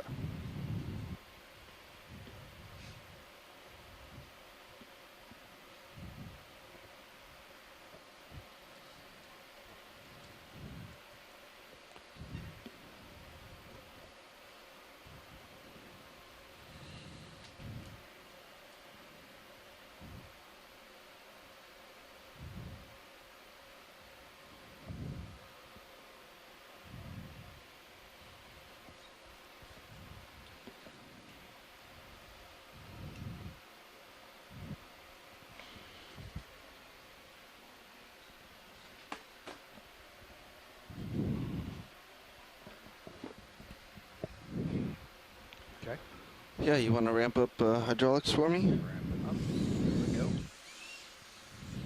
Take that all the way? Yeah. Okay. And if you're confident in your position, your location, if you could bring up the mini Zeus cam on that right monitor. Okay. Right monitor and HD2.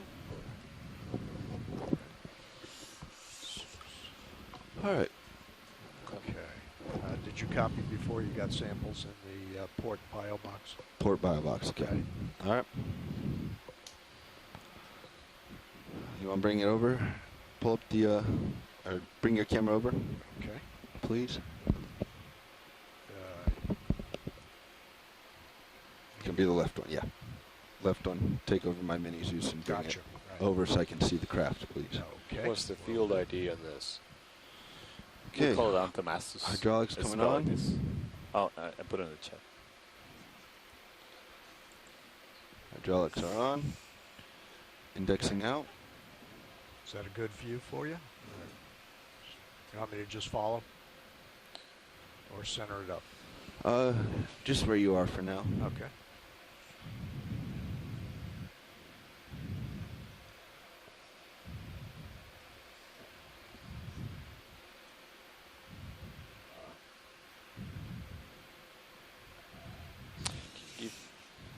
You tap that, maybe tap the substrate a little bit before you take the coral? I can. Thank you.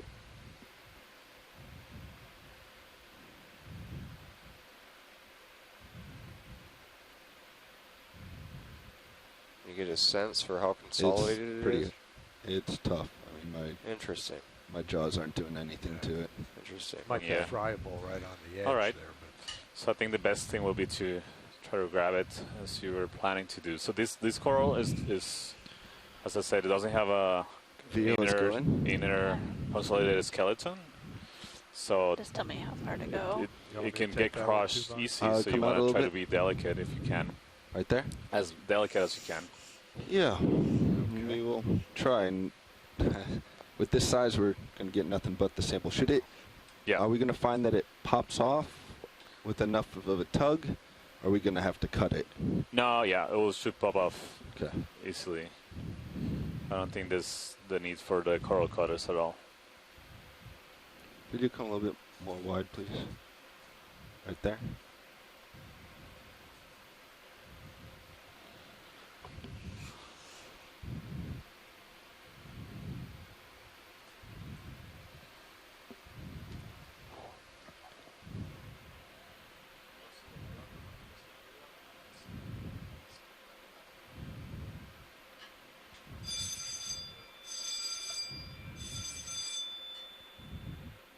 Can you bring mini Zeus down? Center up more on the sample, please. Okay.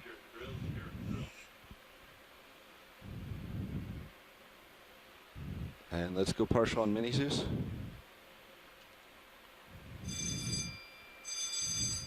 Okay. Center it up, please, co-pilot.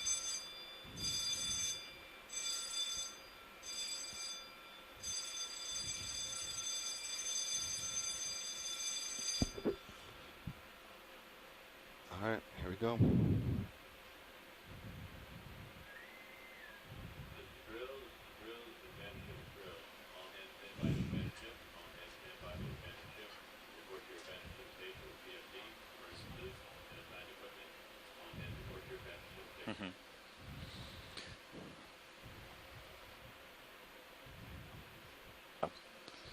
Yeah. So for those unsure, you're hearing alarms in the background. That's the ship is conducting a drill, abandoned ship drill. So it's just training that happens regularly on board ships to make sure that everybody's fully aware of what they have to do in case there's a real emergency. So now we're setting out to sample this mushroom coral, Anthemastus.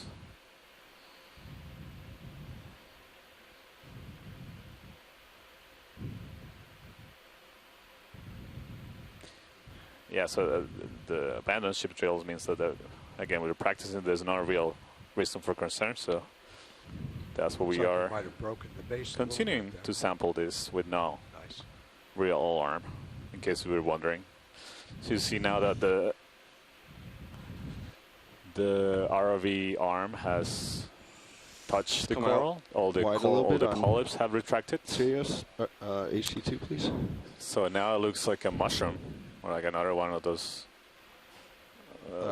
Basically a mushroom. Some people call them mushroom corals. I can. Right. All right, and I think That's I might be able to get the rock appearance this comes time. from. Cool. So this is normally what we see in a specimen when we see it in a museum in a jar. We don't see the tentacles extended that we saw them spectacularly. So we lose all that. But with getting these observations, we get a much better idea what the animals look like really in the natural habitat. That was the mini zoos. Oh, right. Yeah. Right there? That's it. Okay.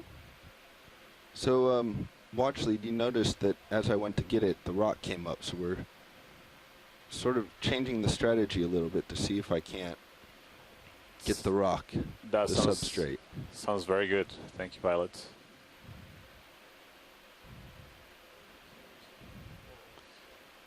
Right, that'll be, if we can get the substrate that we were planning originally, though,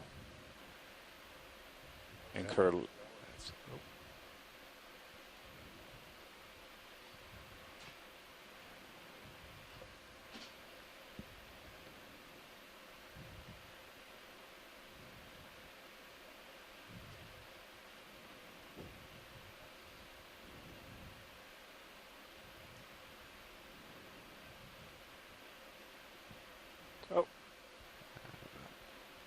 She's free. Free, but I'm trying not to clearly crush. see why it's called a mushroom coral. People call it mushroom coral. It looks just like a mushroom. Okay.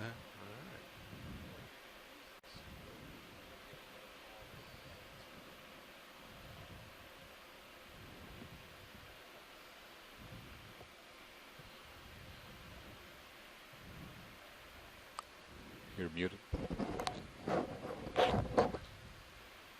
A pilot. I don't know if this would be a good candidate for trying to use the scoop. Yeah, it might be. Now I'm just trying to see if I can't get it fully loose so that we can just scoop it. Ah, roger.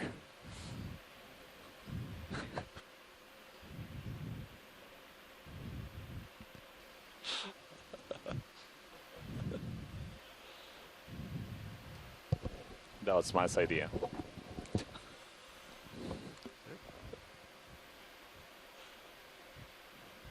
All right.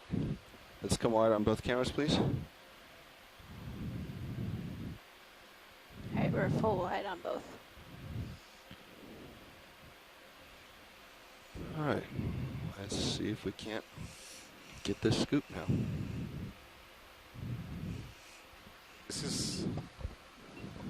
We're going to try to use a new tool that is available in the ROV, brand new. So it will be the, on the right side first use of it. So it's a scoop that the ROV team has built and designed and built to exactly for this purpose, to try to collect samples that may be delicate.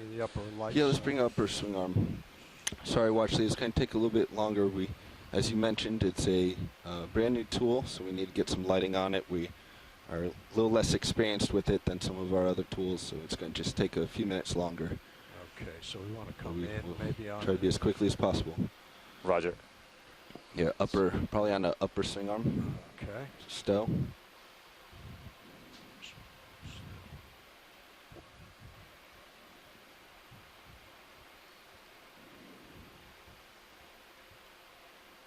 There we go. Oops, that was maybe a little too far. Well, you can stow and you can also bring it up now.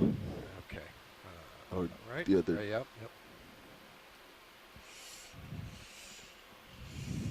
There we go. Perfect. There you go. All right, let's come right on Mini Zeus. On my camera there. Line me up, please. Yep.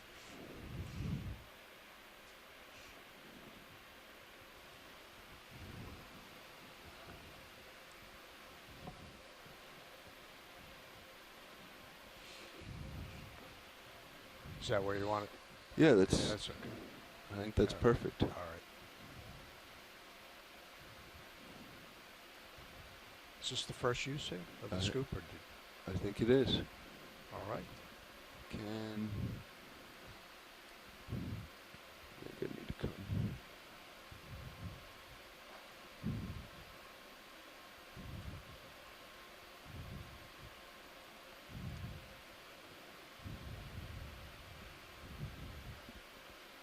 Nice.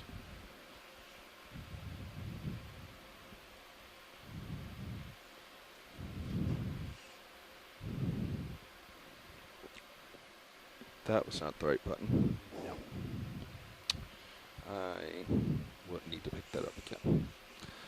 Let's see. Can you reach it from where you are?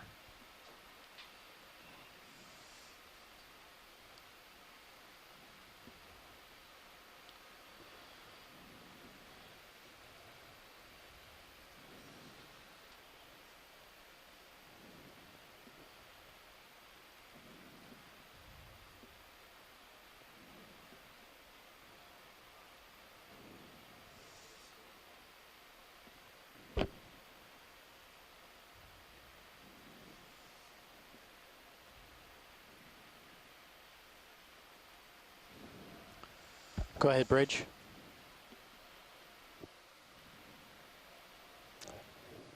Negative. No, it's O'Brien, Moore, and Liberatore in the front row.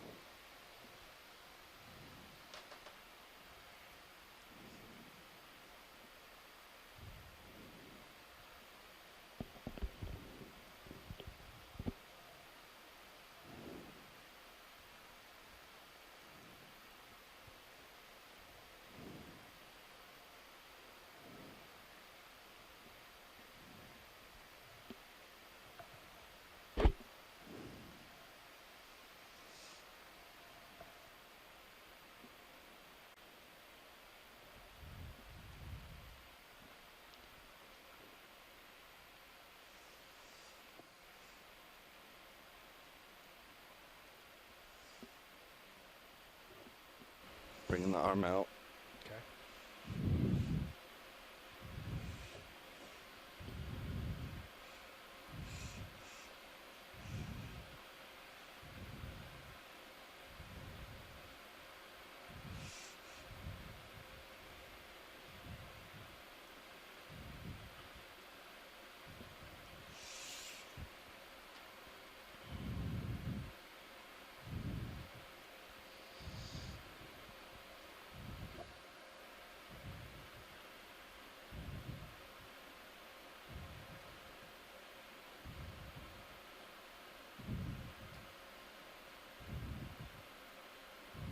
Catch.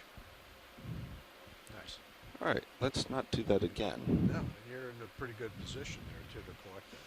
Yeah, this might actually work out better anyway. Yep.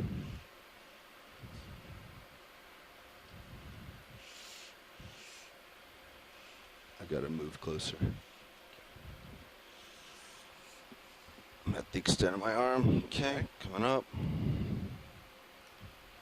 Watch lead, I do apologize for the delay here, but we should have it momentarily.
Okay, bringing it back down.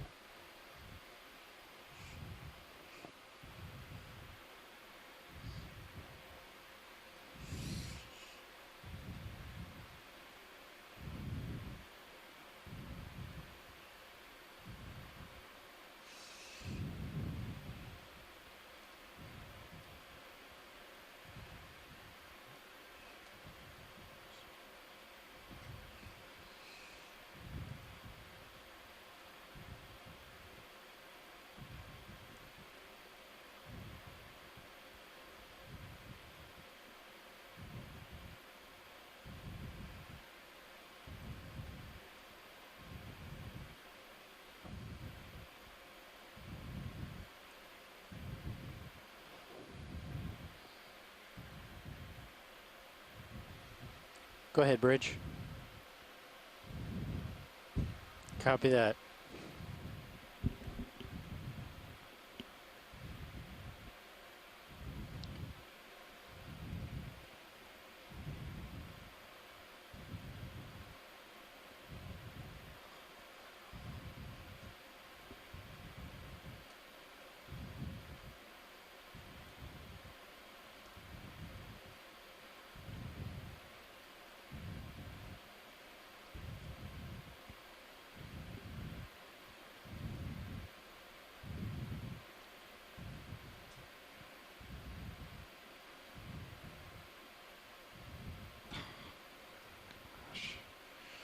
Okay.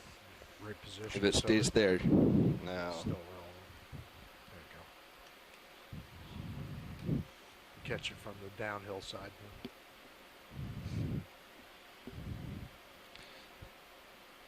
The scoop is difficult on hard sediment. Well, yeah. And it's not flat.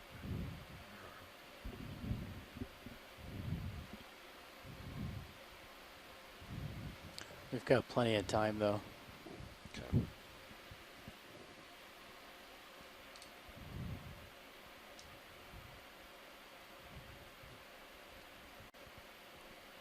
Okay.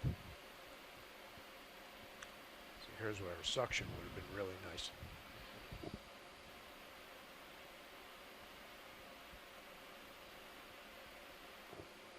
Come around. What am I up against?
That's it. Catch it in the middle. I was trying to. It's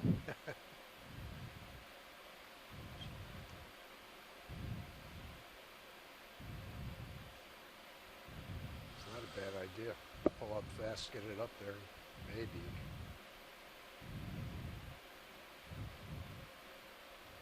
Yeah. There you go. All right, where do you want to put it, Bobby? The only bio boxes are the starboard ones. Pilot, but if you feel comfortable or more comfortable with the, I don't know, with the scoop, it will be easier to reach one of the port ones. It wouldn't be too bad to put it in there. I wouldn't be confused. That's what I mean. Are both port boxes full? Yeah, there's biological in the outboard one, port side, right? Watch lead, and then there's a rock that may have a shrimp on it in the inboard one, port side. So we should probably do it in starboard box then. That's right. I was just suggesting, if I don't know with the scoop what the angle which one will is be. easier If we're worried about losing the shrimp, then we need to watch it roll it around. I'll be more worried about Watch losing this than the shrimp, to be honest. Yeah, I don't know how to. Yeah, well, I mean, can you tip up any more? Because either the thrust is catching it. Okay, so you want to go ahead with the starboard bio But box. we're not going to be able to get the drawer out where we are right now. Ah, gotcha. All right. So that's the tricky part right here. So I need to come out just barely. Okay. So let's see. We want to retract the cylinder on the port side, correct? so that the door stays closed. On the ports. Port side, we want the bio box closed. Extracted, yes. So we are retracted there. We want to extend on the starboard side.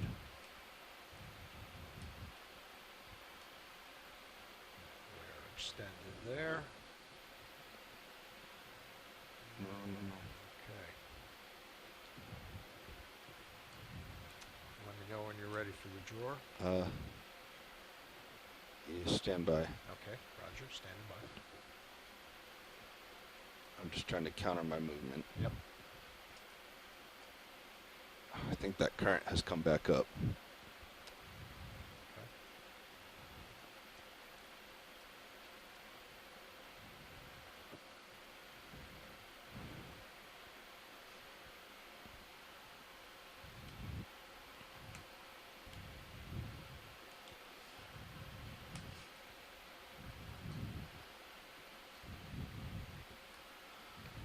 Okay.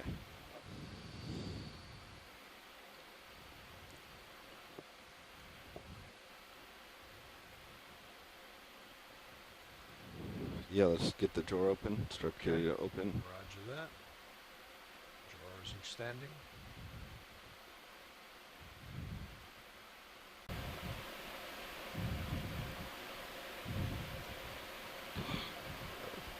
That's it.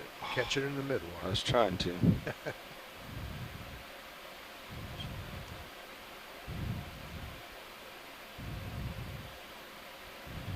Not a bad idea. Pull up fast, get it up there, maybe.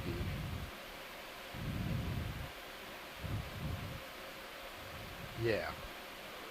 There you go. All right, where do you want to put it, Bobby? The only bio boxes are the starboard ones. Pilot, but if you feel comfortable or more comfortable with the, I don't know, with the scoop, will be easier to reach one of the port ones. It wouldn't be too bad to put it in there. I wouldn't be confused. That's what I mean. Are both port boxes full? Yeah, there's biological in the outboard one, port side, right? Watch lead, and then there's a rock that may have a shrimp on it in the inboard one, port side. So we should probably do it in starboard box then. That's right. I was just suggesting, if I don't know with the scoop what the angle which one will is be. easier If to we're get worried to. about losing the shrimp, then we need to Watch it roll it around. I'll be more now. worried about Watch your losing this than the sample, shrimp, to be honest. Yeah, I don't know how to. Yeah, well, can you tip up any more? Because either the thrust is catching it. Okay, so you want to go ahead with the starboard bio but box. we're not going to be able to get the drawer out where we are right now. Ah, gotcha. All right. So that's the tricky part right here. So I need to come out just barely. Okay. So let's see. We want to retract the cylinder on the port side, correct? So that the door stays closed. On the ports. Port side, we want the bio box closed. Extracted, yes. So we are retracted there. We want to extend on the starboard side.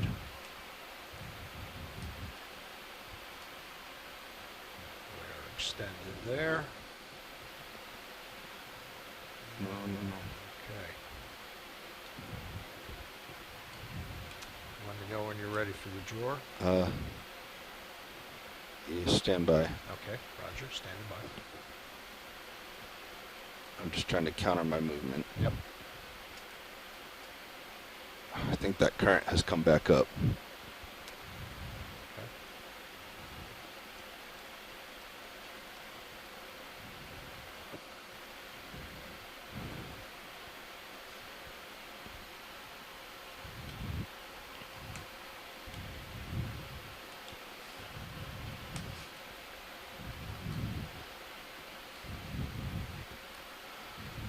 Okay.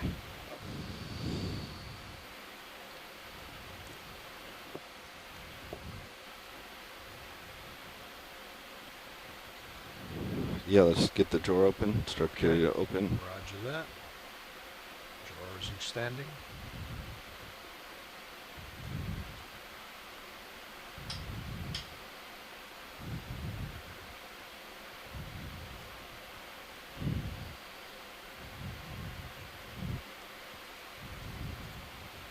It's out all the way.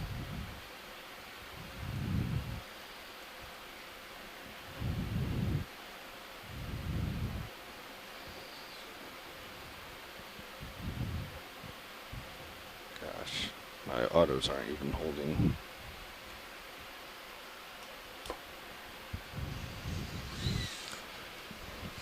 Okay.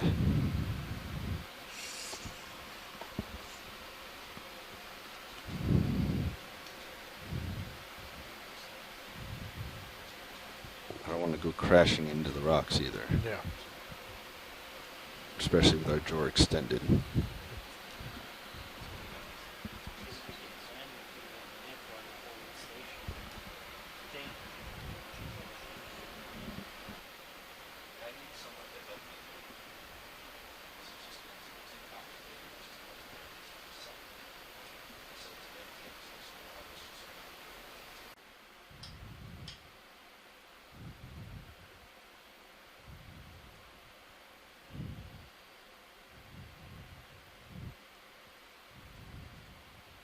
It's out all the way.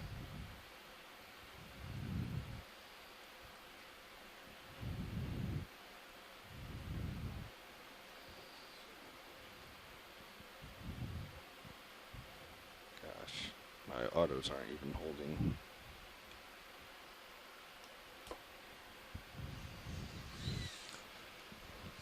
Okay.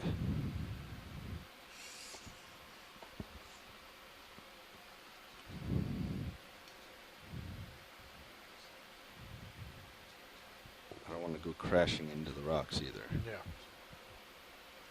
Especially with our jaw extended.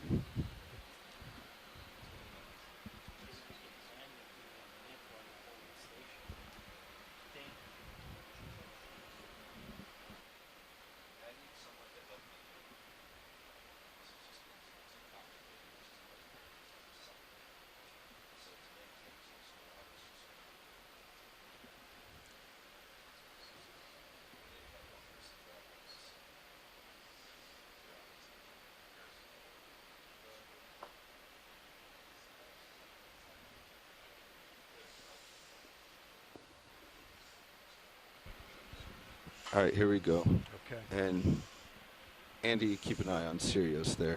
I Will do. drift in towards it. All right, here we go. Coming to starboard.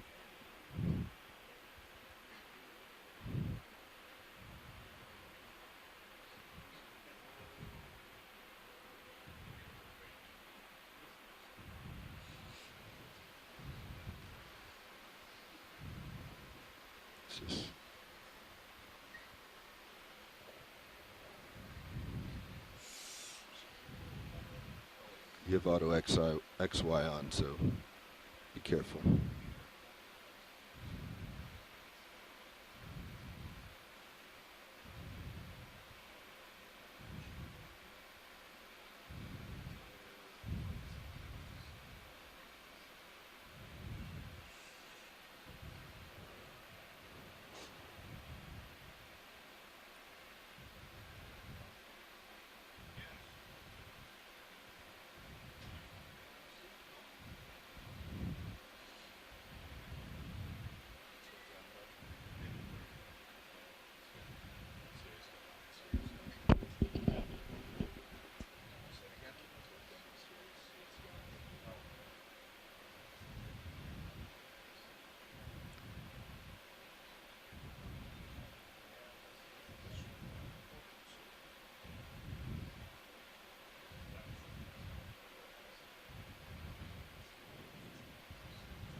What's holding it in there now?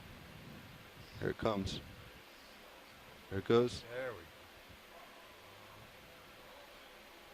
I don't want to close that drawer yet until we draw. It's right on that edge. Maybe you swing the other way.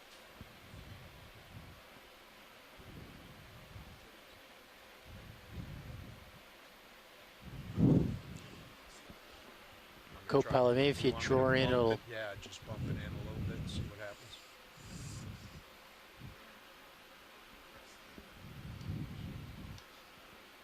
I'm afraid we're going to crush that right in there. Oh, there it goes. Okay. Now she's in. All right. Let's get that closed. Yeah, watch the scoop. Yeah, great job. That was a really tough one. Nicely done. Okay, roger.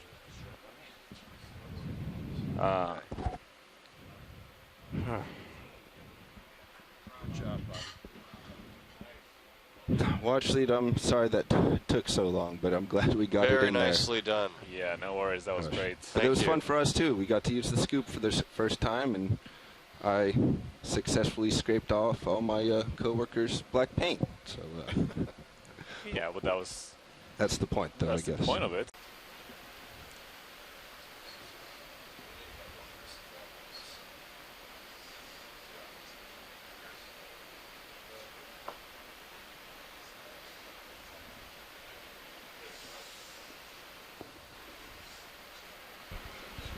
All right, here we go.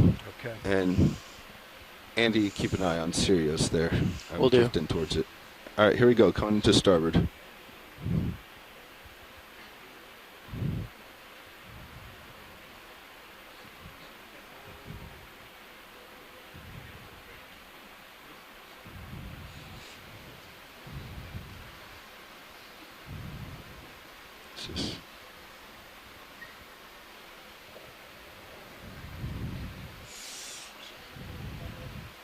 You have auto XY on, so be careful.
What's holding it in there now?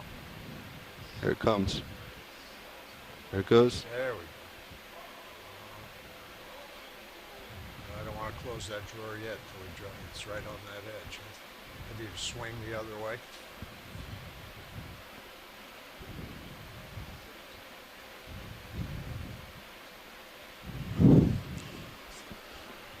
Co-pilot, maybe if you draw in, it'll... Yeah, just bump it in a little bit and see what happens.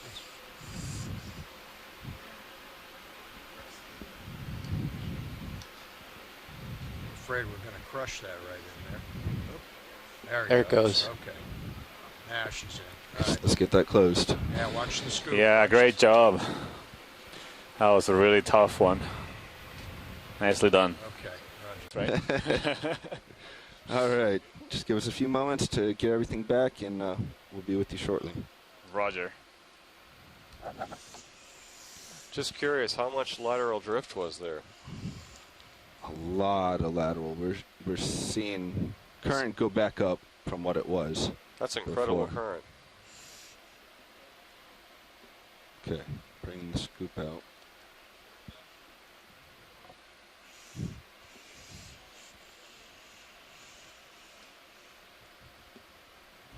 All right. Can you, while you're doing that, probably maybe if you don't want to do that now, it's okay, but just poke that substrate with a We weren't getting anything earlier, watch lead. Okay. I don't know if you could see it back there, but the scoop was flexing when we were contacting. Yeah, That's what made it so difficult to scoop. It's pretty tough stuff down there.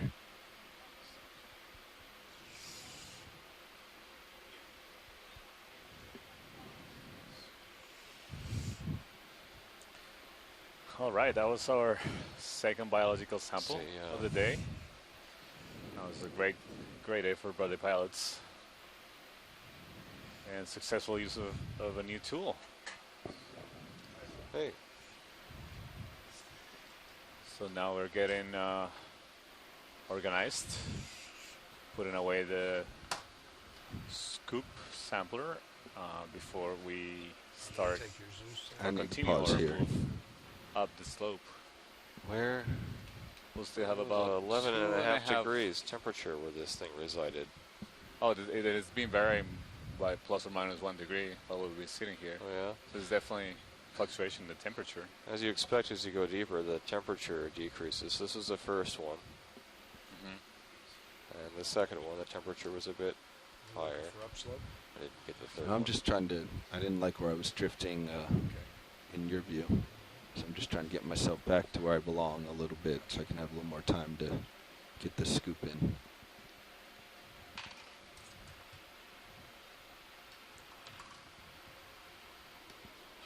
All right, here we go.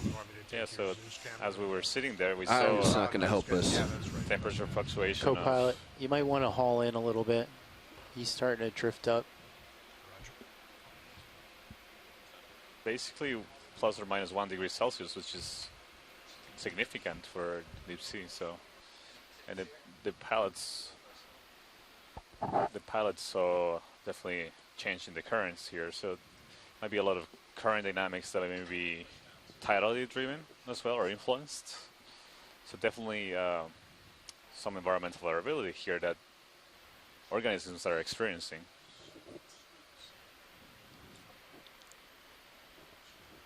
Very valuable sample.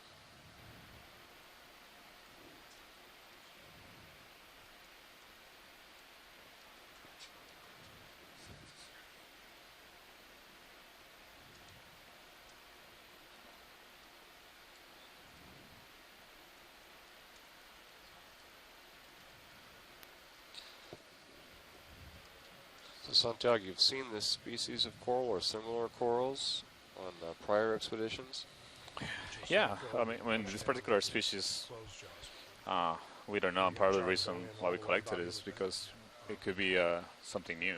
I kind of like your idea. But the genus or the group of species that are considered mushroom corals that have that morphology, yeah, we find them distributed globally. Definitely have observed those in. Okay, let's come up on. I think I'm good on. Northern Fur in Hawaii and Indonesia and Marianas. So they are a characteristic group in the deep sea. All right, scaling hydraulics. Okay. I'll put the light bar back where it was. All right, do we want to switch this front row up a little bit? I could sure use a swap. Have you sat in this seat before, Don, or you've sat here, right? Just once. But so we're currently at a depth of do you guys want to switch? Do you want to get in co-pilot a little? Or? Sure. And we are. Or do you want to sit here? Pretty close already to. Yeah, I'm happy to do whatever. Proposed as the last waypoint of What's the dive. the current like? It's well, we'll still have 2.5 hours of bottom time. Okay. Would you rather not? Approximately. Well, I mean, I'll give it a go. The plan. Last time I was in strong current, I had a little bit of a hard time with it. And keep exploring the waters inside the sanctuary. That sounds like an excellent idea. Just keep moving up and exploring. Places that nobody's ever seen before. To boldly go. That's the mission of the Okeanos. Okay. Bringing down the hydraulics.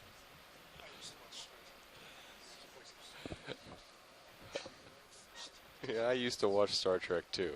Okay.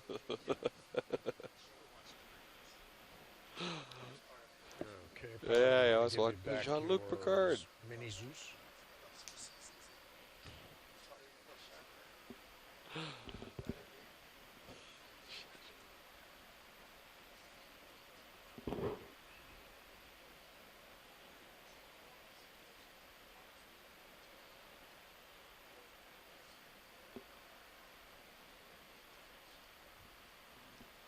Okay, go ahead and switch back to monitor.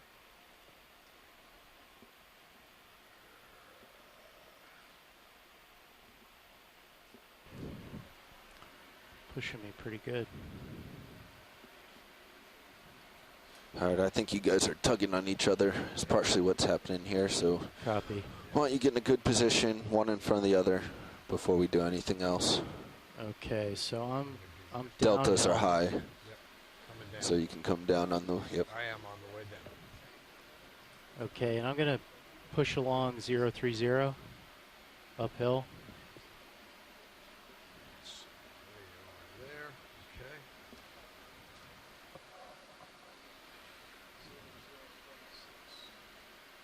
Try and get straightened down again. Right, and then when you come across, I'll start turning to starboard.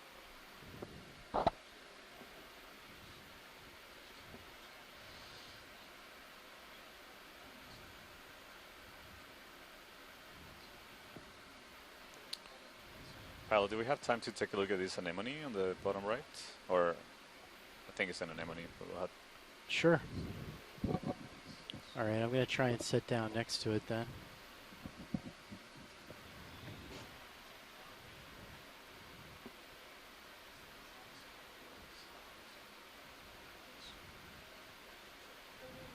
So let me take a look at...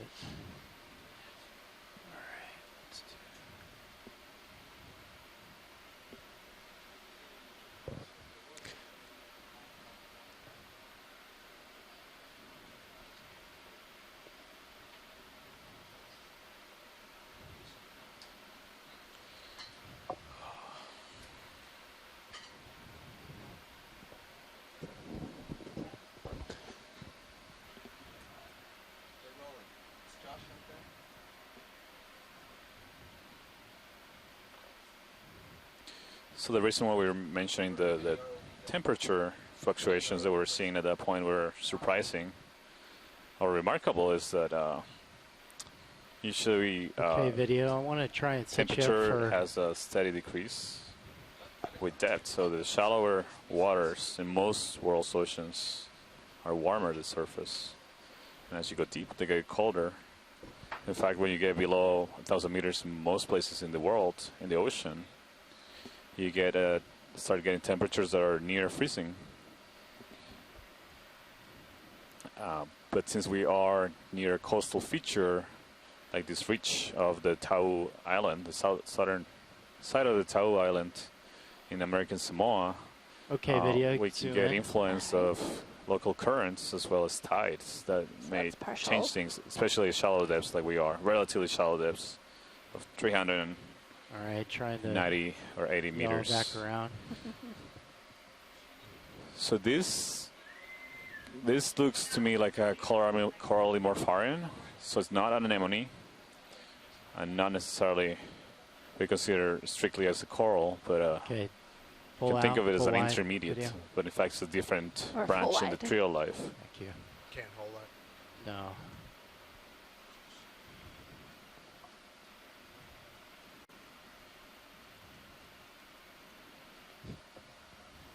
Great shot.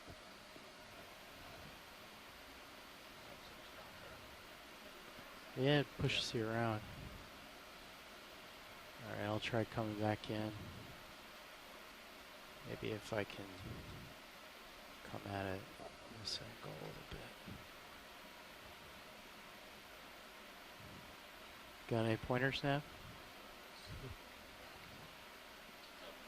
Yeah. Looks like it.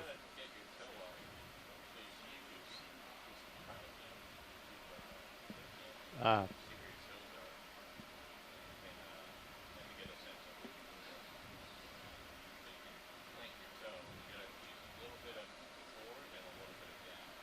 Okay.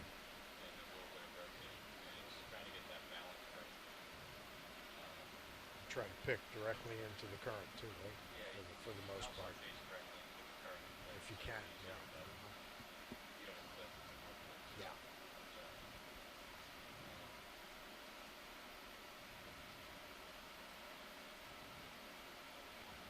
And then you just want to avoid the situation where you just keep increasing. You thrust forward, down, sideways. You want to find the right balance. Okay, I think I can do it. There's a...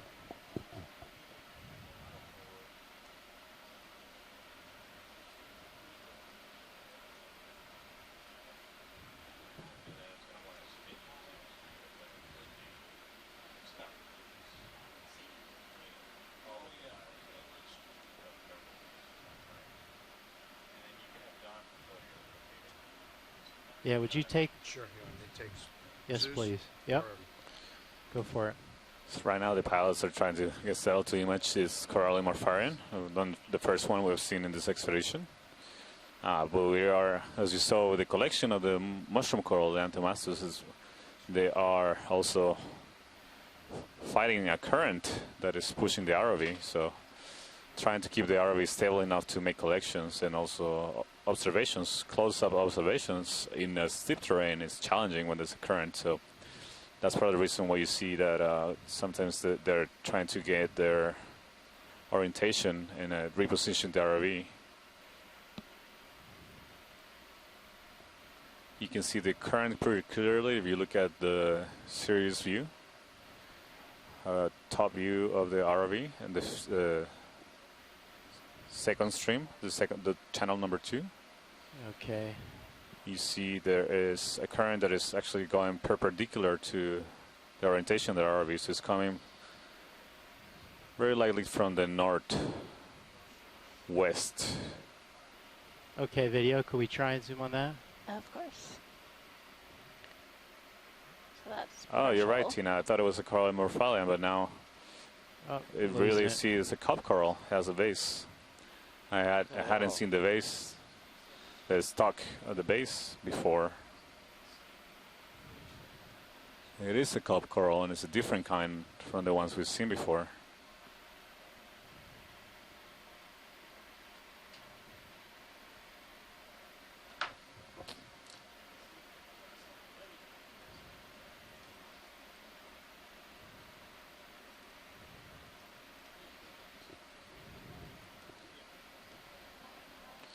This is a much larger ones than the ones we saw at deeper depths. Looks like you got it now. Zoom in. We're getting ready to take a closer look at it. That's not quite full. So you see this has a quite different shape of the cup. So the skeleton, the white part at the bottom, that's the skeleton. That's the cup of the coral. The single single polyp with many tentacles, and it has a V shape. That shape is helpful to identify the coral. But again, the characters that are mostly used to identify these corals are the septa. So which are the places where each one of those tentacles that we see sit on in the skeleton. We taxonomists that are specialized in this group of corals look at the patterns of the septa. Right now we can't really see them because all the tentacles are extended. So I think it's pretty hard to make a species identification from the specimen, but nonetheless it's a valuable observation. It's a beautiful coral that we're seeing. Okay, full wide.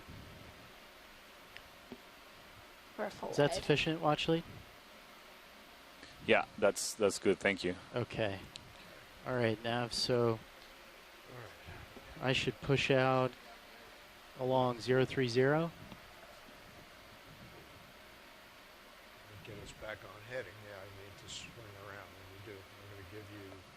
You want your Zeus back? Oh yes, please.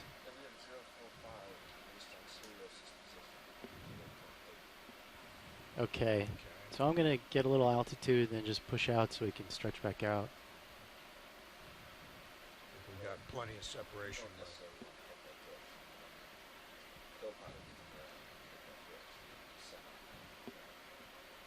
Okay, well, I'm south of Sirius, right?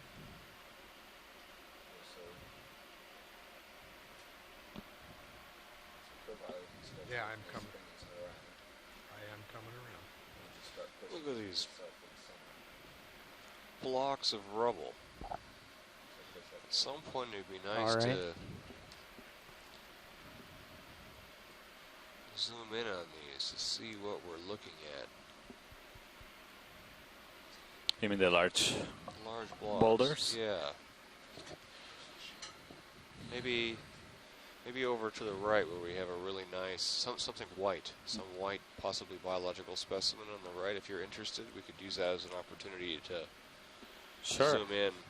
If that's, yeah, that'll be great. It looks like a sponge. Oh, I'm sorry.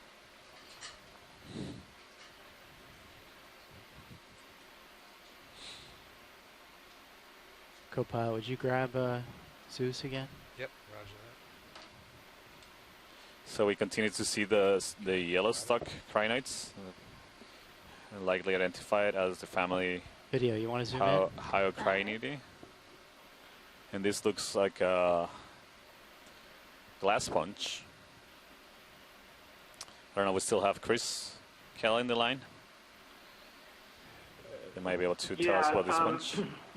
Sorry, Les and I were a little preoccupied there trying to figure out Chrysogorgids here. I obviously take advantage of having Les sit next to me.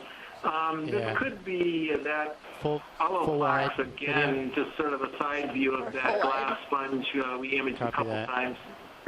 Watch lead. We're this current's kind of pushing us a little bit, and we'd like to center up under the ship again if that's possible.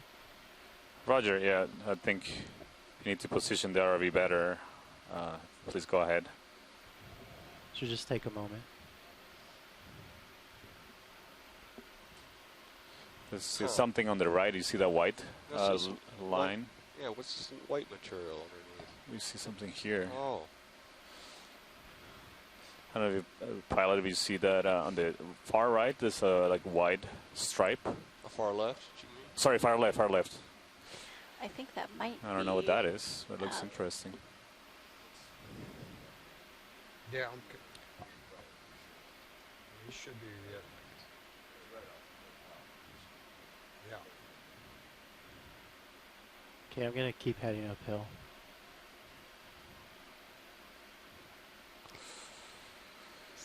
Pilot or co-pilot, I think Zeus might be pointed up just a little bit. What's that in?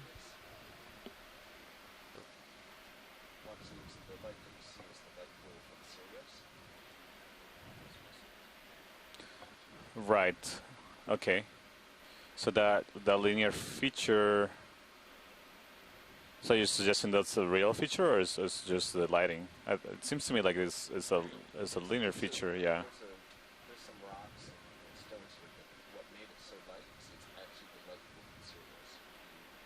Kind of look with cameras out, you can see it. That light spot is actually. Oh, I see. I see. So it's just being illuminated, but seriously, it just looks. Coral here? Correct. Oh, there's another cup coral. Is that the same one we imaged? Are we interested in sampling one more, having another biospecimen, or is this not of sufficient interest? Yeah, these ones are tricky. They're even more tricky than the Martian ones. Will be similar, but they're brittle. Okay. So, and in these current conditions, it might be hard. There's another one right there, another cup coral on the left. So there seem to be good abundance in this area. Not much else. Crinoids and cup corals. Okay, so I'm directly under Sirius now, so we're starting to get a little bit better here. Yep, just need to push ahead.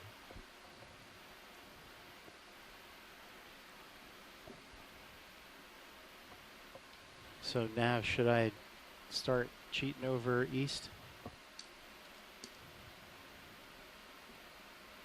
What's our direction to target?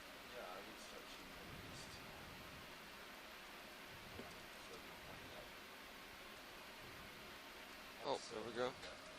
That looks like a siphonophore drifting by. What was the direction to the target? We see 0.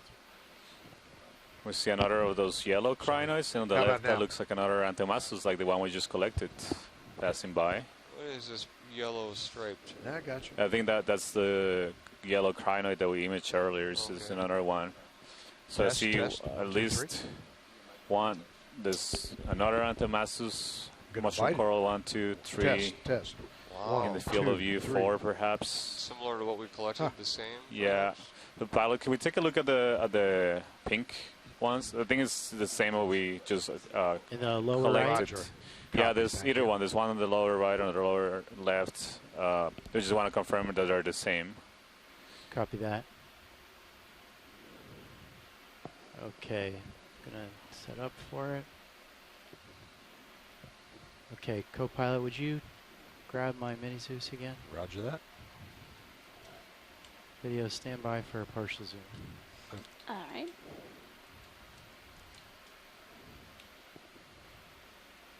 Mini Zeus or Zeus? Mini, Zeus, sorry. Zeus, okay, Thanks, yeah, co-pilot. right. Oh, and there's also Looks like there's a slip up a top of a rock up. sorry, go ahead. Okay, video, go There's ahead, a little get as tight fish as you moving can. around in the upper left center of the field, underneath the logo, out of the field now. I can go tighter than that too. Yeah, we'll try to image that after, Bruce. So this coral looks, the polyp disposition looks very similar to one we collected, but you can see the base and the rest of the body of the coral, except for the large polyps. It looks pink rather than white. Again, the coloration in these corals is not necessarily a good indicative of different species. There's variation all the way from white to red. So we could very well be seeing just a color variation of the same species that we just collected. So it was a very good collection because it's a representative sample of the communities at this depth. Thank you, pilot. That's a good image. Copy that. I think there's a couple other things we want to look at while we are here. So if you zoom out, we saw there was seemed like a video. hermit crab on the left that was crawling along the seafloor. It might have moved out of the field of view, and there was a fish further along. I don't know. It might be now to the left. Okay, I'll swing to the left. Or Is that the little pink guy? 025. About halfway up the view? It was white. Maybe if you can do a partial zoom, maybe we can see it. There's several of those mushroom corals that we just collected. Nav, currently the ship is I see not the underway, white is that thing correct? right in the center, in a crack. Stationary. I think Roger that's that, the thank hermit crab that is moving along on the top of the screen. Say again, watch lead? You see a white thing moving in the top center? Yep. All right, I'll head over for it. I think that's the hermit crab that we wanted to aim. And it's also on the left. There's so many things here. I don't know if you can, right here on the left, the bottom left corner, there seems to be a different kind of coral that, or at least that we hadn't seen at this depth. I don't know if you can take a look at that before you zoom in the hermit crab. Sure.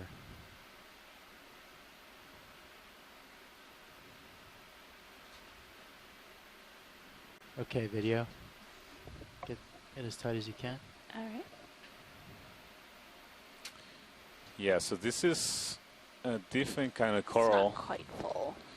This looks to me like a chrysogorgid, so likely the genus Chrysogorgia.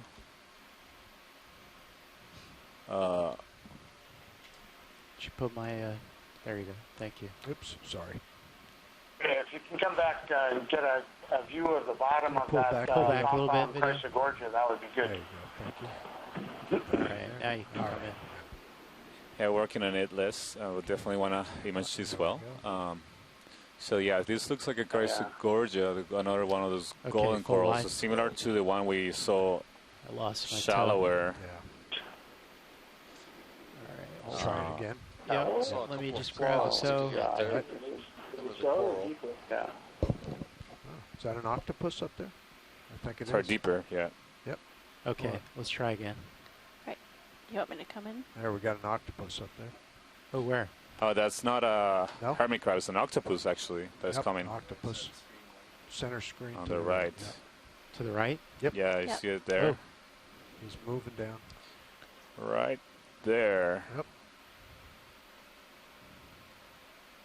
From the distance, it looked like a hermit crab, but it's an octopus. It's in the crack. All right, I'm going to try and... He's in that crack right there.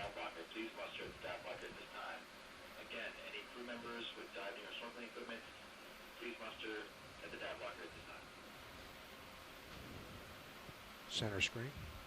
So I think, Pilot, we're interested in imaging a little bit better the coral also and the octopus. I know it's a little tricky to settle here, but okay. But coral's not on the move though. Okay.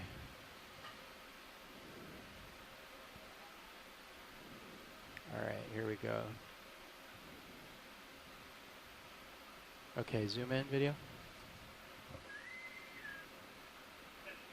That's a partial. Wow. Nice. Yep, so there's the octopus. Is that on max zoom? I can take some more zoom whenever. Go ahead, video. That's full. Thank you, that's spectacular. Very nice. What a beautiful animal. Look at that. And it's not very big. It's beautiful. You can see the chromatophores. So you see that it's actually translucent, a lot of it. The membrane between the tentacles is translucent. You see all those dots are chromatophores. They use them for full wide video. Changing colors, but also some species can be, That's especially full-wide. squid. I'm not sure if the octopuses, but can be bioluminescent. They can produce light. Okay, go back in. Seems like he's following that fissure down there. Like The good very places smart to hide for animals, him. large brains, very good eyes. And he's trying to hide from us. Pilot, could you turn on the laser? Are they on before it disappears? They are. Could you pull out a little bit? Yeah, okay, we had it on. Yeah, this is very small octopus. Very small. The little guy went and hid in the cracks. Okay, I'm going to try and... Yeah, it's a couple of inches. Yeah, It's that big. coral is just to your left. Yep, swing a little bit to the left. Maybe we can pan to the left. Try to image the other coral, if possible. There it is. Go. Okay, video, go in. Okay. Yep.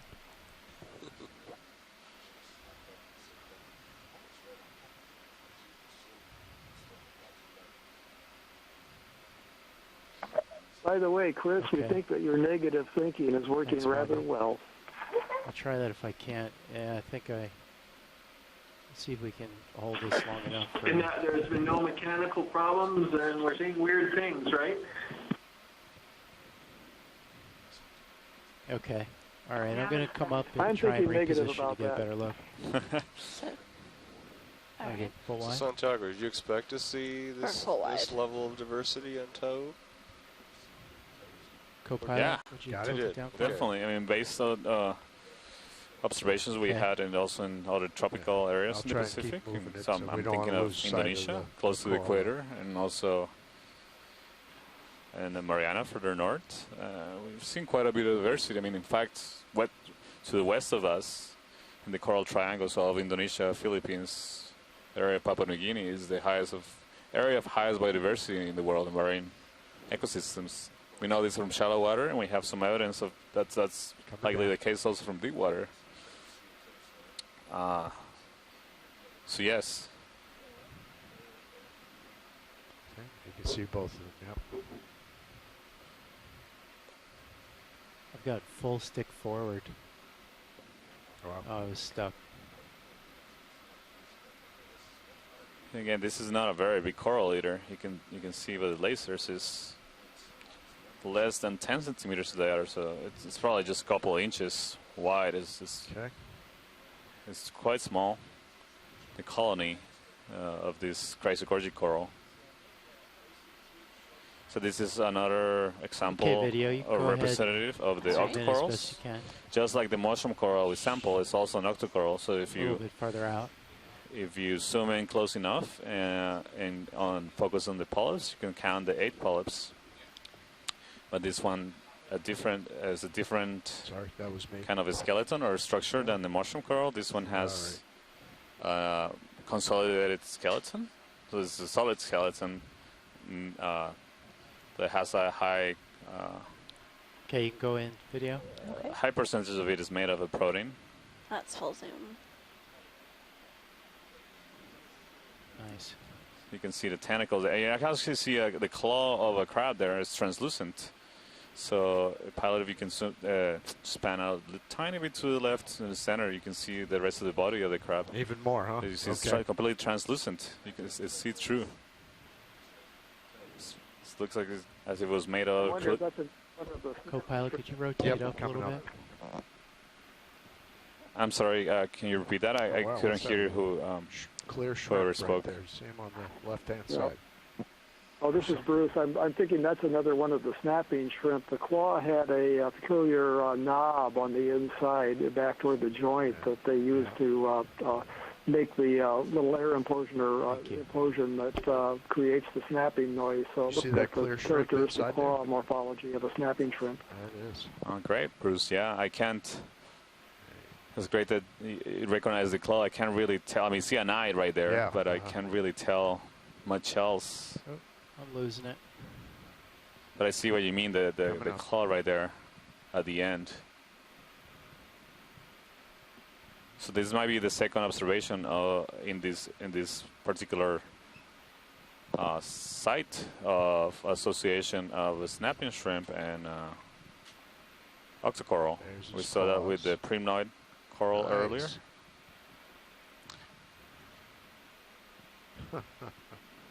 You see there's a claw sticking out. Originally, although that claw to me also seems like it could be from a Galathea spot lobster as well.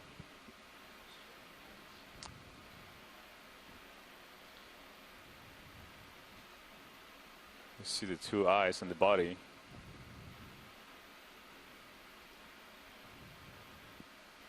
What do you think, Bruce? To me, it looks more like a squat lobster.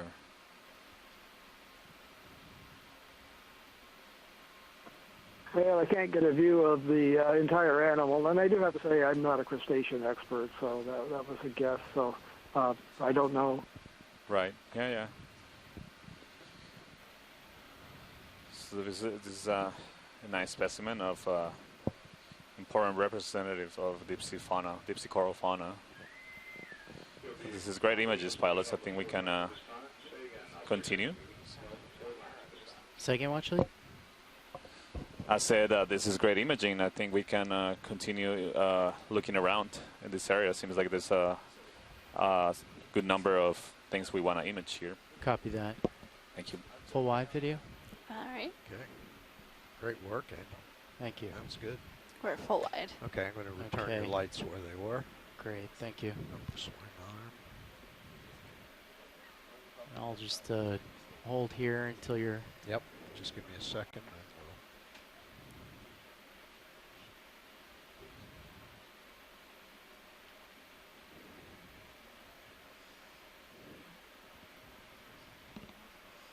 Are you... Okay. So, there we go.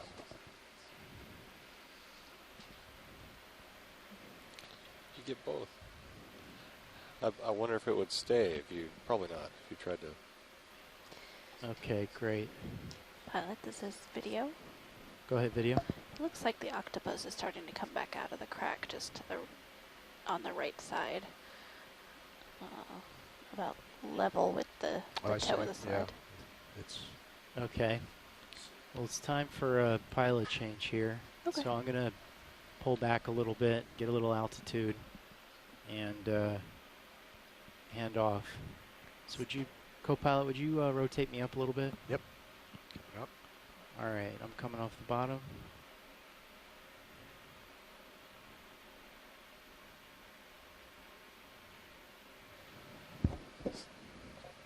Okay. So yeah, we see here more of the mushroom corals. Yeah, that's great. Thank you, co-pilot. Some more of the yellow crinoids that we saw earlier.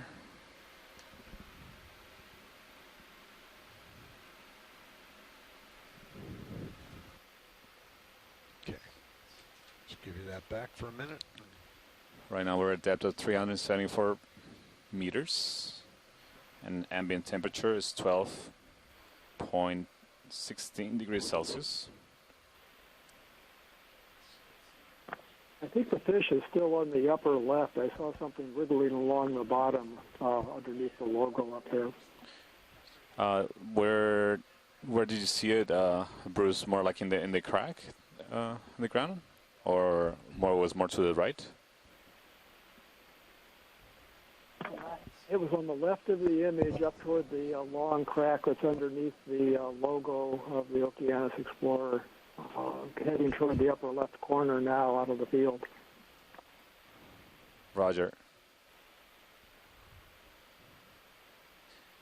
We'll continue moving upslope, and hopefully we'll see it again, and we'll try to image it.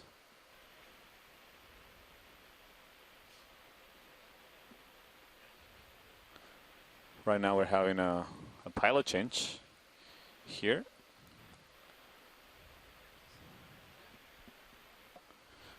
So we have a new pilot and new navigator. You guys want to say hi to everybody on shore? Hi, this is Sean Kennison sitting pilot right now. Bobby Moore, navigator. Welcome, guys. And Don Liberatore as co-pilot. And Annie White in video.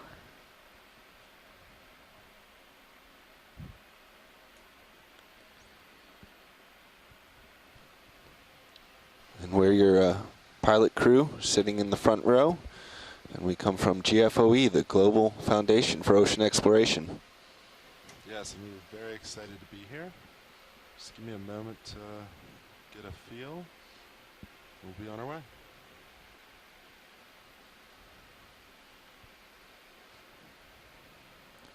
We'll see siphonophore coming up in the main camera. We've seen several of those today, and they're very delicate gelatinous organisms that live in the water column. They're close related to, or in the same group, they're cnidarians, just like corals and anemones and jellyfishes. Yeah. If you pan to the left, you can get the fish. We're heading past it now. Yeah, I haven't seen it, Bruce. Pilot, if you wanna, can keep an eye. Past it. We've gone over it and past it. Washley, did you see something? Yeah, they're asking for a fish. I just didn't see it. I wonder if you saw it. I did not. If you see anything, just shout out, and I'll do my best to get it. Roger, yeah.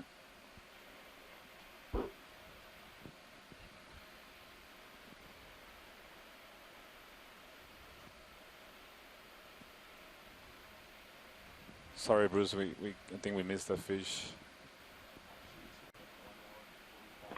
Yeah, it was small, and it wasn't that important, but it would have been nice to see, but not one of the target species. Roger.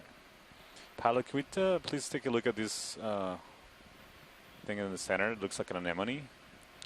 Yes. I think it might be either one of those cup corals that we've been seeing in this area, or maybe something new. Copy that. Video, give me 1 second to set up.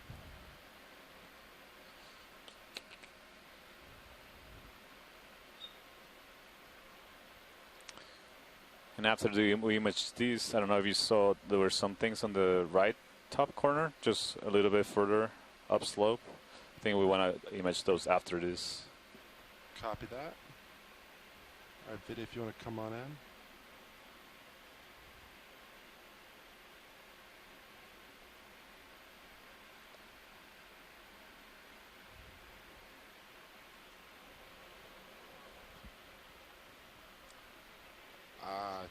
Yes.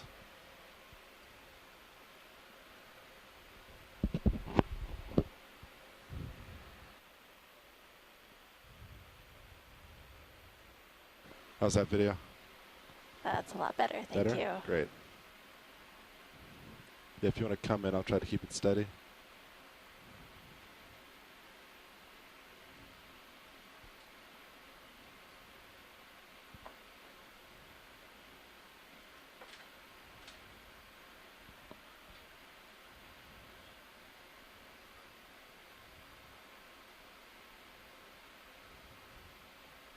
So you can see the tentacles of this,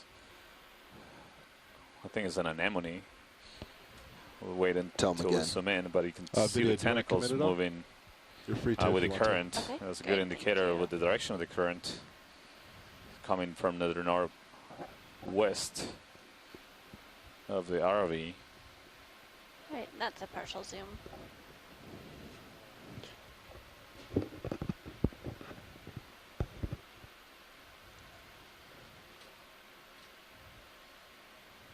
All right, video. If you want to come in a little more.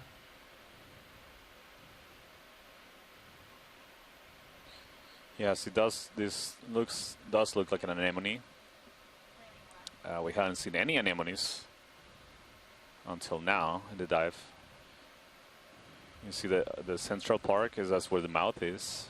It's really bright yellow color. It's amazing. So again, anemones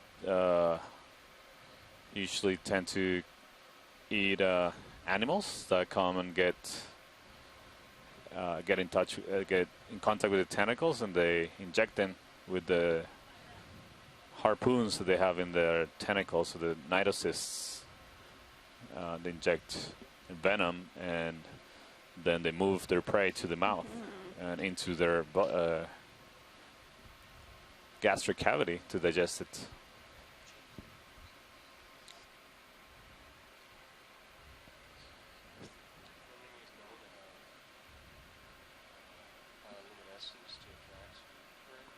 You're close. Watch lead nav. Our enemies. Roger.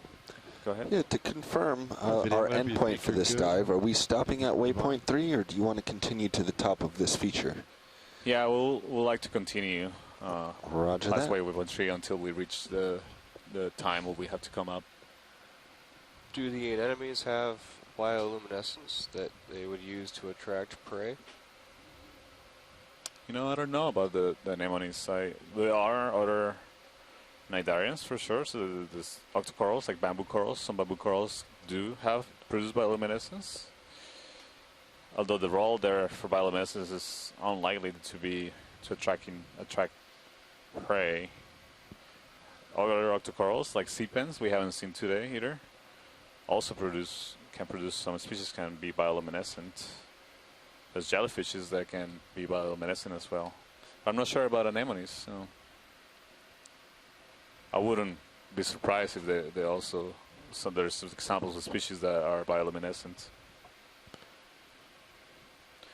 Thank you, pilot. This is a great image. I think we can.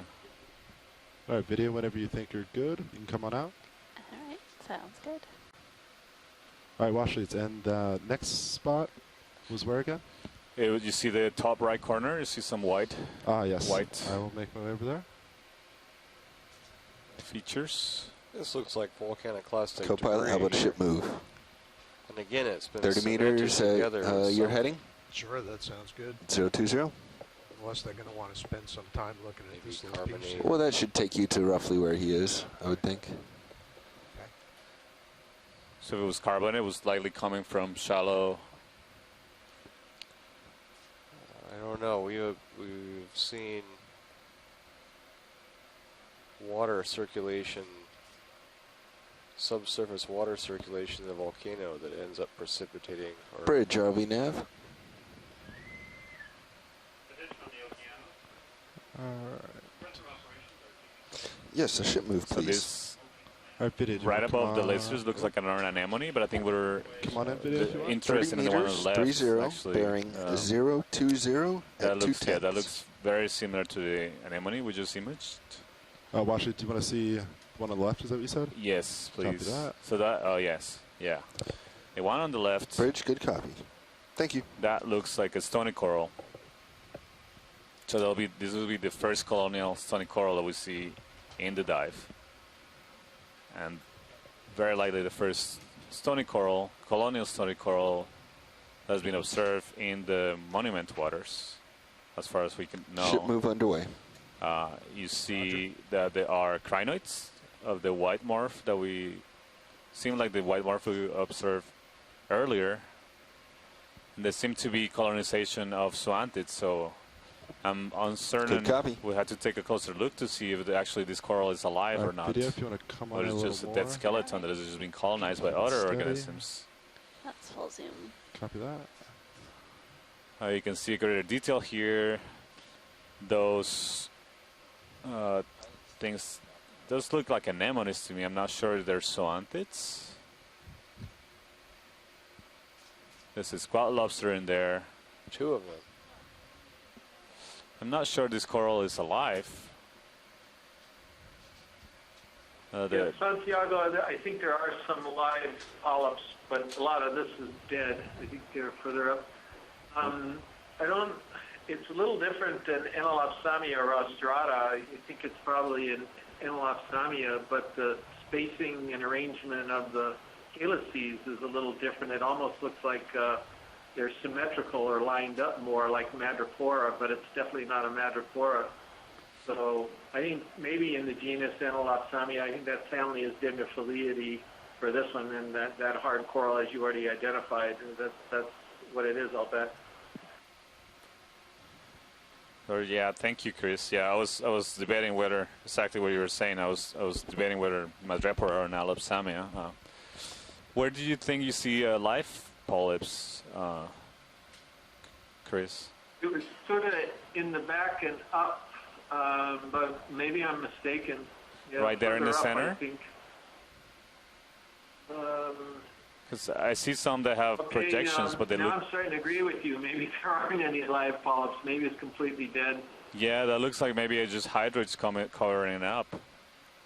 And then there's anemones, and I see a snail right there. A couple different snails. A crinoid. There was a squat lobster further down. So again, even though the corals are dead, they still provide a valuable three-dimensional structure that provides habitat to a lot of organisms. In fact, in a lot of hard coral waters, hard coral reefs in the Gulf of Mexico, another species called Ophelia that we don't expect to see here. We, in general, tend to find a higher diversity of species in dead coral than in living coral. That's because the structure of the coral provides, or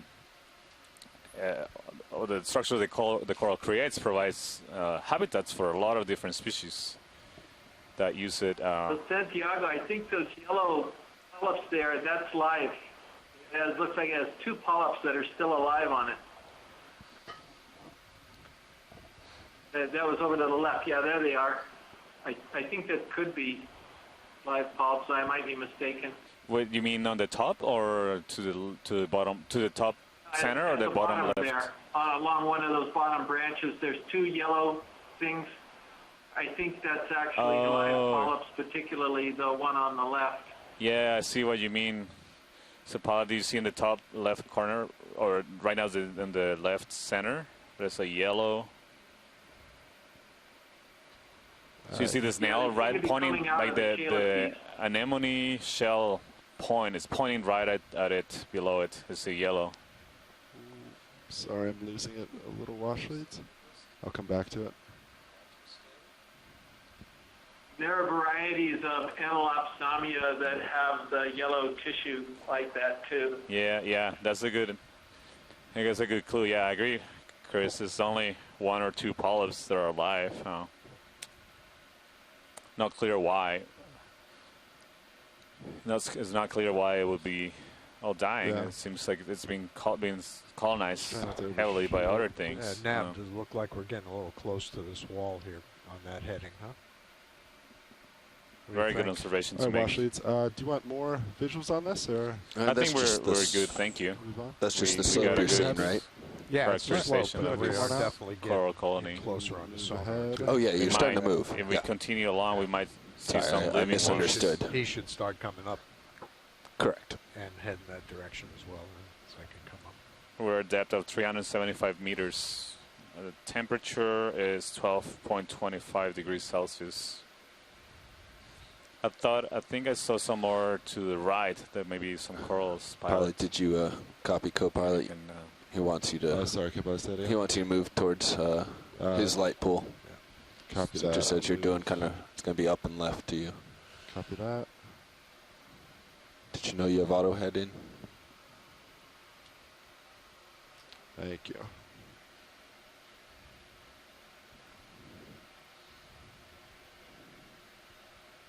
Yeah, Washley's, I just need to recenter with Sirius for a moment. The ship move should be complete. Okay. Copy that now. They're settling out now. Thank you, Bridge. So yeah, it seems like on the top right corner we might have some other examples of that coral. It'll be good to take a closer look and see if they might be alive. Sorry, Washley's, I might have to skip that one just so I can recenter a little bit better with Sirius. Roger. So just give me a brief moment, please, and I'll see if I can get there once I reposition.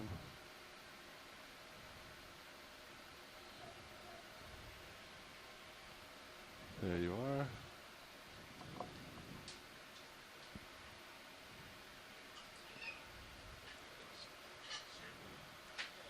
If we continue to see this substrate, might be interested in taking a sample of it if possible. Copy that. If you see I'll let good piece, yeah, just let me know. I'll let you know. Thank you.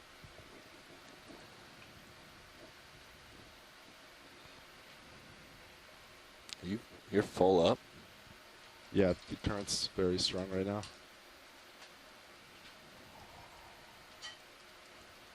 Interesting. Oh, so I see one. You see the one right on the top left? It looks like a big yellow. What are you? Top left? Right now it's in the top center. Center? Can I change your screen, please? That is very likely to be a live Copy that. I'll colony. go towards it. Oh. Is that yellow? Mm-hmm. And we keep observing more abundance of those crinoids, stock crinoids that we've been seeing at the last couple hours, and the mushroom corals, including the one we collected. And we're starting to see these colonial stony corals.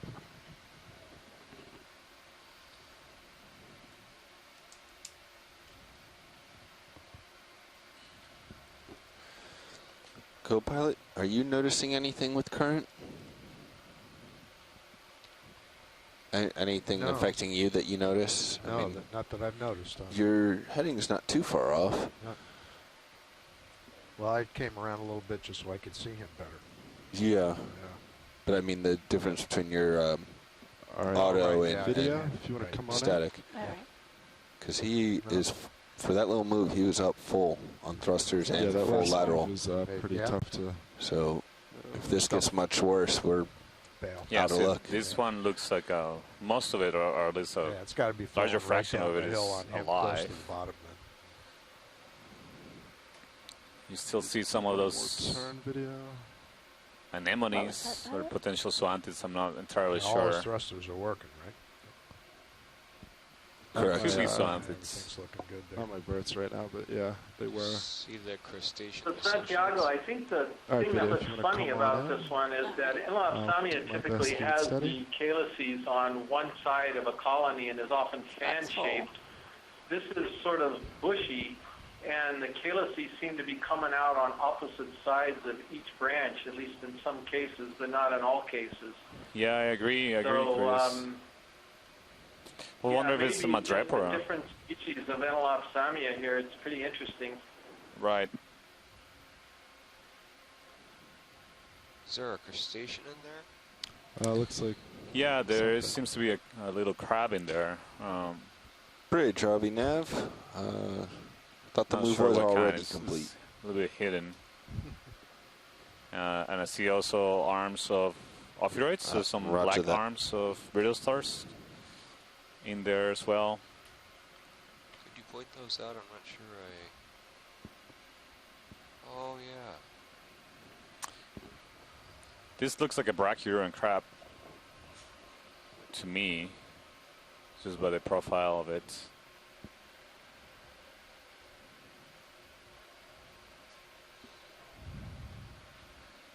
This is great. Thank you, pilots. Copy that. All right, video, whenever you're good, we can move on. All right. I think it's very good to get these close-up images. And I see here more anathomasm of the mushroom corals. To the right, there's Chrysogorgia. Do you want another, anything in this area, Washleads? Anything else? Yeah, I'm curious about the things that we're seeing to the right. So that looks like another stony coral, like the ones we observed, but it looks like it has mostly dead parts. And you can see, actually, if you can zoom in, do you see those pieces? They look like they're broken branches from it. And I just want to make sure that they are. That's what we're seeing. Okay. Let me make the scatter on the seafloor. There you go.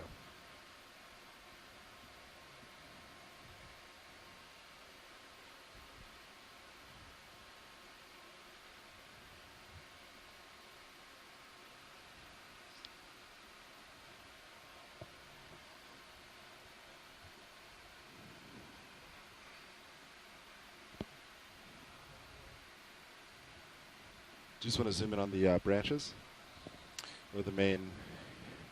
Oh, I guess it's clear from here that there are actually branches. I just wasn't sure. So it seems that it's been broken off. Several of the branches have been broken off, and they're all scattered. Yeah, that's fine. I don't think we need to zoom in.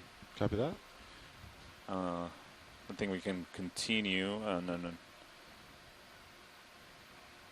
Oh, there's another one of those anemones with the yellow center that we saw earlier. See if you can't come back into Copilot. Can you fight the current to get that way? Yeah, I can. Just taking a little. Again, most of these colonies only have small patches of living tissue. All right, yeah, Copilot. I'm going to try to lateral back. The rest seems to be covered with... That's about as fast as I can go, though. What about turning your head and kind of splitting the difference? What look like zoanthids and a lot of other associated organisms. Sort of uphill, but so we're seeing a definite increase in corals here as we approach the top of this. So even more. Pinnacle of this promontory along the ridge. More mushroom corals. Sorry, go ahead. Was a fish in a little crevice on the upper right, but again, I think we've gone past it.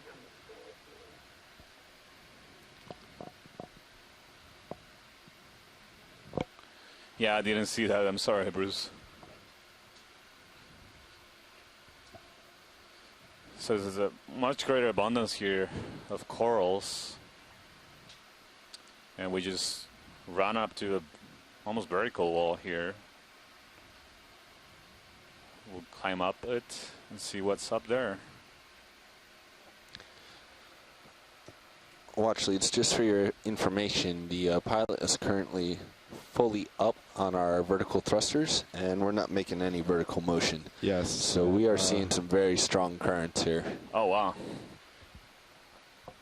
Oh. So we might not be able to climb that up. We're going to keep trying for you, but if it gets much worse, we're going to have to bail on the dive. Well, I think an alternative, if you feel comfortable with it, instead of continuing going up, we can move laterally. It's not much better laterally. He's all the way up, almost 75% on forwards. Anytime we try to go to port, lateral to port, it's full on the laterals. So we're seeing. Right, as I was wondering do you have any if idea starboard what those yellow cone will be better. structures are that are laying on the bottom? They look kind of weird. They almost look like there's some weird biology or something. Right, yeah, Chris, I've seen that. I just hang out with, we are discussing with the pilots. They are mentioning that they're seeing really, really strong currents. So they say that there are full thrust, vertical thrust. Watch your toes, you can't keep really seem to be making much progress going up because it's a very strong current. Go ahead. Coming from the northwest. So it seems like it might be, well, we're making waves, but we'll see a little bit hard to. You got it. Copy that, workshop. Make it to the top of that pinnacle on the ridge. Did you copy the that current too, seems Dan? to be extremely strong. Some big fish up ahead. Yeah. I see the fish wash its I can see now that Try to get there the ROV slowly. is struggling to fight against the current. Yeah. I think we have this. You look at these fish. If you're comfortable, pilots, to take a look at the fish, just, I know you're fighting the current. Yeah, so copy whatever. that. I'm getting there slowly, but yeah, I'm making my way there. And there's also some brown things, like one on the left, that we've been seeing that are not, we're not exactly sure what that is. Brown on the left? Yeah, they look like floppy things. So there's one right in the center left and one right on the top of that crack, and right there in the center. So below the lasers. Copy that. There's multiple of them. They're very. It's like. Oh, there's a fish. It's coming for us. Fish first. Fish. Yeah, well, it's coming. Yeah, I think it's. It's actually a different fish. Okay, this is an important one. This is an ahu, one of the commercially important bottom fish species. It's a snapper, and it's one of the ones that we look for our management. The other bluish fish is a sea bass, an Odontantheus species, but we're now in the bottom fish territory with this orange and yellow striped fish. Yeah, sorry, it is one of the commercially important bottom fish species. Great, yeah. So this is a really good observation to be making of bottom fish communities on this ridge in the southern part of Tau. Did I see another fish to the right? Yes. He's starting to leave, so if you want to get him, you might want to do a quick turn right. Video, do you want to come out quick? Yep. Let's check this other fish. Now, the other fish to the right, I think, was one of those sea basses, family Serenidae, Odontantheus species. This one looks a little different. It's kind of similar to what we thought this species in the Marianas. We're not kinda really out there. seeing it. And then the other little fish that popped out with the long tail is a Video, come on out. a Grammatinoda species really get of the anything family good from Calanthiidae. It's amazing to see this diversity of species, and we're at fish species, and we're at over 1,000 feet deep.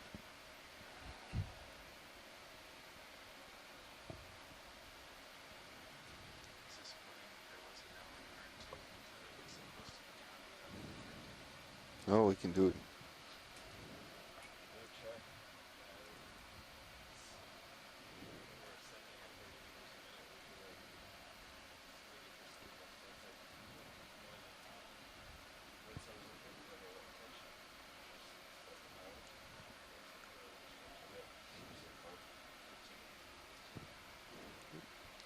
All right, I'm going to leave him video. Sorry. One of the things we're looking for in Samoa are fish of this type, because it turns out that for a long time it's thought that there was only one Co-pilot, species. can you use your cameras like to this. get People eyes were on your catching tether? smaller ones, and they were catching full larger, more tether robust scan, ones, please. and began to Roger look at them more closely, and then realized recently that there were two. Genetic work confirms that. We only have the one in Hawaii, the Ahu Hetelocarbunculus. The larger one that turns out to Pilot, be key hold position. a separate species Hold position. is Yeah. an undescribed, unnamed species. And since they've been caught down here in American Samoa, we're looking for those too. That one has a dark spot on the end of the tail fin, I believe. And I didn't see that on the one that we just observed. So you think that potentially this could be something new? Oops. I think that the one that we just saw is the well-known species. Oh, okay. You should be on the lookout for the black spot on the tail. That would The be watchmates were undescribed interested in this species. People earlier, know too. about Yeah, I it. figured we It's could just get not named yet. kill And some there's time with this. relatively little known about the biology partial of that zoom. species. Copy that. I'll try to rotate a little bit. Roger, So thank you. What is this we're looking at, Santiago? Yeah, this is exactly what Chris was wondering. Now, I've been seeing them very abundantly. I think it might be a sponge. If we can zoom in. Yeah, there we go. A little bit more. It has the structure or the appearance of a sponge to me. I don't know if Chris, you want to comment on it? Yeah, I'm studying it right now. I agree. It's almost like a cross between those mesh webs, spider webs we've seen, and a sponge. But these are all uniformly sort of cone-shaped. So I'm sort of leaning more toward a sponge for this thing. And I think it's dead if it is a sponge. Right, yeah, yeah. It certainly seems like it. And it's, I mean, you can see it being moved around by the current. And also you see on the sides resembling what we saw earlier, the look like spider webs, mucus nets. So it makes me wonder if what we just saw earlier was just remnants of this, or a more advanced decay, a stage of decay of these structures, could be potentially sponges or. Looks like it's going down. I think we're hooked on something. Yeah, maybe this cone structure is definitely more robust and sturdy than the little filament that's to the left of it, which is what we're seeing down below. Can you bring it all the way down? Your camera, please. Right. It's pretty strange. Yeah, on the way. Come on that.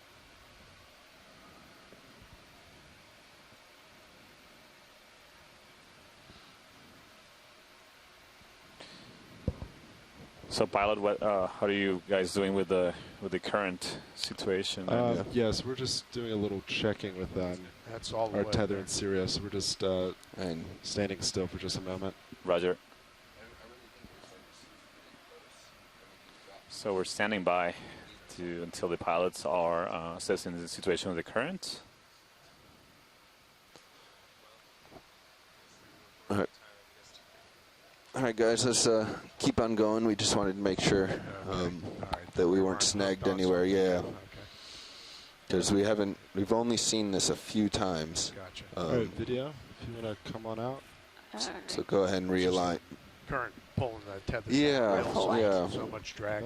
But like I said, we've only seen it a few times. So we thought it wise or those guys wanted to suggest checking on our tether. I mean, from my memory here, we were never close enough to the bottom to catch it on anything. So I didn't have any concerns there, but always good to double check. Roger that. Okay. Getting back on heading then. Yeah, so you can see there's many of those conical brown. Very quickly. Although you got a lot of torque helping you get there. Biological structures. We're calling probably sponges. We're not entirely sure. There's another fish. Many of them are in the seafloor. Yep. There's another fish on the left. Looks like it could be an Odontantheus again, the sea bass. And that genus, the males and females are different, often have different color patterns. We aren't close enough to really tell, but it could be the brightly colored. Well, no, I may be totally wrong about this. We need to get a closer look at this. All right, Biddy, if you want to come on in. It's a partial. Okay, yeah, this is the Odontantheus. Odontantheus. It's a larger type of sea bass than the Plectrantheus that we saw earlier, but in the same family. And either this is a different species than the one that we saw before, or we could be looking at males and females of the same species, because they're very often different slightly in color pattern, males being more colorful, and also the males having longer extensions on the fin rays. This one's got short I don't think he wants to come out. You can go full zoom if you want video. Co-pilot, what's your rough heading to land on D2? Or slightly behind D2, rather than having him constantly off on your right. What if we just go to him? Colors. Okay, yeah, let's see. That would be... We'll aim for a little bit behind them. About, well, and Brian Green, who's on the chat room but not on the conference call, does mesophotic diving and knows these, and he said this is similar to the species. 090 maybe, just to be safe. For sure is an undescribed well, yeah, that will species. give us. So this Get us one nice may be an behind them, undescribed facing species as uphill. well. Okay. How do you feel about 15 meters, 090? Okay.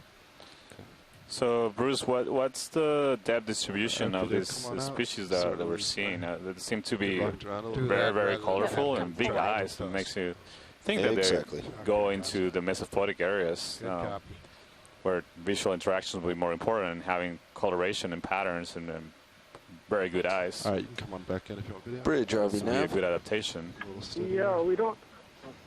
Almost. Yes, the ship move, Sorry, please. I cut you off there. I didn't mean to, but yeah, we don't know. 15 meters, 1.5, bearing 090 right now, I think we're at at the 2 lower tenths. end of the range for the distribution of these species at about 400 meters or so, going upward into the mesophotic zone. Good We're copy. actually in a depth range where there is dim light down welling in Move the clear initiated. waters of the tropical islands here.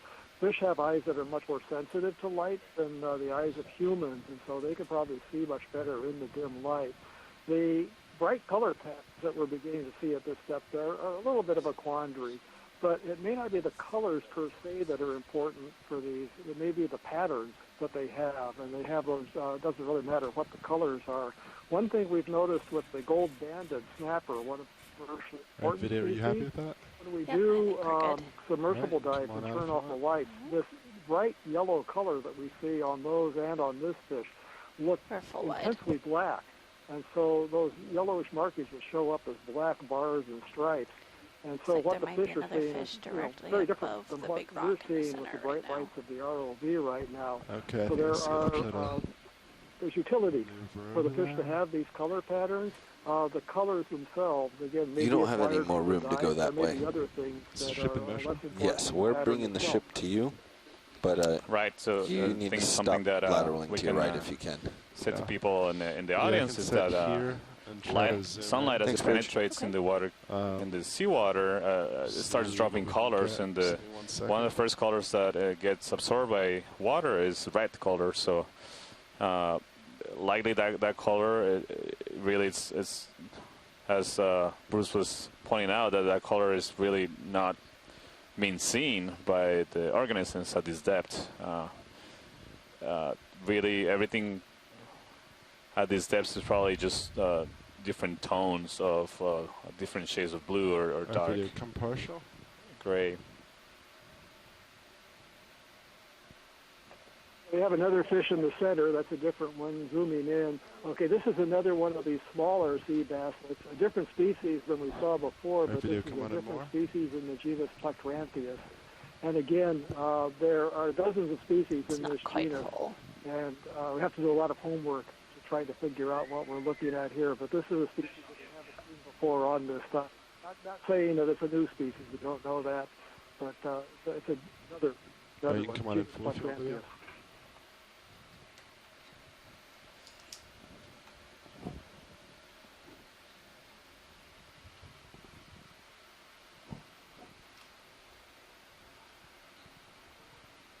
Thank you, pilots. These are great images.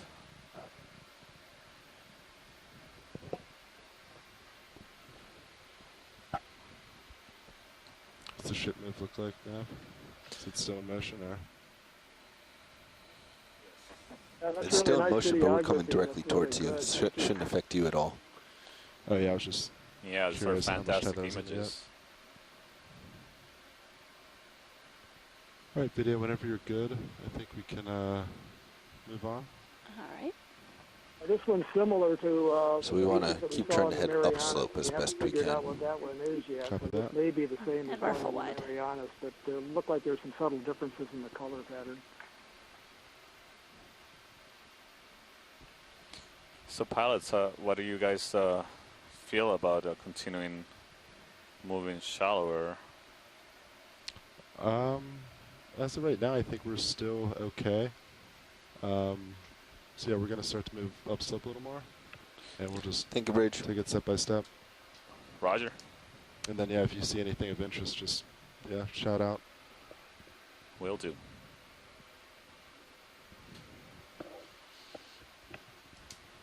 So right now we're entering through the more flatter top of this area on the ridge that we're climbing up. We're very close to waypoint 3 now.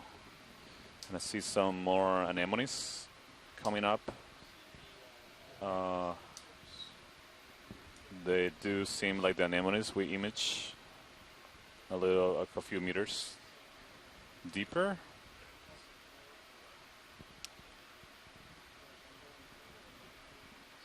So we'll continue and see what other new observations we can make of species that we haven't observed during this dive. So here we see a decrease. Oh, there's a fish coming.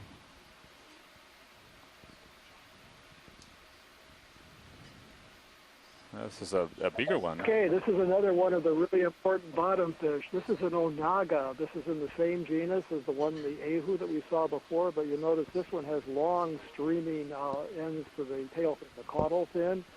This is one of the most valuable fish in the fishery.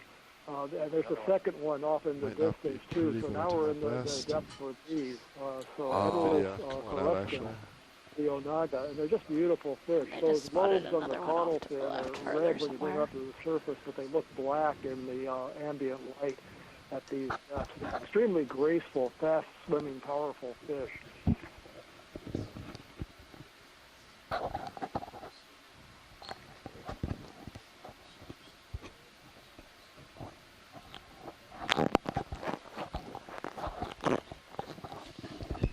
So this is about 30 or 40 centimeters long. Yeah, if you've got $40 burning a hole in your pocket, you can get a really nice fillet at Alan Wong's restaurant in Honolulu of this fish. Happy to come on in more.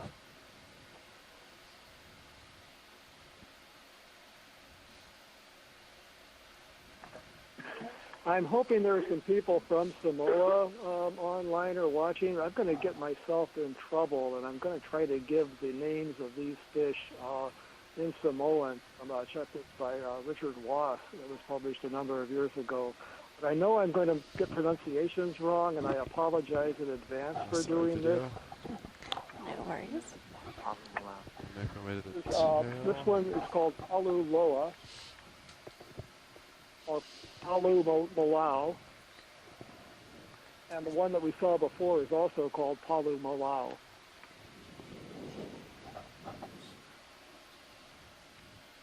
Ah, beautiful fish.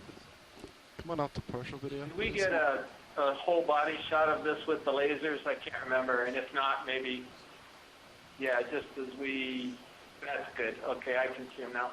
Yeah, so it's, you know, from the tip of the caudal fin to the mouth, it's 60 centimeters. Yeah, so over half a meter. It's a big fish.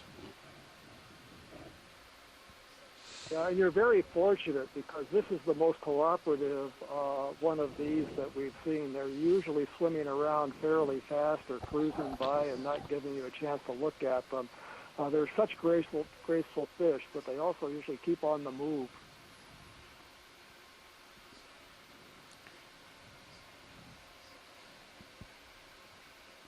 All right, Washids, is there any anything else particular on this fish you'd like to see? I think these are great images. I think we can continue. Copy that. Video whenever you're ready.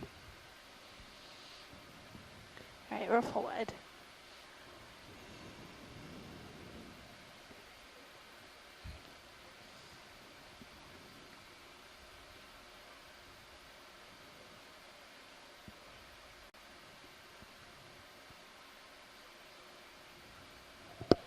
Again, we continue seeing those brown sponge-like structures on the seafloor. It doesn't seem to be following the pattern of orientation that we were seeing a little bit deeper. Very intriguing.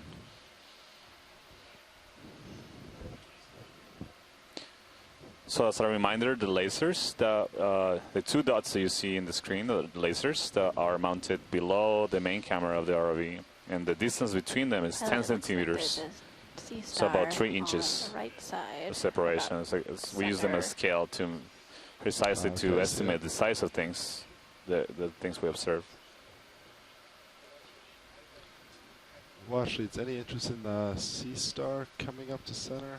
Yes, please. Good eye. Hadn't seen that. Oh, that was video's eyes, not mine, but I'm sure she appreciates it. Good eyes video.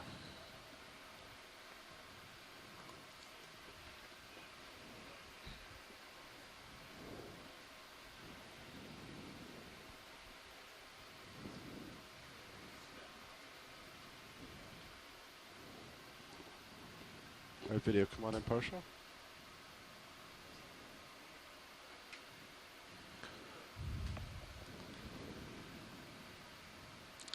Yeah, we haven't seen this one yet in this dive. Again, it's not surprising we're getting shallower depths, and definitely increasing temperature here. So we're at around 12.7 degrees Celsius. So we've been crossing a significant thermocline here, and temperature is an important factor that restricts the distributions of organisms in the seafloor or in general in the ocean.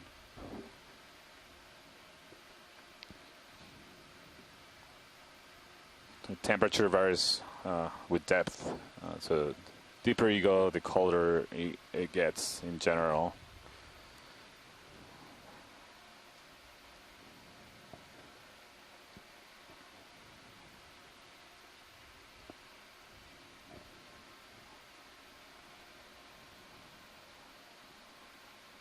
That pattern is true, perhaps, except for the Arctic.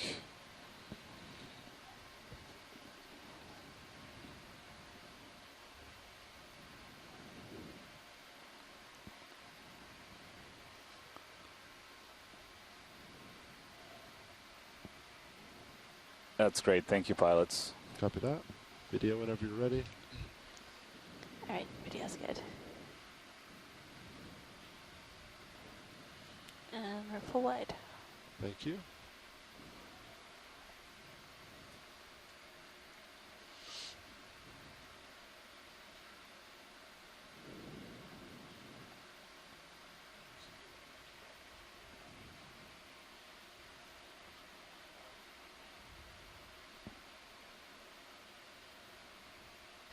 All right, pilots, video's gonna switch out. Copy that. Thank you, video. Nav, you think we should start another move? Sure. Roger. So we have reached the top of this relatively flat area on the ridge. So we are at a depth of 343 meters. Yeah, probably same way you're pointing. And we see more anemones here. Yeah. Yep. Or a little bit. Yeah, we'll take you off to east a little bit. Let's do higher abundances of important. Yeah, let's do 0.5 or something. That's what I'm thinking. Bottom fish. Sorry, Washes, did you say fish? No, I'm describing what we were seeing. Oh, okay. Yeah, no. I see something on the right. You see that anemone in the center? There's a fish to the left. To the top left. Bridge, there's a rock under the rock. Yes, right a ship move, please. Overhang. 30 meters, there's bearing 015, 0.2 knots. Right on the lasers. Went past another one of those. I think Good these copy. are more Thank you, of the Bridge. little Plectranthia sea basses like we were seeing. Move initiated. From the color pattern, I caught a. All right, video, if you want to come on in partial. Watch leads. This is ROV Nav. Go ahead, Nav. Yes, we have 1 hour remaining on bottom. Roger that. It's very dark in there, but we'll see if we can get anything. So we just got word from Nav that we have 1 hour remaining on bottom for this dive. So I think the plan, if everybody agrees, is to continue moving along the top of the ridge, making observations of the bottom communities that we observe. I think it would be important to summit to summit this crest if we can. Copy that, watch leads. What's the distance to the... We're making a steep climb. We ought to be able to summit up here soon. Alright, video, I don't think he wants to come out. If you want to come back out.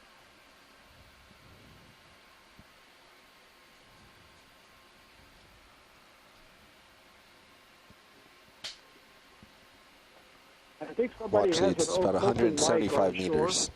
175 meters. So But it's pretty flat in the remaining portion here.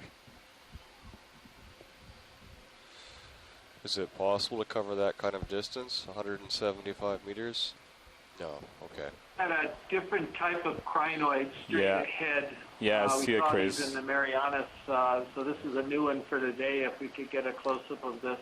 Yeah, please, pilot, can we take a look at this crinoid, the dead center above the lasers? Yep, copy that. This is a new crinoid, and there's another, say, fauna 4. If we were to keep up our speed and try to limit the stops, we could make it. It takes 28 minutes to move 175 meters at 2/10 of a knot. We'll see how far we can go. I think we're making a good pace of observations. And yeah, I think we can certainly get close at our current rate. What is this? This is another crinoid, another of those sea. Looks like a lily. sunflower of the ocean. Alright, video, if you want to come That's the next one. This looks like a Van Gogh sunflower in front of me here. This is spectacular. Yeah, so this is another one of those stock crinoids. Wow. This is a good example of the ones I was mentioning, that even though they are they are the stock kind, you see the legs that are grabbing onto the seafloor right there. Later, after you get some good images of this, we can pan down to see the attachment of this animal. Copy that. They can actually detach and relocate to other places. Yeah, they're incredible animals. And then again, we learn about these animals first from the fossil record before we ever saw them living in the ocean, in the deep ocean. Alright, video, do you have any more zoom? There we go, we can zoom on the bottom.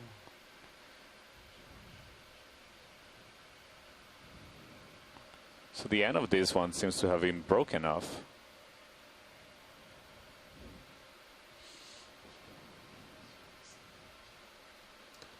Pilot, co-pilot, how are you guys doing?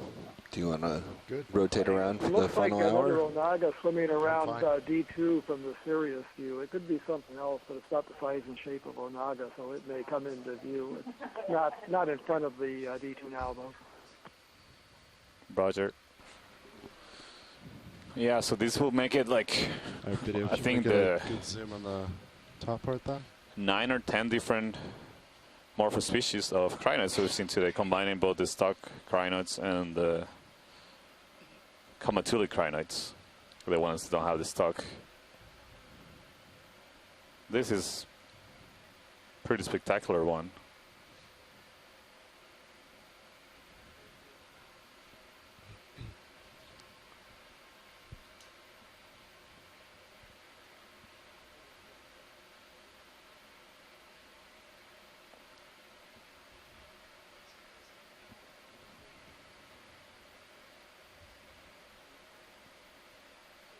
Oops, sorry, video.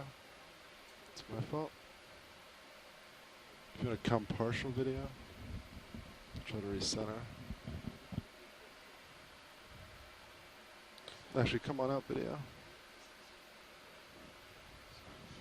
Washley, do you want any more zooms on that? No, I think that's good.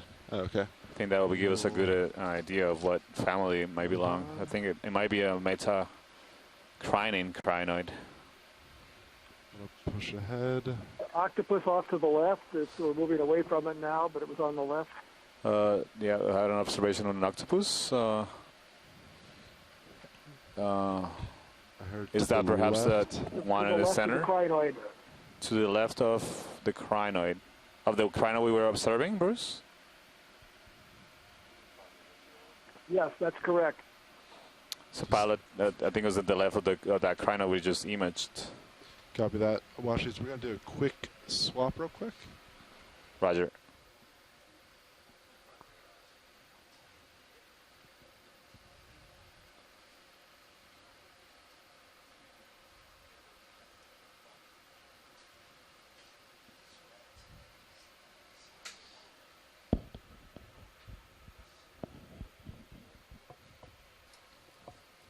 Oh, there's another fish there. Hey, Nav, the bridge was talking to you during that Yeah, swap. that's the Onaga that I mentioned before. Oh. All right, watch lead. Octopus Dead Center. Yes, like that. Oh, we see it. Oh yeah, there it is, Going right in. in the center. Oh. Ship move complete, probably. I think this.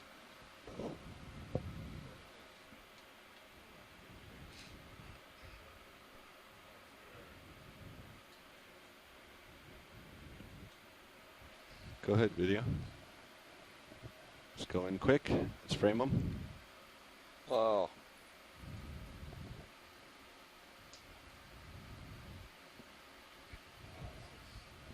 This one looks very similar to the one we observed earlier.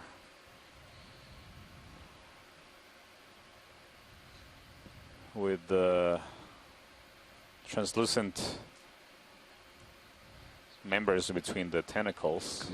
Is this one less translucent or maybe more yellow than the other, or? A lot of octopuses are able to change colors. To, right, yeah, right, right. yeah. I'm trying to keep you steady. Hold there. Okay, thank you for trying. Oh, there he is again. Yeah. Yeah, thank you, pilot. Come wide. There's too much current. That's just too shy of an octopus. I can probably get him again, but I can't float and get him. Let's go look for more. I think we continue. You see those things sticking out on the left that look like single things? There's multiple of them. Mm-hmm. Just curious what those are. I don't recognize them. Yeah, I was looking at those too, Santiago. I don't think we've seen these before. Yeah, no. Whatever they are. I don't think so. Let's take a closer look at them.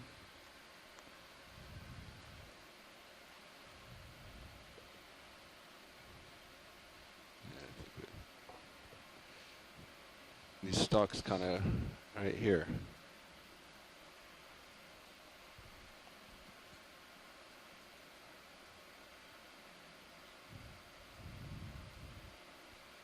Go ahead, video.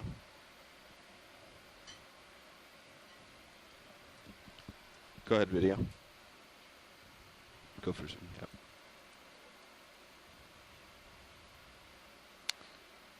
Huh. So those look like zoanthids. It looked like the zoanthids that we were seeing on the skeletons of the stony coral, the colonial stony coral we've been calling in Alapsamia. But I'm not sure what they are. They usually don't have their own skeleton. They are likely growing on something else. Maybe all these little structures that are sticking out. I'm not sure what those are. Can we get in focus this bushy thing in front, right in front of this? Yeah. Those may be just dead skeletons of other corals that have been colonized. I'm not exactly sure. They look like it. You see there is like look like a dead skeleton, perhaps of a black coral even. It looks black.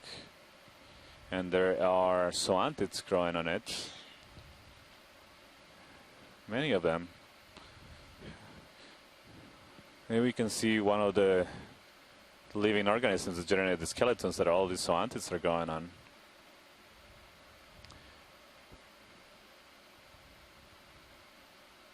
You see this more? That looks like a dead coral skeleton of the stony coral.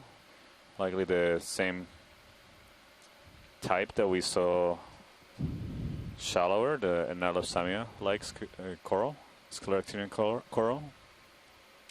Then again, there's a little stalk there that is black, so that's what makes me think it might be the remnants of a black coral that has been dead, and that looks like a skeleton potentially of a chrysogorgid, like the ones we saw earlier that were alive. These may be the dead skeletons that are being just colonized by hydroids. Is this sufficiently unusual to merit sampling?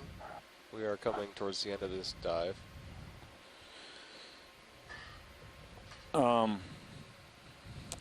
Yeah, that's a good question. You would like to get some input from shore if you think maybe sampling some of the stony coral, the Nalapsamia kind coral. I think we've seen some more of those. If we zoom out, there might be some that look a little bit in better shape. Perhaps some with tissue, or even the skeleton will be useful to make identification of the species and potentially get some of the associated zoanthids and perhaps other creatures that may be living on it. I mean, the target will be the coral, but it seems to be right on the left. I see there's several colonies of those here.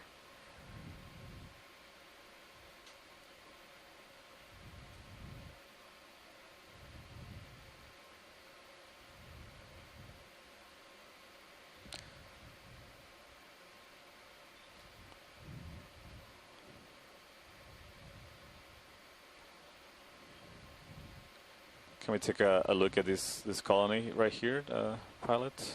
The one. Roger that.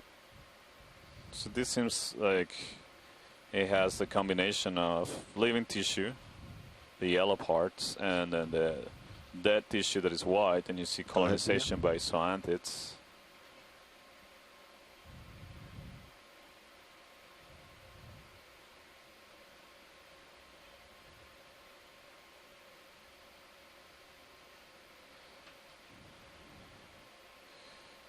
So scientists on shore, we're considering the possibility of sampling this coral, since to be a representative species of the top of this ridge, and also we're not being able to identify the species, so it'll be a potential good record.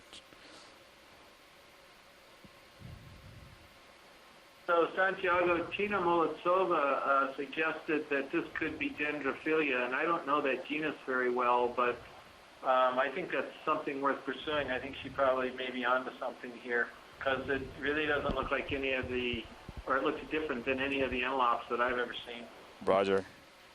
Yeah, that's definitely possible. See if I can't get this other. Do you agree this will be a good target for collection, Chris? Might be better. Yeah, maybe. I know there's some, if you collected like that colony right there, some pieces, you'd get some of the zoanthids that Dugal was talking about in addition to the hard coral itself, so it might be a really good collection. Right, yeah. But I'd go for the live colony that you were just at, though, because you could get a pretty good piece of it. Right, I agree. Okay. So, come on, we're going to go back to the live. Pilots, I think we are interested in sampling that coral we just imaged, the one on the left. Roger that. I think this one is pretty brittle, so I think this might be a good candidate again for the scoop. I know it's a little challenging, but if you went on to try to grab it, it will just crumble in the manipulator. So it's gonna crumble anyway with the scoop, but at least we get to crumble into the scoop. That would be a good strategy. Yeah.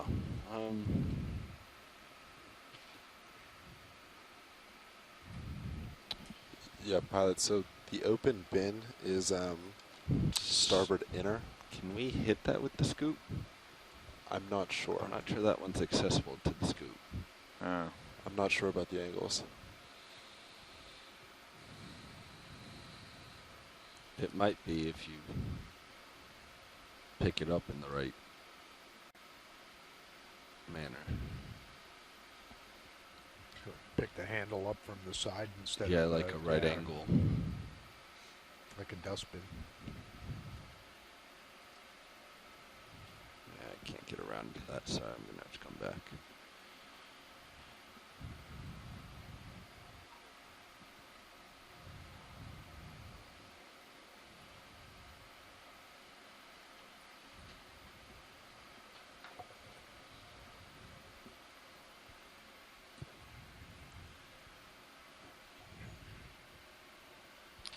Give me an approximate name.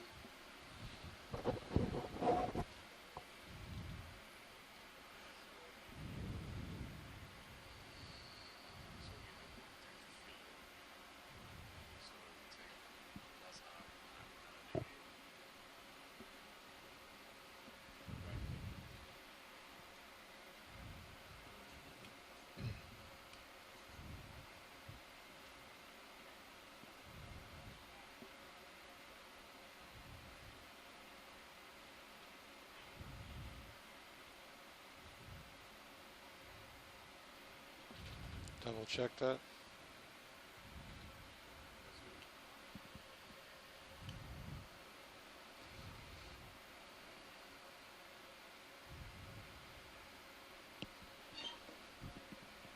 Video, let's go partial, please.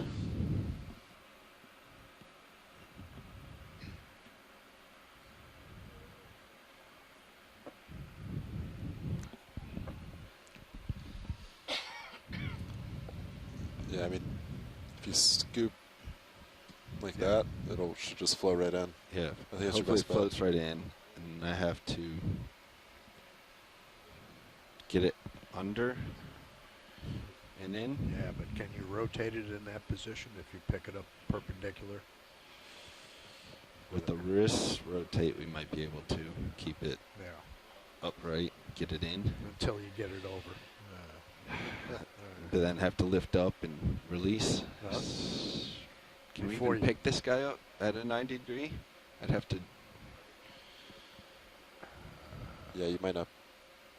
I mean, I can definitely get the claws on there, but it's going to rock, I think. Yeah. But usually if you get it towards the base, I've collected these before, different arm, and you just squeeze it lower.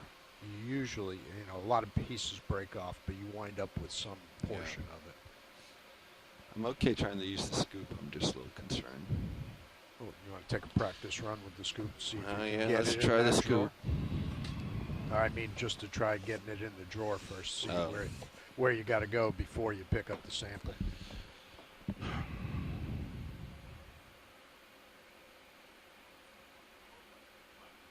Whatever.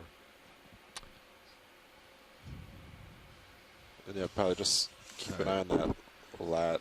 Oh goodness, I shouldn't be sitting that. Thanks.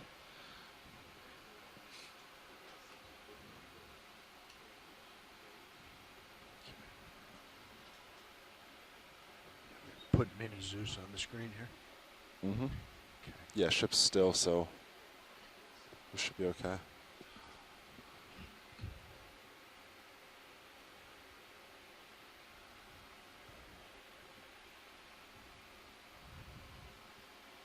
So we're getting settled here to collect this coral, stony coral, that we identified likely as dendrophilia or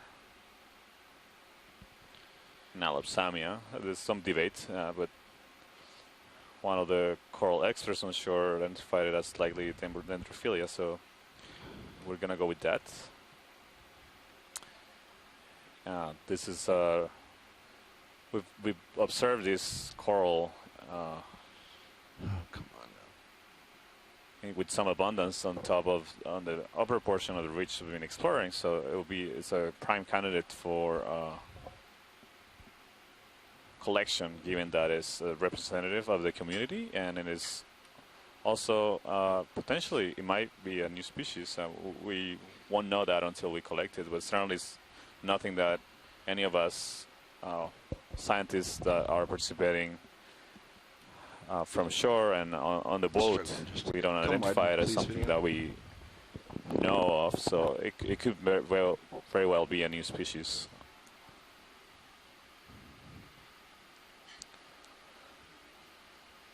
And again, one of the primary targets of the protector area here in Samoa, where we are diving today, the National Marine Sanctuary of American Samoa, is to protect coral reefs, particularly in shallow waters, because those are the ones we know of. And these are the first collections, one of the first collections that have been done, or likely the first collections that have been done in deep waters in the sanctuary. So any information we can provide about the species that live here, particularly of corals and bottom fish, will be very, very important for the sanctuary, for the management of the protected area.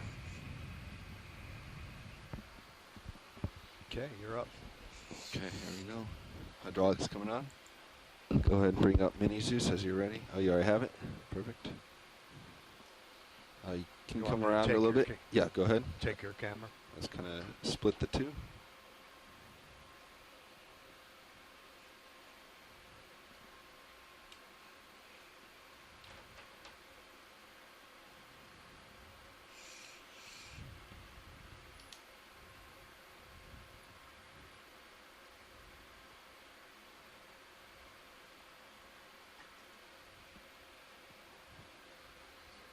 pilot, as I was mentioning, this will crumble if you try to grab it with the. Yeah, we actually have hose in our claws, which help us hang on to corals after we take the samples. Okay. But we're gonna try the scoop. We're just sort of. Sure, just practicing. We'll warn you. Yeah.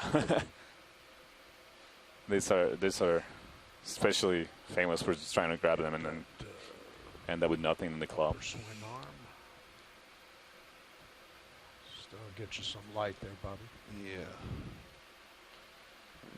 The other option is to move that jaw in, but I sort of don't like pushing and pulling on it with the wing in. Yeah. It's not.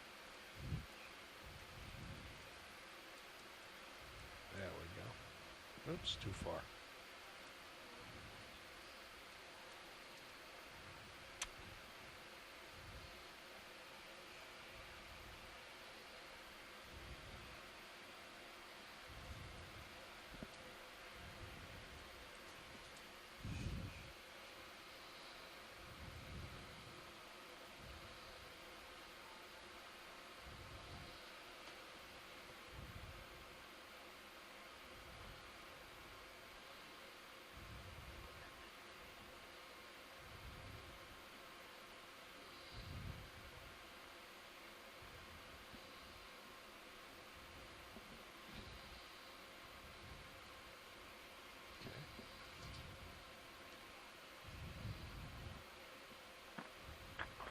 So if somebody has an open mic or an open cell phone, we can hear TV or movie playing. And remember that everything that comes across on this conference call is being recorded on the video for the whole world to hear.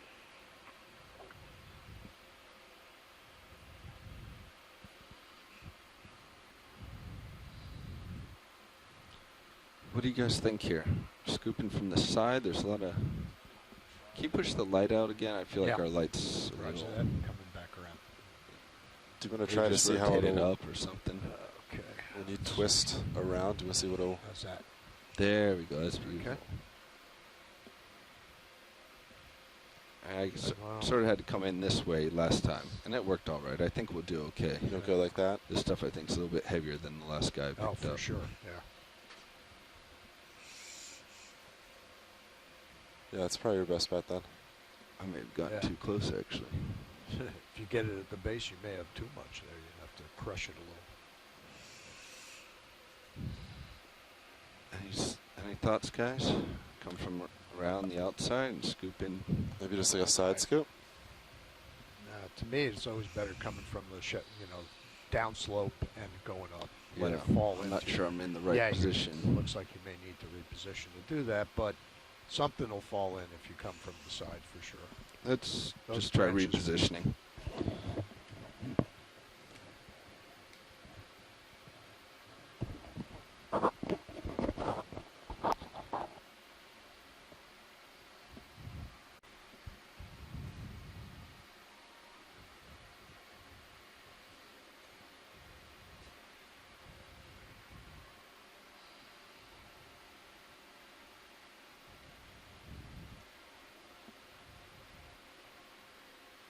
Oh, you removed my camera there.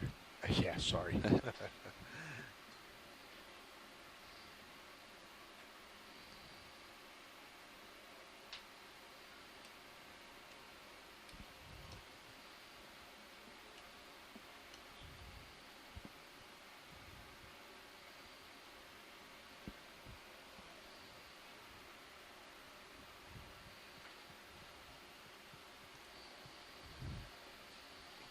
This current is making it difficult.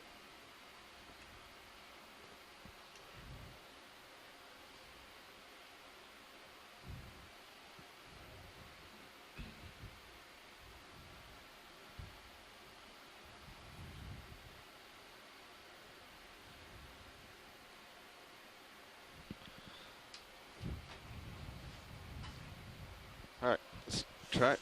Okay.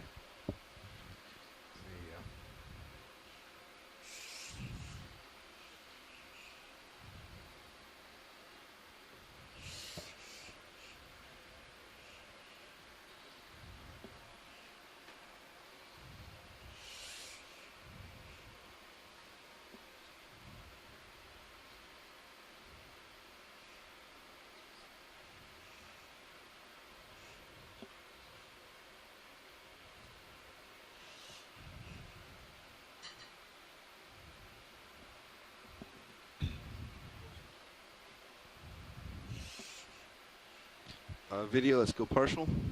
And line me up, please.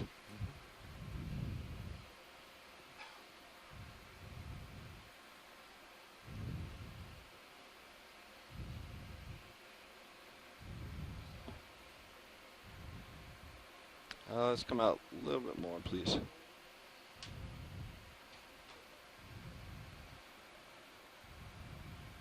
Just gotta go up.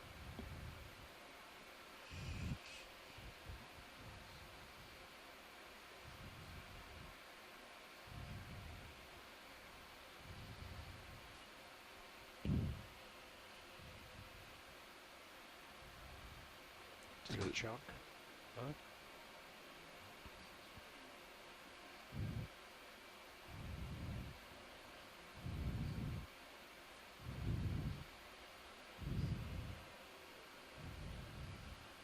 Sweet.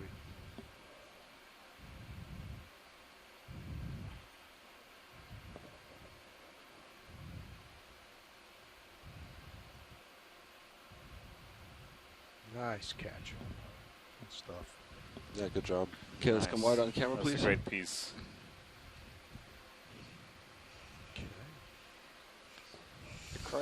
The Crinoid seems to have stuck around. So far. Okay, Can I'm you going tell out me with up, please? On meters. Oh yeah, let's. Going out with the drawer. Ready? Are we going to be able to get out? Let's looks like our it, left. Watch our left corner. All right. I think you should be okay. Yeah. All Just right. keep an eye on that left All corner. right, let me make sure the pin's retracted, extended on the starboard. There we go. And drawer coming out.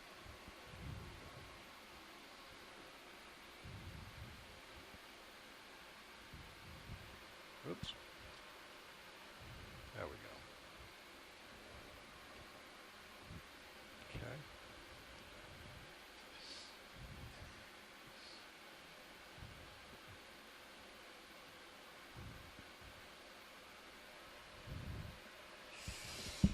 Is that all the way? Yeah. Okay. Yeah, that's it.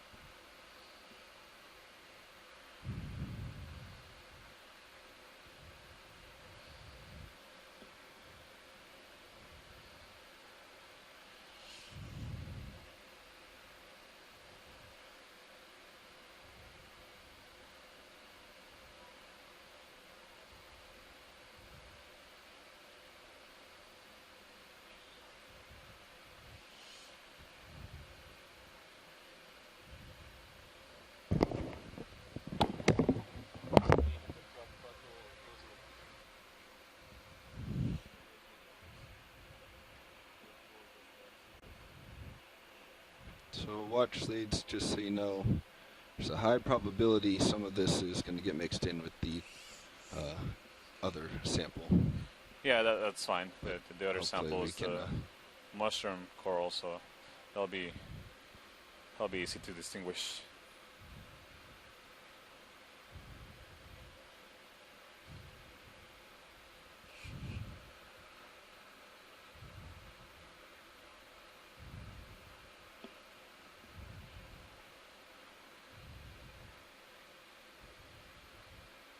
Nice. Oh, very nice. Sweet.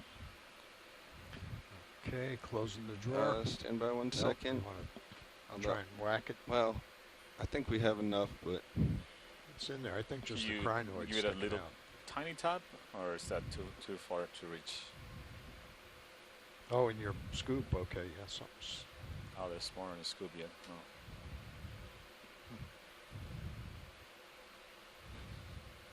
Yeah, so turn it upside down. All right. Okay. This little piece going in the let's see if we can get it outboard before that crinoid tries to get Right. out. Okay.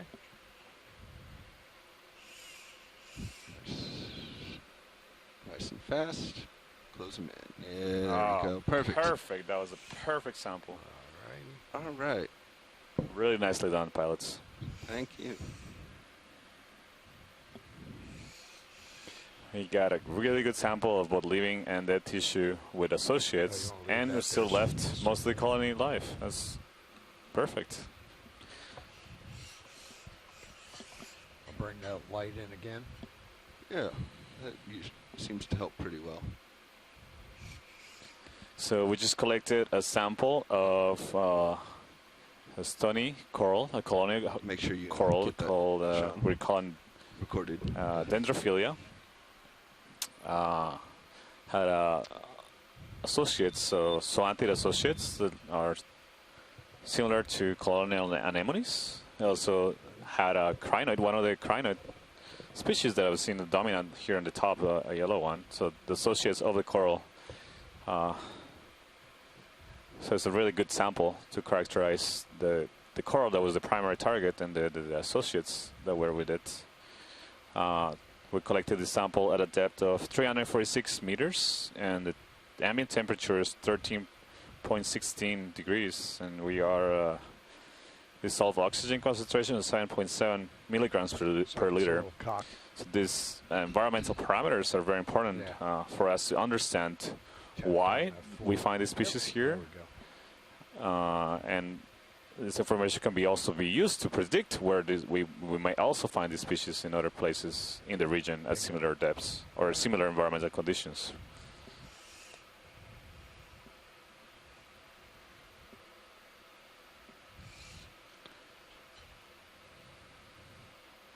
We still have around about 40 minutes left on bottom. So we still have time to continue on our track to explore this relatively flat terrace on the ridge, on the top of the ridge, and continue characterizing the communities that are living here and the geology. Been a great dive so far. We've seen good diversity of terrain and really interesting patterns of biodiversity varying with depth for bottom fishes as well as corals and echinoderms and many different groups. It's been a really, really good dive so far.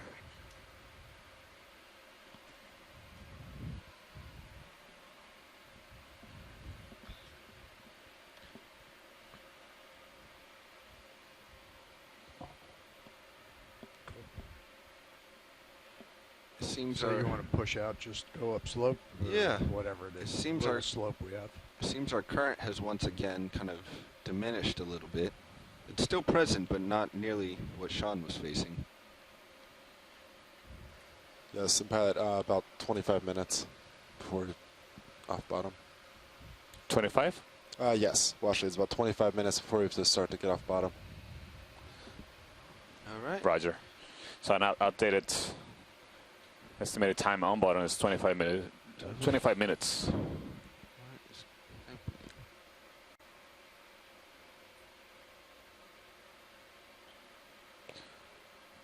So I think a good thing we can do is just continue and try to, unless we see something looks unusual, we'll try to continue covering some ground. This looks like one of those urchins that we've seen throughout the dive. The red urchins seem to be particularly abundant in this site. Get a move in. We've seen them all the 30 way meters at from the beginning at 500 meters. That's where we were heading. Yeah. Till now. Losing our slope here for sure. We've still seen all these little sticks. 015. 015. So Carl, I see a pilot, I see a fish right there. Oh, it's a fish. There we go. Yeah. Confusing. Oh, it's yeah, a stripe on the fish. Right. Yeah, yeah. Looked like the A old bivalve. Yeah. At first. This fish is a poor fish, Antigonia. Pilot, are you good with 30 meters at... Copy that. Go ahead, video.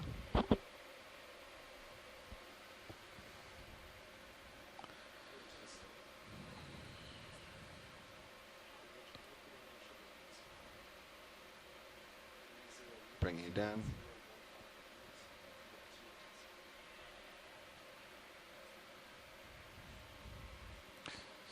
So Bruce, you think this is the same, potentially the same kind of fish that we saw earlier? Or driving video. Maybe the same species? Yeah, it's definitely the same genus and maybe the same species. It looks very similar. I'm not good with these. Chris Kelly knows the ones in Hawaii a little bit better. Depth of the body, the shape, and all can be distinguishing characters. But they do change with growth in terms of their body depth and shape. But yeah, this is called a boarfish, Antigonia. In Hawaii, they call them senbei fish after a rice cracker. Sometimes the bottom fishermen will catch them on very small hooks. They've been moved around as far as what they're related to, and I can't remember right now where they are. They're either thought to be related to sturgeon fish or even to the spike fishes and trigger fishes. 015. But I'd have to look that up at the moment. So Antigonia species, family Caproidae, a boarfish, and they're very common at these depths, again, between 200 and 400 meters. The genus is found worldwide. They're Atlantic species. I'm not sure that they're in the eastern Pacific, though, but they're throughout the Indo-Pacific as well. Great, thank you, Bruce. So we keep seeing all these, you see all those little bushes that look brown and all the zoanthids, so we keep thinking that those are skeletons of former, very likely octocorals or perhaps black corals that are dead, and now all the skeletons have been colonized by hydroids and zoanthids. You don't really see anything that looks like a currently living octocoral here. Can you zoom in? There's something red right above the lasers right there. Yeah. That might be another one of those mushroom corals, but I'm not sure. Steady. Yeah. Looks like another mushroom coral, like the one we collected earlier. Okay, this is just the orange of the zoanthids in front of us. Thank you, Paul. Well, this is a good image here. Oh, we see that's another one of the sisters we just imaged earlier. And then again, you see all the skeletons sticking out. Sticking up. There's a lot of zoanthids and a lot of what look like potentially hydroids colonizing them. So one thing that's pretty amazing is this is an incredible dense community of these hydroids coupled with these zoanthids or parazoanthids, whatever they are. I mean, if you look at this, they're just carpeting the whole top of this pinnacle, which is amazing. I agree, Chris. Yeah, and it's striking. Imagine, we're just trying to picture what it would have looked like when the animals that made the skeletons were alive, and also what made them. There's another scorpion fish in the bottom of the screen under a rock. Can't tell what it was. It might have been the large head scorpion fish Pontinus, but I didn't get a good look at it. We can go back. Did you hear that? Yeah, we can go back. Take a look at, try to get a look at the fish. That was. That's my mistake up here. I thought it was something we'd seen already. To the left too. There it is.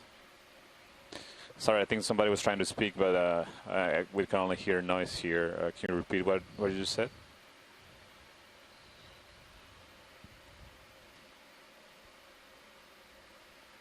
Go ahead, video.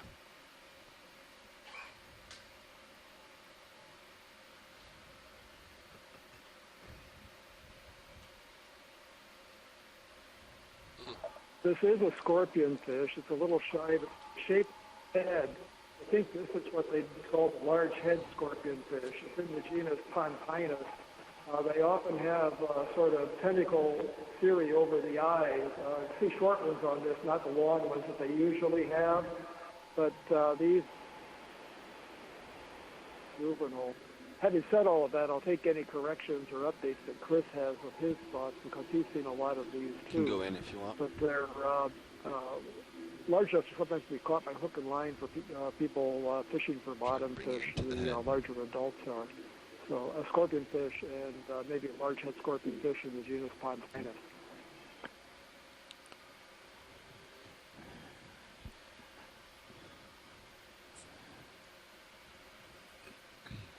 I tend to agree, Bruce. I don't really see the elongate, unornamented. I've forgotten what they're called.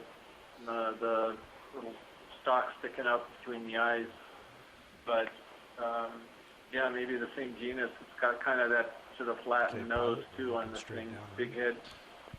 All right, when you're happy, video, it's time for me to go. That's what I see too. I think the length of those cirri, the little tentacle things above the eyes, could be variable somewhat. Although you're right, they usually are longer.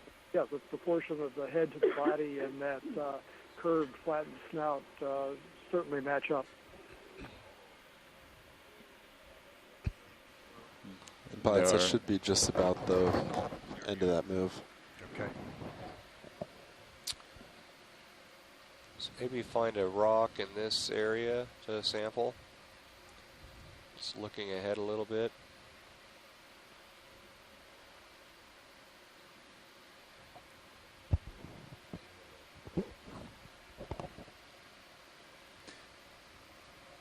So we're looking for something like a piece of loose rock here, Matt? Yeah.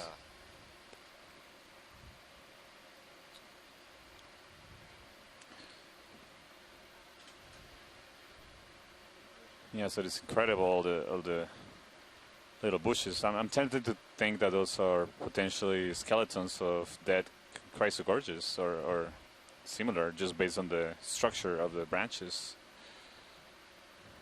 I'm not sure if that's the right depth for those corals, but they're everywhere. A starfish here. Yeah. Can we take a look at that starfish pilot, just quickly? The one we just passed by? Yeah, that one. Go ahead, video. Keep an eye out for see if any good rocks. Let's go. Go ahead, Right video. there, is there a... Can we zoom in on that a little bit?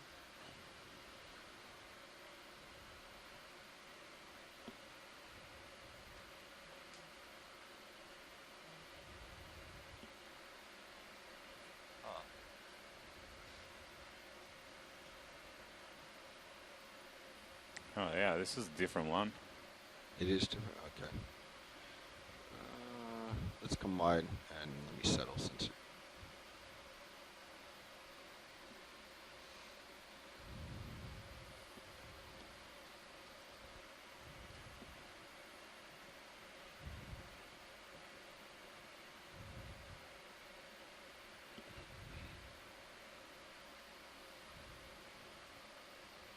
All right, go ahead, video.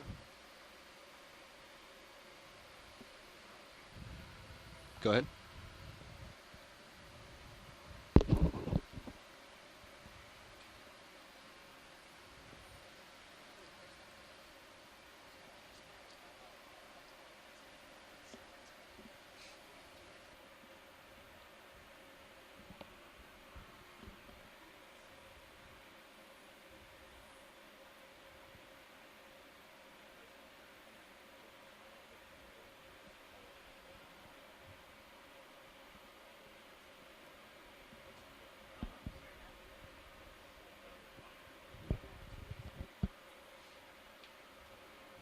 Look at those hexagons. It's so cool. That is cool, isn't it? That's nature. I mean, they're not all perfect, but there's a few in there that look fairly close to perfect. Gosh, that's cool.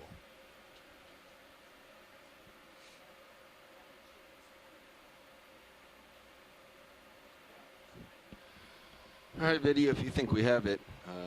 I'm not hearing anything from shore or back row. Nor do I see any rocks in our area.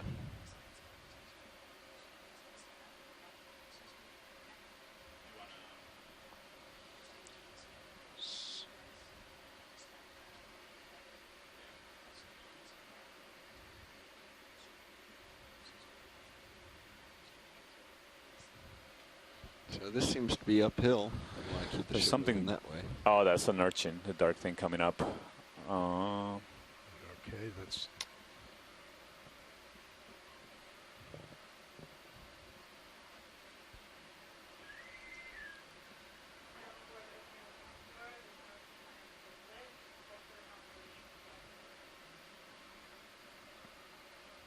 So it looks more like the. Maybe this rock in front of us, this boulder. If there's anything loose on there that might break off.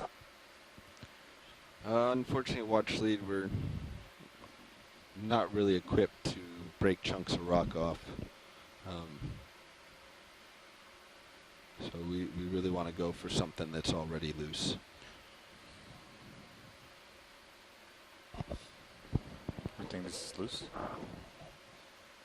Maybe can you zoom in on the rock that's loose at the base of the boulder in the center bottom screen? Center of the bottom screen. Yeah, we can do that. Video, let's go in here. Yeah. Seems like it might be loose. We can poke around. I'd probably come out a little farther. Yeah, I think Matt was thinking of this one on the bottom right corner. Well, we'll poke it. Yeah. What do you guys think? Is that going to be good size? Come wide, please, video.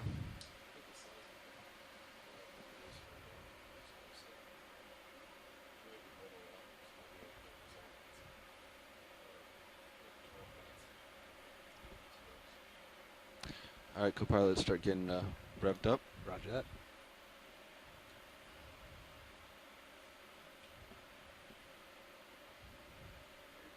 Okay, hydraulics up to speed. Or even this one right in front of us as well, right? If you pan down slightly. Right there, yeah. We'll poke both. We'll Okay. see what we can do. Okay, thank you.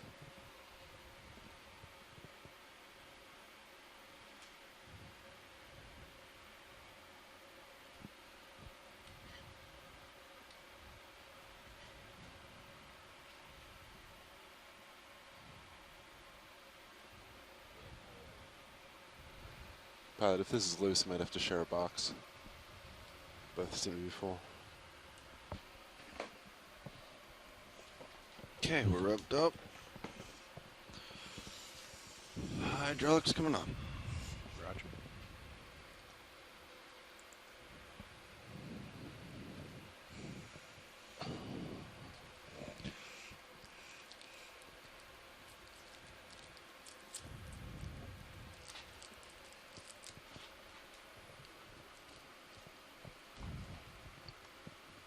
Come on out, camera.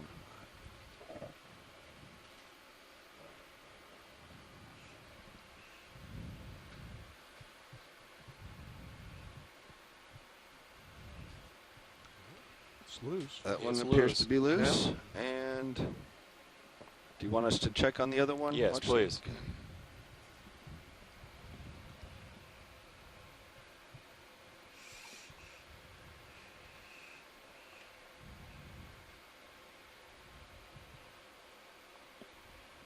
This does not appear to be loose. Looks like the other one will be a better candidate. Yeah. Yeah, this is not loose, so Let's it's go with either number the one. flat one or yeah, or the flat one. All right, we'll pick that one up for you. And Pilot, I think there was one in the rock box. Starboard rock box. Rock, yeah. Yes, there's a rock in the starboard. Is there one in the lit covered box? I believe the port side is open. Okay. Okay, so we'll need to open Go that. open that first. Yeah. Here, let me. There we go. You want me to bring it in, or No, got leave it it from there. there? Okay.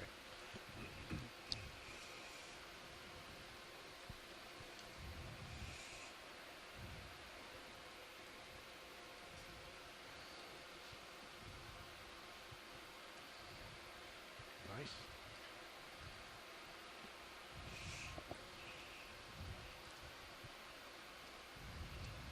Yeah.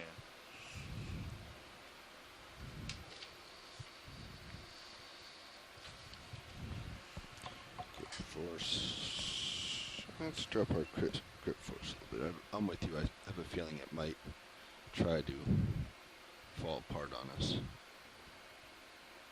Okay, let's go partial on Zeus, please. That's good.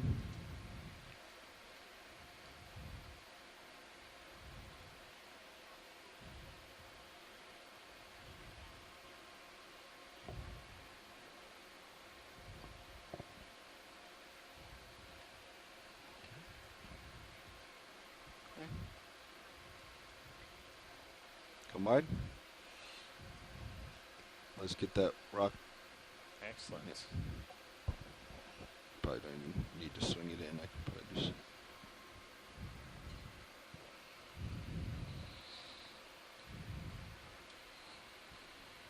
Did you want to image the rock at all first before we put it in the box? We got it. Okay. Thank you, though. Although, yeah, I think it will be good to get some images before it. If you. So yes, images. Yeah, if you can do that. Yeah, no problem.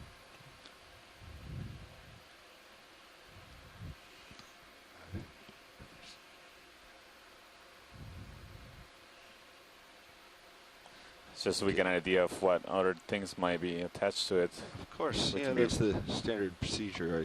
In my rush, I sort of skipped that step. Yeah, thank you. Good. Go ahead, video.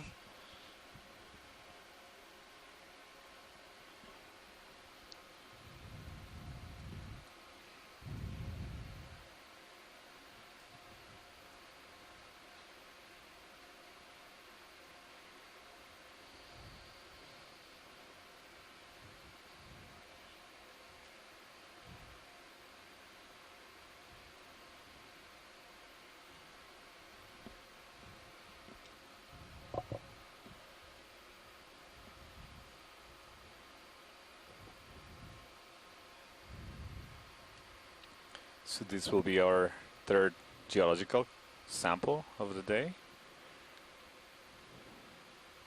Do you want to see anything closer, watch lead? Yeah, I think this is good. Thank you. Just wanted to see. So it seems like it's gonna have some of that dead little bushy. Is this a snail right here? Can we try full zoom? Oh yeah, that's right.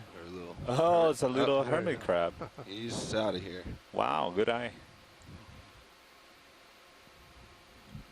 Tiny little hermit crab. See his eyes. Yeah. Incredible camera optics. It's like having a microscope.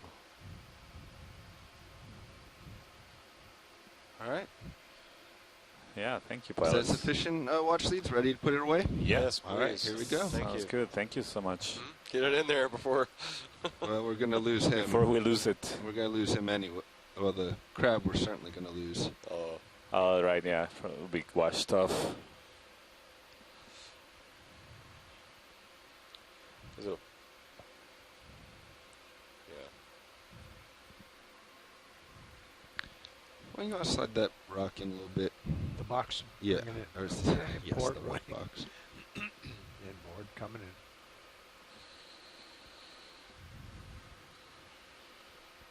At my angle, I think my claws were going to bang something. This will help me set it in there a little nicer. Okay. Thank you. You're welcome.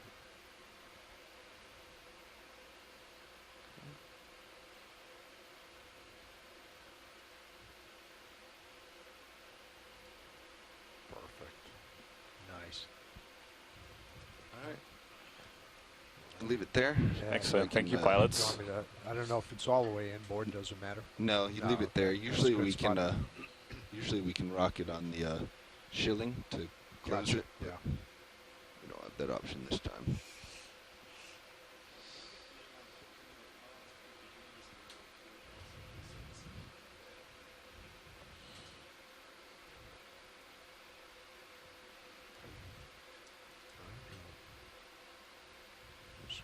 All right, go ahead, put it outboard. Going outboard.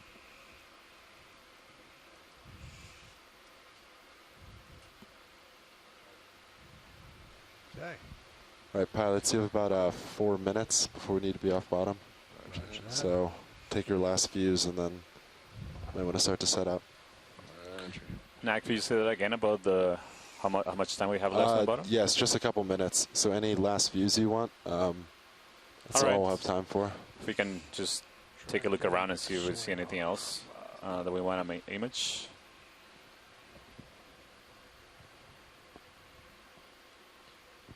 There's a sea anemone to the left. You saw one? Yeah. Okay, hydraulics coming off. Okay. But don't trust me with animal identification. Actually, can you come right on my pan tilt? Yep, sorry. Real quick. Yep. I'm going to tuck the arm in a little bit more since we're recovering some hydraulics. So we only have a couple of minutes left in the dive.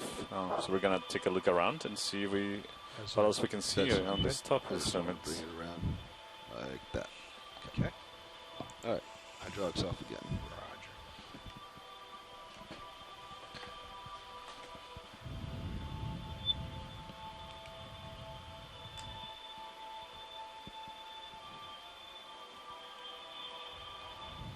Yeah. That was a good spot there, watch lead. Got it in the nick of time. Superb. Thank you. See, down to the left there. Mm-hmm. Did you want to see something over there? Down to the left, maybe, if there's any interest in the.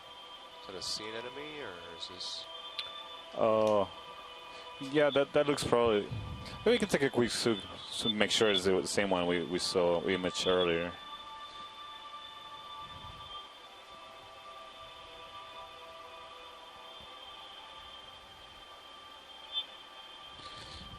It sounds like somebody on the line has some music playing in the background or something. So please, if you're not, It's definitely adding some drama to the whole.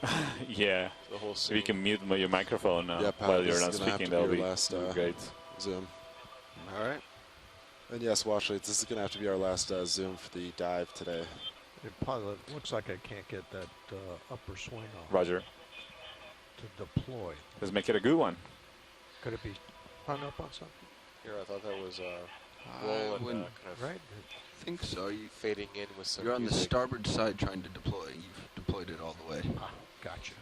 Yeah, it's but go ahead and start bringing all the swing arms in. And anyway, right. Yep. Yep. I just have the wrong valve back there. Yep. And remember on those lower ones to go outboard first. Outboard first, Roger. All right, video, let's come wide. I think it's time to start getting in position. All right, watch lead. We have to come off bottom, so we're going to spend the next few minutes getting aligned for recovery. Oh, it was a great dive. Roger. Thank you, guys. Yeah. Beautiful biology. You are on. Yeah, I agree. It was an excellent dive. We had to cover all the track we had planned, and then some.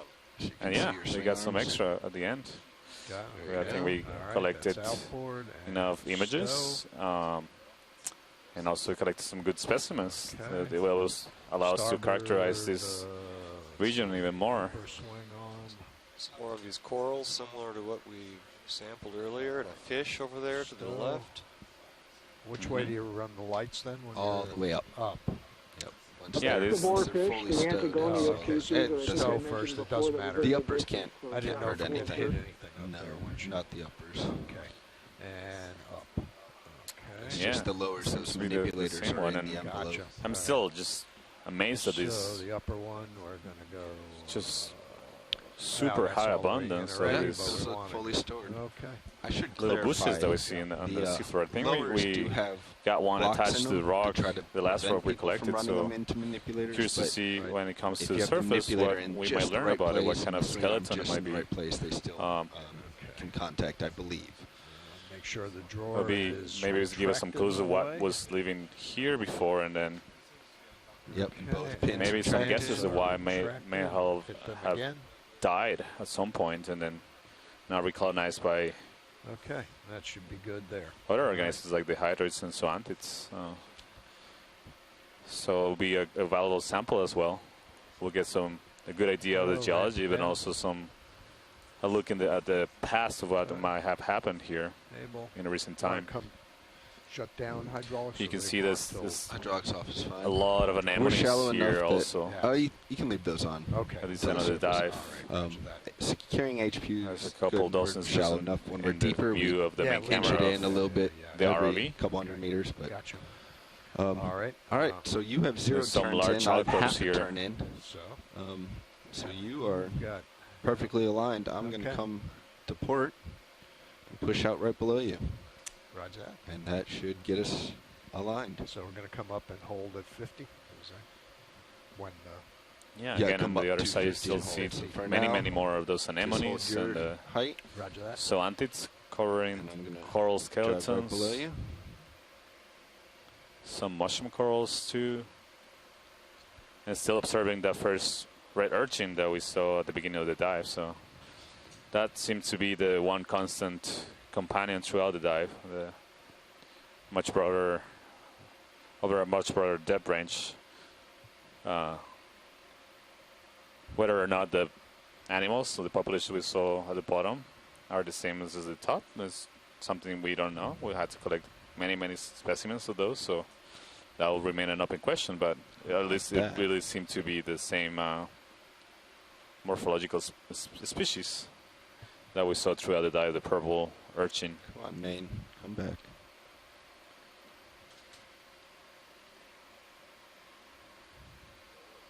Okay. I think that was just a vendor error timeout.